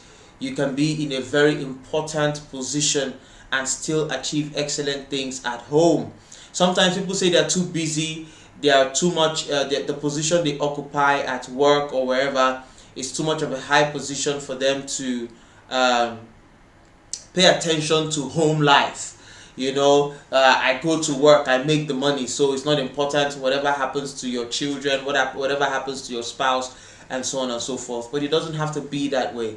It's possible for you to have a balance. It's possible for you to be excellent at work and excellent at home. Okay, for those people who give those excuses that they are too busy at work, that's the reason why their domestic life is falling apart. Listen, I know people that are very busy at their workplaces I know people that occupy very top positions in their companies, and they still come back home to take care of home duties. They still, yeah, the last network was terrible, but we fixed it, and we're moving on with our live show. So yeah, so we're talking about achieving the work-life balance.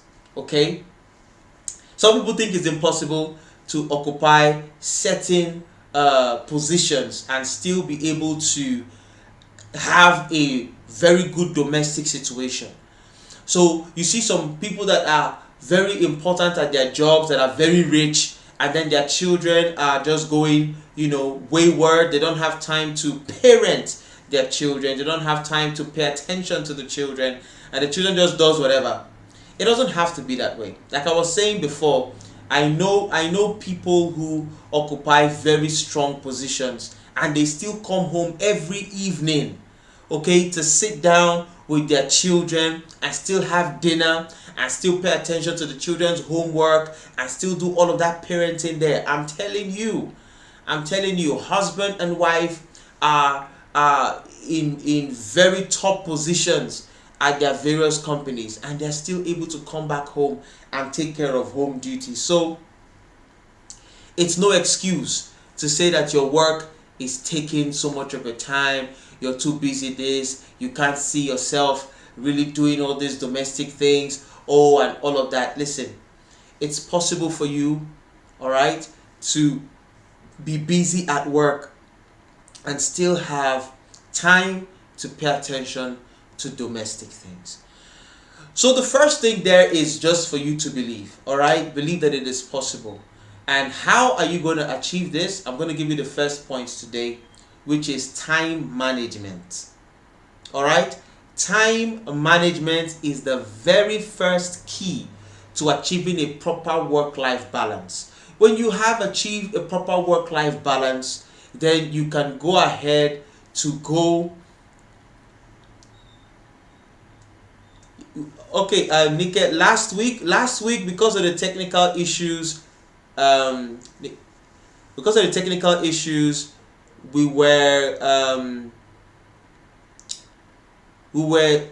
had to create some type of different approach to last week's contest. So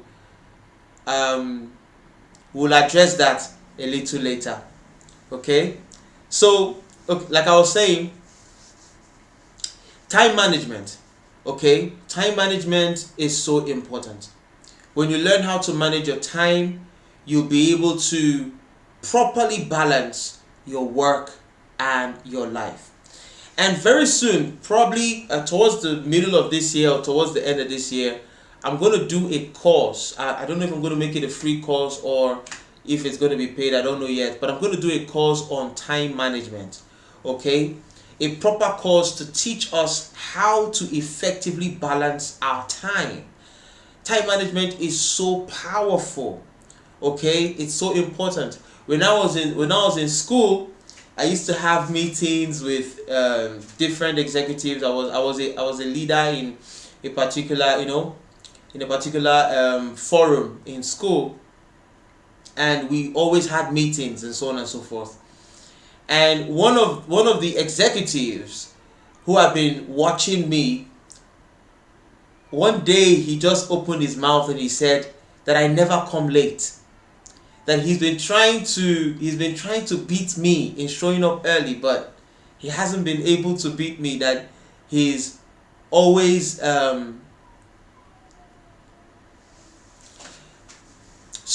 he's always been looking for a way to beat me about coming to the meetings early. And I told him, you can never beat me, because my policy for anything is that if I'm on time, I'm late. So I have to be there about 10 minutes before the time, or 5 minutes before the time, 15 minutes before the time. And that's how important keeping to time is for me. And that's how, that's how much,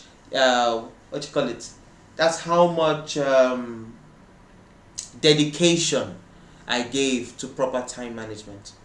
So time management is the first tip.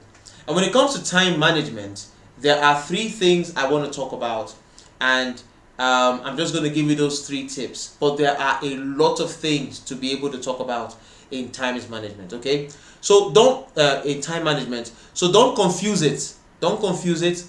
I'm giving you tips on how to achieve the work-life balance, right? And inside of that tip, the first tip I'm giving you is on time management, right? So I want to talk about 3 things on time management that should help you be able to achieve better time management. The first one is that time is measured in, or rather, time management could be approached in a quantitative manner or in a qualitative manner. All right, I'm going to repeat that. Time management can be approached in a qualitative manner or in a quantitative manner. Okay, so what does that mean? A qualitative manner means that you may not have all the time to do that particular task or that particular thing. You may not have 3 hours to do it. You may not have 4 hours to do it. You may not have 10 hours to do this. Maybe you only have 15 minutes. Maybe you only have 20 minutes. Maybe you only have an hour. The qualitative approach to time management is that in that hour, you will give it your undivided attention. So you will give it quality in the area of your attention, because you don't have the quantity of time. And then, of course, the quantitative approach to time management is that you are giving it a large amount of your time. So now you have 3 hours to spend on this, you have 7 hours to spend on this, and so on and so forth. So the first thing about time management that will really help you is understanding the qualitative and the quantitative approach to time management. Now let me give you an example. Let's imagine that you're this big CEO, right? And you are running this big company. And for 7 hours a day, you are at the office. You don't have a lot of time to spend with the children every single day. You don't have a lot of time to sit down and watch cartoons with them for 5 hours. But on Fridays, on Saturdays, and on Sundays, you can actually bring out, like on Friday, you can bring out 2 hours that you can spend with the children, right? On Saturday, you can pull out 2 hours, and on Sunday, you're going to pull out 2 hours where you spend with the family, the children, the wife, and everybody. The 2 hours is a small amount of time compared to 24 hours or compared to the 9 hours you spend in the office, right? But for that 2 hours, you're giving your family an undivided attention. In other words, you're not going to answer any phone call. You're not going to be on the phone. You're not going to be on social media. You're not going to be distracted by anything. If it's a time for you to play video games with your child, you're playing video games with your child for 2 hours. If it's a time when you're helping your child do the assignment, you're helping your child do the assignment for the 2 hours. If it's about going to play football or soccer outside for the 2 hours, that's what you're doing with your children and your family. You see? So that time you're spending with them is called the qualitative time. You're giving them quality time. Okay? You might not do that every day. You might not even do that every week. You could do that once in 2 weeks, thereabout. But no matter how busy you are, you can always separate activities to the qualitative and the quantitative approach. Sometimes certain things will receive the qualitative approach, and then at other times they will receive the quantitative approach. Let me give you an example. Let's say you are a student, right? And you know it's a time that is just normal. There's no exam. It's not the exam period, so you study, right? And so you've planned your time to be able to study about 4 hours every single day. You're not giving it a lot of time. So at that particular point in time, your studying is receiving the qualitative approach, right? But when it's time for the exams, when the exams are fast approaching and you're writing the exam, that's the time for you to increase that 4 hours to about 6 hours or maybe even 7 hours of studying. So now you have improved from being qualitative with your approach to studying to being quantitative with your approach to studying. So if you have this balance between the qualitative approach to time management and the quantitative approach to time management, it'll help you be able to balance out your activities and navigate through the different activities as you go along your way. So have that in mind. And when I do the full course on time management, I'll talk deeply on these things. The second concept about time management that I want to talk about is prioritizing. Okay, you have to prioritize your activities. Every morning when you wake up, even before the morning, because you should plan your day in the previous day. So when it comes to planning your day, you have to plan it the day before. And if you get a hang of it, you should be able to plan your week. And the more you get a hang of it, you should be able to plan your month, day after day after day after day. But let's keep it simple. Let's plan on a daily basis. Okay? So you need to be able to write your plan for the day the night before. It's important. And when you look at all the activities you have for that particular day, you need to be able to prioritize. You need to be able to say, these set of activities are more important than these set of activities. This is the most, in fact, in a day, you need to be able to say, this is the most important thing of today. This, I must do this no matter what. So even if it means me sacrificing certain other things I might have planned to do in the day so that I can accomplish this particular goal, this is the most important goal. See, that's prioritizing, you know. And then you plan every other thing during the day, and then you see how it goes. So get a notebook. When it comes to time management, get a notebook. Yes, get a notebook. Write down your day. Get a daily planner. Get an organizer. Get something that you're going to put down your daily activities. Now you might be thinking, it's not that important. My day is pretty monotonous. I don't need to sit down and plan it and so on and so forth. Listen, if you're looking for a more progressive life, if you're looking for a life that can get better and better, if you're looking for a life that can bring you into riches, bring you into happiness, bring you into wealth, you have to be organized. So right now your life may not look like it, but you need to begin to plan. So start today. If you're somebody that doesn't usually plan your day, start today. Buy a notebook. It doesn't have to be a fancy thing. Buy a notebook. Write down what you're going to do in the day, in the next day. And place it against a time. Alright? Don't just say, tomorrow I'm going to wake up in the morning, I'm going to eat my breakfast, I'm going to go out to work, I'm going to do this. No. Alright? When you say exactly, Seth, time is money. That's a good quote. So time is money. So that means when you're planning your time, you're planning your money. A lot of us wait until we have money before we get organized. But you see, you have to be organized to get money. Because time is money. Every day you're given 24 hours. In that 24 hours is an opportunity for you to produce money. But you can't begin to convert your time to money until you learn to organize your time for money. I'm going to say that again. You can't begin. Wow, I forgot what I said. What did I say?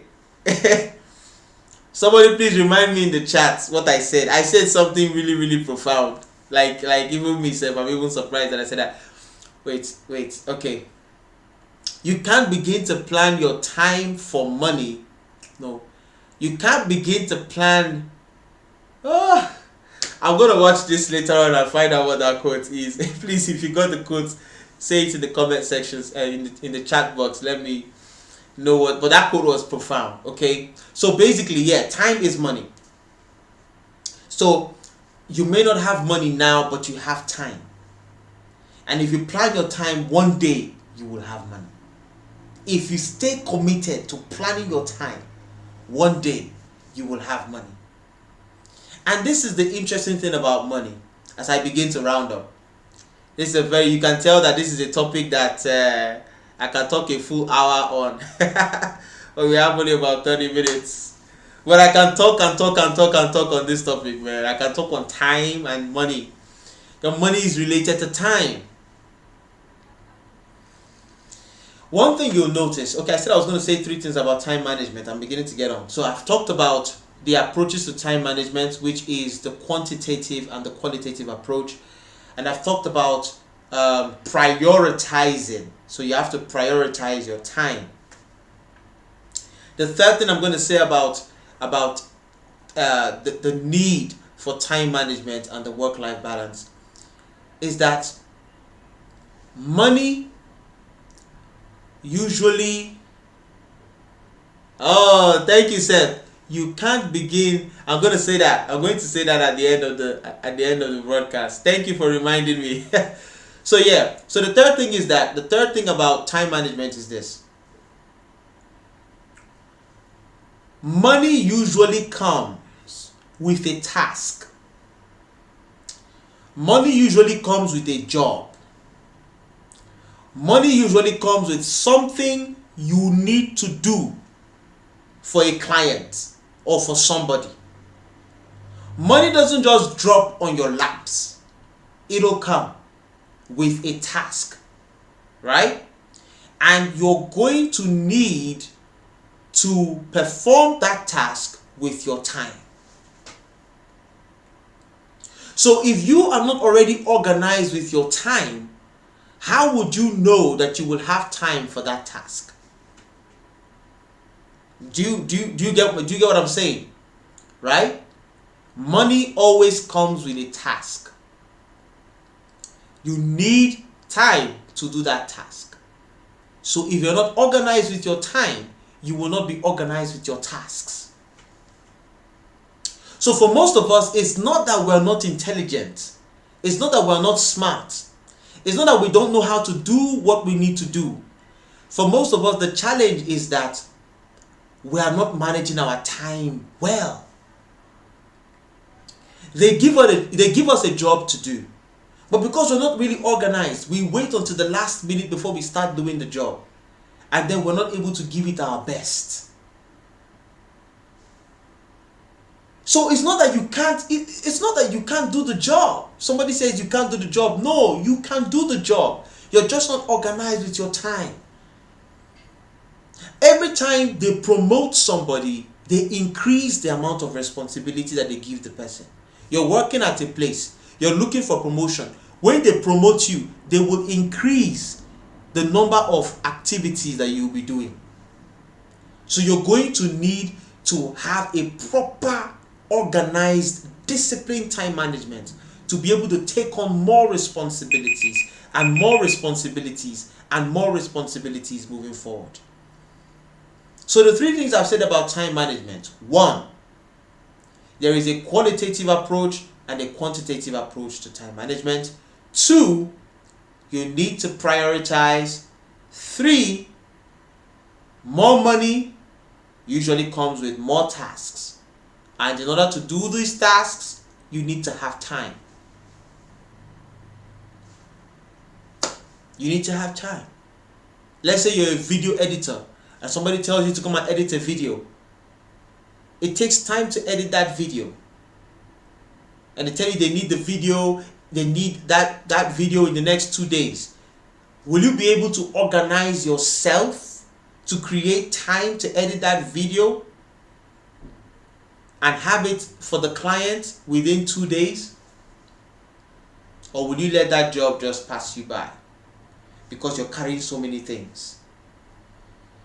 Some people have carried so many jobs on their heads, they're not delivering, they're not able to meet up with responsibilities. It's not that they're lazy, they just haven't organized their time really well. So we're talking about work-life balance, the importance of balancing the activities of your life. Exactly. Thank you, Nike. If you're not organized with your time, you can't be organized with your tasks. That's just it. We're all looking for progress. We're all looking for success. We're all looking for money. We tend to look for money, but money usually comes with work.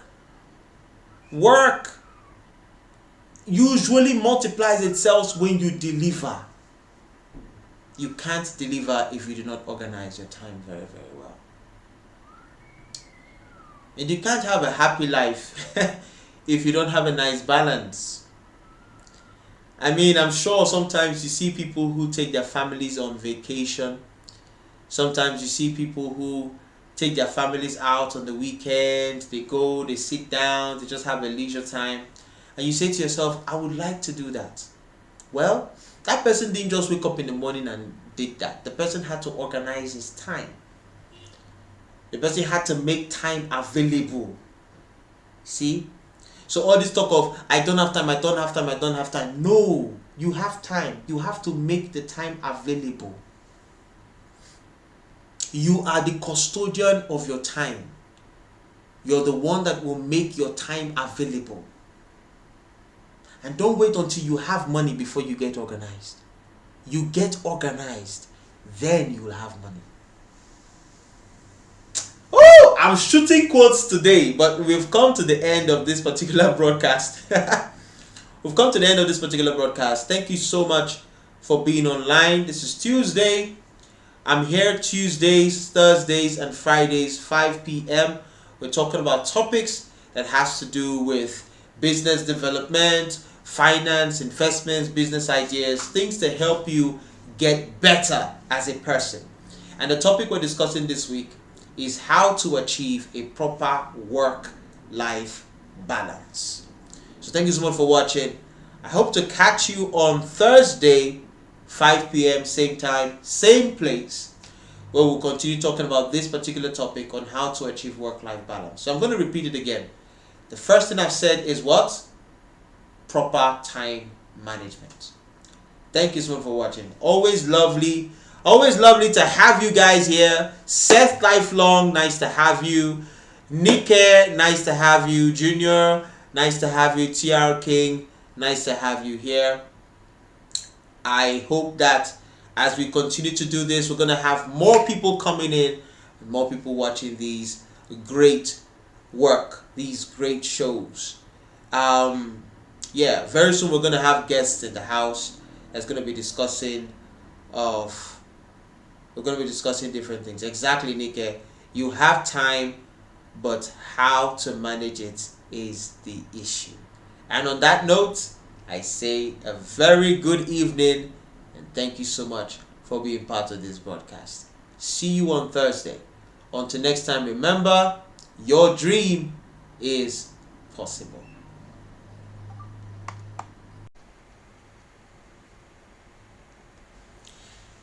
Good day, everybody, and welcome to the live show right here on Radio Buzz Television. And just like we like to do, we'd like to confirm that you can hear me before I go ahead to talk about what I have in store today. So if you are already online, just let me know if you can hear me. I'm just going to be talking, just going to be giving a recap of the things that we've talked about in times past as it has to do with work-life balance and various other things you can come to expect on the show. So if you're online and you can hear me, just go right ahead and let me know in the chat box by the side. We're live and we're cooking. You know, we're here. And welcome to the live show right here on Radio Buzz Television. So it's good to be here. It's good to have you here online. For those of you that are coming online And we're definitely going to be here every Tuesday, every Thursday, and every Friday by 5 p.m. Today, this particular week, we're talking about achieving work-life balance. So how well do we achieve that work-life balance, and how that can affect our finances in the long run? If you don't know how to have your work-life balance, it can affect your professional life in a very negative way. One of the reasons why people get to give you jobs, especially if you're self-employed or you have a business, one of the reasons why people give you jobs is because you can deliver on those jobs at the time when you said you would deliver. So if you don't have this work-life balance, it'll be almost impossible for you to deliver on these jobs. We look at these as celebrities. Most of this, okay, thank you, Steve. Okay, you can hear me. That's good. You can hear and see me. We always have to check these, our technical, our technical stuff, all our equipment, everything has to be online, and we have to know that everything is going on well. So welcome to the broadcast. So today we'll continue our series talking about work-life balance, and like I was saying, we even see our celebrities who look at people who act movies, musicians, and so on and so forth. When they are not able to balance their work and their lives, it affects their ability to put out new work, new material, and everything. So if you don't have your work balanced with your life, you're not going to be able to perform at the best that you can perform. So it's always good to have this work-life balance, and that's what we're talking about today, because our aim is to achieve that better financial life, that better successful life moving forward. So yes, on Tuesday we talked about one of the tips that stands as a foundation, because the more I look at the other tips I want to share, the more I realize that the very first tip is like the foundation that stems into all these other things that I may be discussing. So if you haven't seen that first broadcast on this particular live show for this week, I'd like for you to go check it out so that you can be on board on what we're all talking about. So today I'm going to be giving you the second tip and the third tip. So I'm going to be giving the second and the third tip as it has to do with having that work-life balance. And the second tip I'm going to be telling you is for you to be able to plan out the activities of your personal life and your work life, or plan out the activities you're going to be having with the people in your personal life and the people in your work life.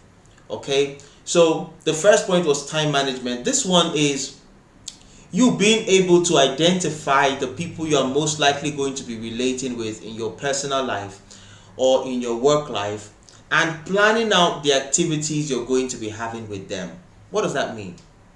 Let's imagine that you work at a place where you have, good evening Nike, welcome to the broadcast, where you have friends and your colleagues are friends. They're your friends and they like to come around your cubicle to gist and to talk and all of that. And you know that you have these friends at your workplace. So how do you manage them? How do you manage them coming to your cubicle to distract you and all of that? You should anticipate that they would come. And of course, it goes back to planning your time. So you've already planned your time. You already know what tasks it is you're going to be doing at your workplace at one particular point in time. So when your work colleagues come around, you and your colleagues, not work colleagues, when your colleagues come around to talk to you, to gist with you and all of that, you need to be able to tell them, okay, I don't have time to talk right now, come back in about an hour, 10 minutes, this is what I want to complete and all of that. If you don't have those things planned out at your workplace, then anybody that comes to your cubicle with any kind of gist, you're just going to listen to them and it's just going to take into your day. So it goes to planning what you're going to be doing with these guys. Or you can refrain, talking with your friends at work to your lunch break, or to when you guys close from work. That way you can be more productive and you can balance that out, because some people do work and they're not able to complete it in the office. They have to carry it home, and from all indications that is a bad thing to do, taking work home and all of that. Now I understand that sometimes it's unavoidable. You simply have to take work home because there's some things you may need to complete and so on and so forth, but that shouldn't be the norm. And if you check what you do at your workplace and identify that the reason why you're not able to finish your work at the office is because you're gisting with friends and talking and all of that, and you have to take work home, it just doesn't make sense. So if you finish from work, you come back home and you do your house things, because it's not good for you to be a workaholic in that particular sense. You're always working. You don't have a social life. You don't have a personal life. You don't have nothing going for you outside work. It's not a really good thing. So you have to balance it all out. The same thing, planning the activities that you have, even at home. Let's imagine that you're married, you have your children, you have your wife, and these are people in your life. And so you need to plan out the activities you're going to be having with them at home when you come home. So it's not that when you get back home, you're like, oh, I'm from work, and then you just want to watch TV all day. You just have to have that planned out as well. If you're going to watch TV, and this is planning out your activities with the people, all right? Not just planning or time management. This is planning with people in mind. So if you say you're going to be having dinner with your family, at that time when you're having dinner with your family, that's the activity you're having with them, and the amount of time you have allocated to that particular activity is what you need to stick to. Now for folks who are not necessarily married, let's say you're a single person, you're living by yourself, sometimes you have friends coming to visit you, right? Sometimes you have friends, just barging in after work, maybe let's go out to hang out, let's go out to do this, let's go out to do that.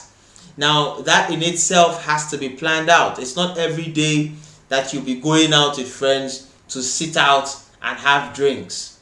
All right, so you can also plan out those activities around those people, to a certain time. Like they say, thank God it's Friday. So on Friday, you're gonna step out with your friends, chill, relax, and leave those things to Fridays. How about folks who are working from home? Most times, for people who do freelancing, people who do these types of works, they work from home. And the challenge with working from home is that people assume that just because you are at home, you're not working. Because for them, their own jobs requires them to go to an office and all of that. But people who work from home have to work from home. And the challenge with that is your friends come over and they want to hang out, they want to play video games and all of that. So you need to plan your activities around that as well. When you plan your activities around these people, you're able to have a little more control. And this goes down to discipline, because sometimes you have to be disciplined to be able to tell somebody, hey, this is not the right time for this. I have to do this and I have to do that. And sometimes you might look like a bad guy. All work and no play makes naked a door. Exactly. So, but when it's all planned out, it's good. Okay? When it's all planned out, it's excellent. When you can sit and strategize when you're going to go swimming, when you're going to hang out with these friends, is best. So you need to plan out the activities you have with these people. It's important as well to have these people in mind, so that when you say that you're doing one thing or the other, you don't come across as a snob. Because people feel like, oh, because you're doing this job, you're doing this work, you don't want to hang out anymore, you don't want to chill, you don't want to relate with people anymore. That's not true. Okay? You just need to be organized. Nobody is able to achieve any great thing without being organized, without being planned and balanced. And over time, your friends or your family members are going to understand that this is how you've structured yourself, this is how you've structured your life, and they will play into it. And the ones who can't play into your plans and play into how you want to be relating with them, they are going to bounce from your life. That's just the truth. When you tell somebody, hey, I can't always be doing this like this, okay? It's not causing for me to be productive. Sometimes people get into romantic relationships, they have a boyfriend or they have a girlfriend, and the person wants to constantly be in their face. And sometimes you have to tell them, see, let's schedule when we hang out. Let's schedule when we meet up, when we see each other, because the way it's going, you're going to just take me entirely away from work, okay? And you need to work in order to make money. Truth of the matter is, as a man, if you don't have money, a lot of people won't want to date you. So so your work is important. So whoever it is has to let you do the work, let you understand how you're going to be able to be more effective. So this particular point, like I said again, it's about planning your time around the people around you. Okay, it's about people now, making people understand what your schedule is like, making people understand what your demand is like, making people understand the type and the nature of work you're doing. A lot of people, especially in this part of the world, do not value work that does not require you to go out of the house or require you to go somewhere to the office and come back. The times are changing, okay? Work doesn't have to be in that traditional sense. You can work from your laptop, you can work from your phone. It's work, you see? As long as you're doing something for people that's causing for them to pay you money, then you are working, you're doing projects, and just because you're working from home doesn't mean people should come and distract you. And then some people might wonder, it's even worse if you work from home. You have to be more disciplined. I mean, your discipline has to be times 7, because it's so unfair that somebody has gone to their own office, right?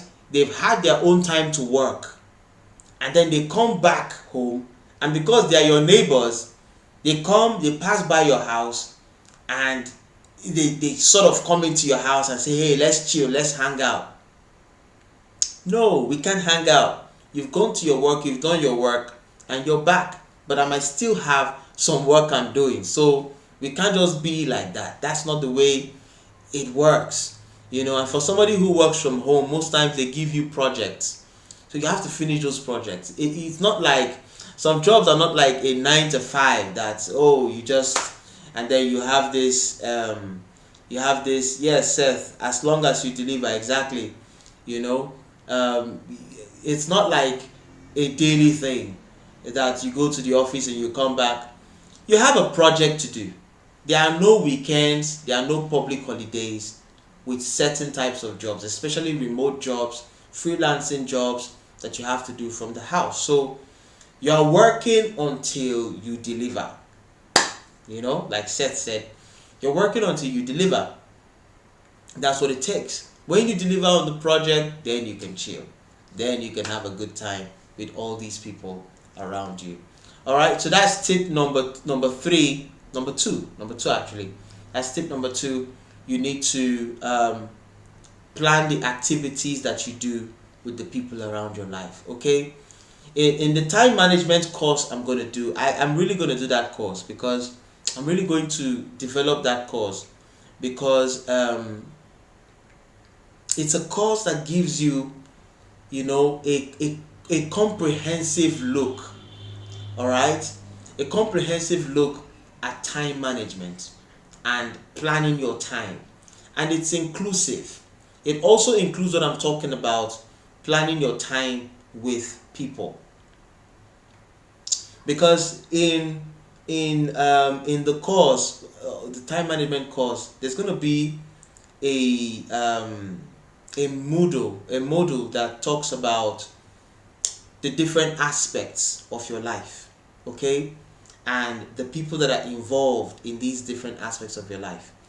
Because the purpose of that course, when I put it together, is to help you have that balanced life through planning and discipline. So I'm looking forward to it. I'm gonna put it together. because this is a very important thing to get to know.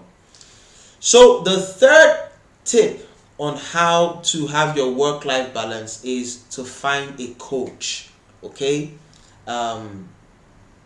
you need to find some type of role model, some type of coach, somebody to inspire you onto managing and balancing yourself, somebody to motivate you, somebody to give you insight on how you can actually do it. Because in life generally we all need people. We all need people who have done it before, people who have achieved it before, people who have had these experiences before. We all need them to come on board and to help us and to assist us along the way. It's easier for you to do something when you have somebody that has achieved it before, that's putting you through and telling you how to go about it and telling you what to do here and what to do there. There was a time we were talking about time management in a particular course that I took. We're talking about time management, and somebody said, what if you have a job that is not what did they use? What if you had a job that isn't stable with time? Okay, that's not like a 9 to 5.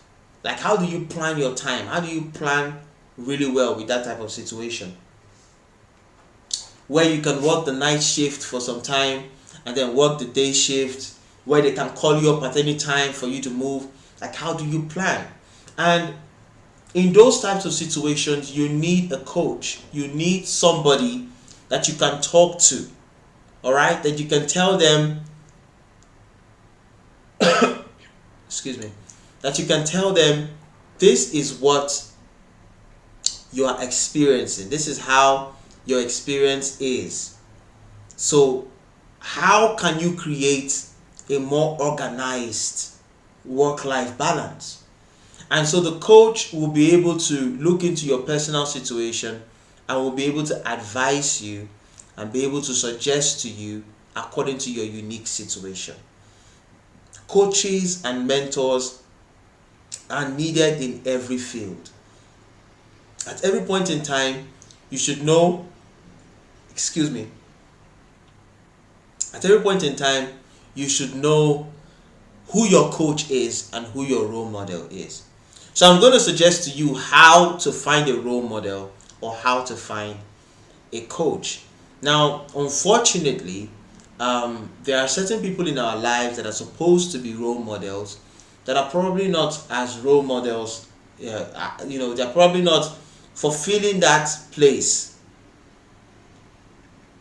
as role models. Some mentors are not cheap. Yeah, when I say mentors, I don't just mean the ones that you can pay for. I'm gonna get to the coaches that you can pay for and all of that. But I'm actually talking about certain people in your life, okay? Like your relatives, like your teachers, whoever around your life that seem to have achieved what you're looking for, right? You've noticed the person's life. The person has this work-life balance and everything seems okay with the person. That person can be your coach. So when I talk about coach or mentors or role models, I'm not just jumping to the fact that you have to pay for somebody. Although those guys do exist, and it's good that they exist, however, first of all, you can find people around your life that you may want to model yourself after. Sometimes you might want to model yourself. Now, the person that you may want to model yourself after in the area of finance may be different from the person you want to model yourself after in the area of relationships or marriages. Okay, might also be different from the person you want to model yourself after when it comes to business.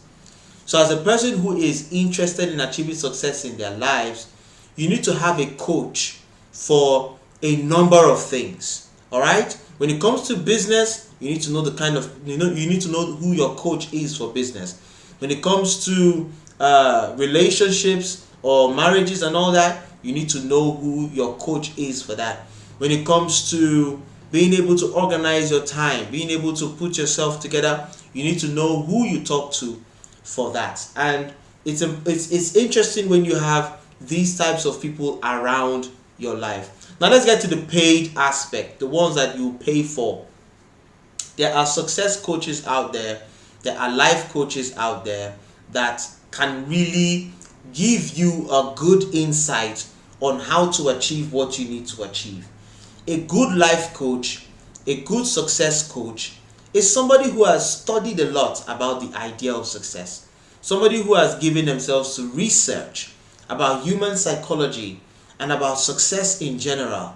And they are able to guide anybody into achieving their successes. It will even be more helpful if the person you are paying to coach you has gone through a training himself on how to coach people. Okay, so you need to find some of the best that are out there. Of course, the real big names might not be affordable for you, but then there are some other guys that are coming up, and they are not so much about money. Okay, like myself, I know that I at this point in time, at this point in time, I'm not so much about the money. You know, I'm doing all of these things just to help anybody who would want to receive that help to achieve different goals and different things in their lives, because there is a way to success, there's a way to succeed. And you know, I have some experiences. I've also done a lot of study on the matter. So if somebody would come to me as a coach and say, look, I want you to coach me on this and coach me on that, then there's a level of value I can bring to that particular field. So that's where, you know, you can get somebody and you can pay the person, and the person might be available to you to be able to coach you. There's nothing wrong with getting a success coach. Okay, there's nothing wrong with getting a life coach. Very soon, I'm gonna create the platform where if you do need coaching on any different aspect of your life, you know, you should be able to contact me, and I should be able to work with you in that area. There's so many things that we're planning, and I'm really excited about that platform because I believe that I'll be able to help a lot of people. Normally, the people that should provide coaching and guidance and mentorship and assistance for us are our relatives. Yes, our relatives, our teachers, you know, that have gone ahead of us. You know what I'm saying? You know, your uncles that have gone ahead of you, your brothers, your sisters that have gone ahead of you. Those are the people, your parents even. You know, part of parenting is coaching. You know, that have people that have gone ahead of you, even your teachers in school. Your boss is supposed to be your mentor as well. Supposed to mentor you through. But you know the way the world is, everybody's just being selfish. Even when most people have achieved success and they know the way to achieve success, you know, they are not. Most people that have achieved success, you know, that know the way to achieve success, they don't want to tell you. Yeah, because they're trying to keep that cake for themselves, and that is sad. You know, that is sad. Yes, I do understand that you have to be careful who you share your secrets with. You have to know whether the person is worthy of such wisdom before you bestow your wisdom on somebody who will not appreciate it. But on the other hand, the reality is a lot of people who should be mentors, who should be role models, are hiding the way.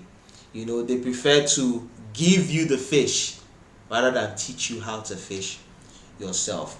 But it's good that you're on this platform today. So when I'm ready to launch the success coaching aspect of what we're doing here, like we said, you know, Ready Buzz Live Show, there are lots of things that are going to come out, and one of those things is a life coaching platform, a coaching platform that's going to help people achieve their dreams and achieve their desires, because we all need that guidance and that coaching there. So the two things we talked about today: one, you need to plan the activities that you have with the people in your life. Plan the activities with them.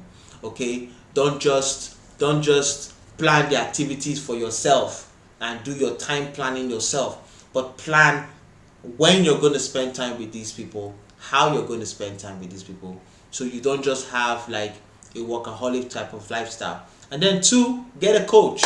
Okay, if you're finding it difficult to have this work-life balance, get somebody you can talk to that can give you ideas and suggestions on how to go about it. And if you're going to want to get a professional coach, that has its pros and cons. All right, working with a person that you're not paying has its pros and cons. Working with a coach that you paid has its pros and cons. Okay, when you're working with a relative or a friend of yours that's coaching you and that's giving you advice, sometimes the coaching doesn't have to be formal. Sometimes you don't have to formally go and meet the person and say, hey, I want you to coach me on time management. I want you to coach me on business. No, it doesn't have to be formal. If the person is your friend, somebody around, that you talk to, when you guys sit and hang out, what you talk about might be the thing that you need coaching on. So it doesn't have to be formal. You could sit down and if it's somebody that you need coaching on.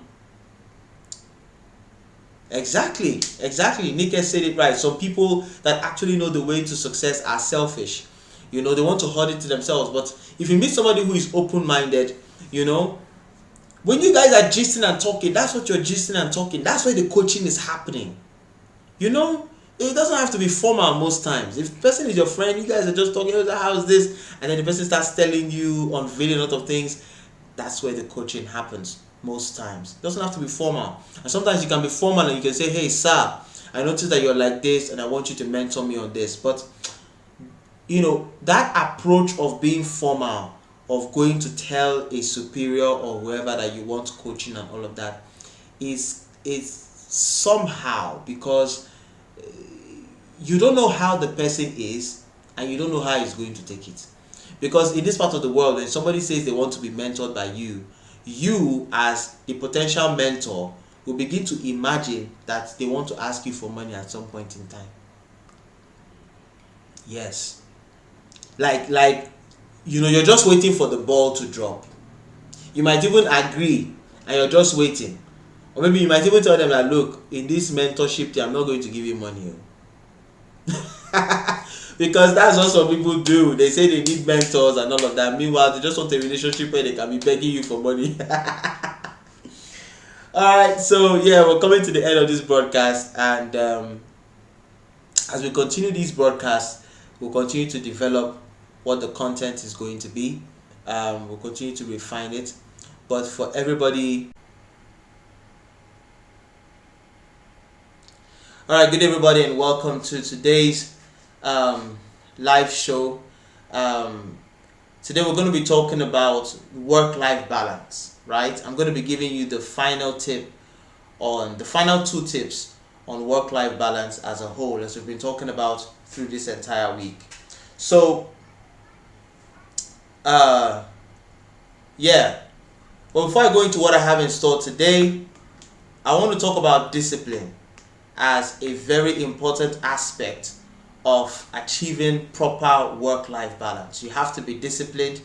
You have to be able to control yourself. You have to be able to pull yourself away from things that you're not supposed to do, or at times when you're not supposed to do those things. Now, what is discipline? My personal definition of discipline is to be able to do the things that you said you were going to do at the time when you said you were going to do them, and to be able to do them whether you feel like doing them or not. Let's imagine that you've had a plan and you wanted to study. Let's say you're a student and you wanted to study at a particular time, and at that time when you wanted to study was the time when your friends decided to come and visit. Okay, so like discipline is going to be the thing that's going to make you say, hey, okay, I don't need you guys to come around right now. This is the time that I have to study and to really get myself together and know what it is I am doing. So you have to be able to be disciplined. Sometimes even as somebody who goes to work, somebody who, you know, has to go to work, has to be busy and all of that, and you've separated time to be with your family. And sometimes when you've done that separation to be with your family, that's the time when they want to call you for extra work and say you should travel from one place to the other. You need to be able to say, hey, this is the time I've created for my family, and I've got to be with my family at this point in time. And that's discipline. You might lose some money, but that's discipline. And I just feel like it's important to emphasize discipline as we talk about work-life balance, because you cannot be able to have a proper work-life balance if you're not disciplined in yourself, if you don't have self-discipline to stick to the things that you said you were going to stick to, and to do the things you said you were going to do. So today, discipline is not one of the things I'm supposed to talk about today, but I just feel like it's an important thing to also say when talking about work-life balance. But today I'm going to be talking about being able to plan for the unexpected. I know that that sounds very, very, very funny. Like, how do you plan for something you don't expect? You know, if you're planning for something, is it not going to be something that you expect to happen? So how do you prepare for something you don't expect? Well, one of the things that's really, really good when it comes to planning is your ability to be able to imagine all the possible scenarios, all the possible things that can happen. I know that a lot of people don't like to think about the negative things, and they don't like to talk about the negative things, as it were. But you know, you can't just dip your head in the sand and hope that problems will go away, or hope that certain things don't exist. Okay, certain things are a possibility. The fact that they are a possibility doesn't mean that they are actually going to happen. It's just possible that such a thing might happen. So it's important to also be aware of those possibilities and make provision for them. Like for some people who have jobs, you know, it'll be advisable for you to have at least a 6-month salary saved up somewhere, or even a year's worth salary saved up somewhere. Should, God forbid, you just lose the job abruptly, or God forbid you're not able to go to work for a period of time, there needs to be that money that's there to be able to help you out here and there. So that's what we mean by preparing for the unexpected. Nobody hopes for the unexpected to happen. However, certain things happen, and we need to be prepared for them. That's the only way you can expect the unexpected. Just with your imagination, just think, okay, these are the possible things that could happen. So how do you tackle the situation if this particular thing happens, or how do you tackle the situation if that particular thing happens? And it's always good to have these plans emanate from your original plan of being properly, you know, well managed and well organized. And then of course the last thing I want to talk about is for you to be able to review and revise your plan. Okay, we talked about having a plan, talked about managing yourself, planning your activities and all of that. From time to time, you're going to have to go back and review your plan. You're going to have to go back and plan again. Okay, sometimes you're going to have to go back to, you know, restructure your plan, because usually not everything goes according to plan. Okay, there are certain things that might go wrong here and there, so it's always important for you to be flexible around these things. Sometimes you may have planned to actually spend time with your family, and there's something happens that's really, really unavoidable from work, you know, so you might have to revise that plan, reschedule the time you're going to spend with your family, and actually do come back and spend that time with your family.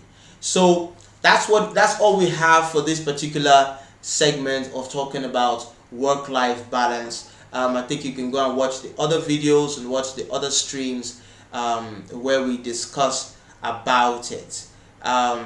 So thank you so much for watching. Thank you so much for being available. And until next time, remember, your dream is possible.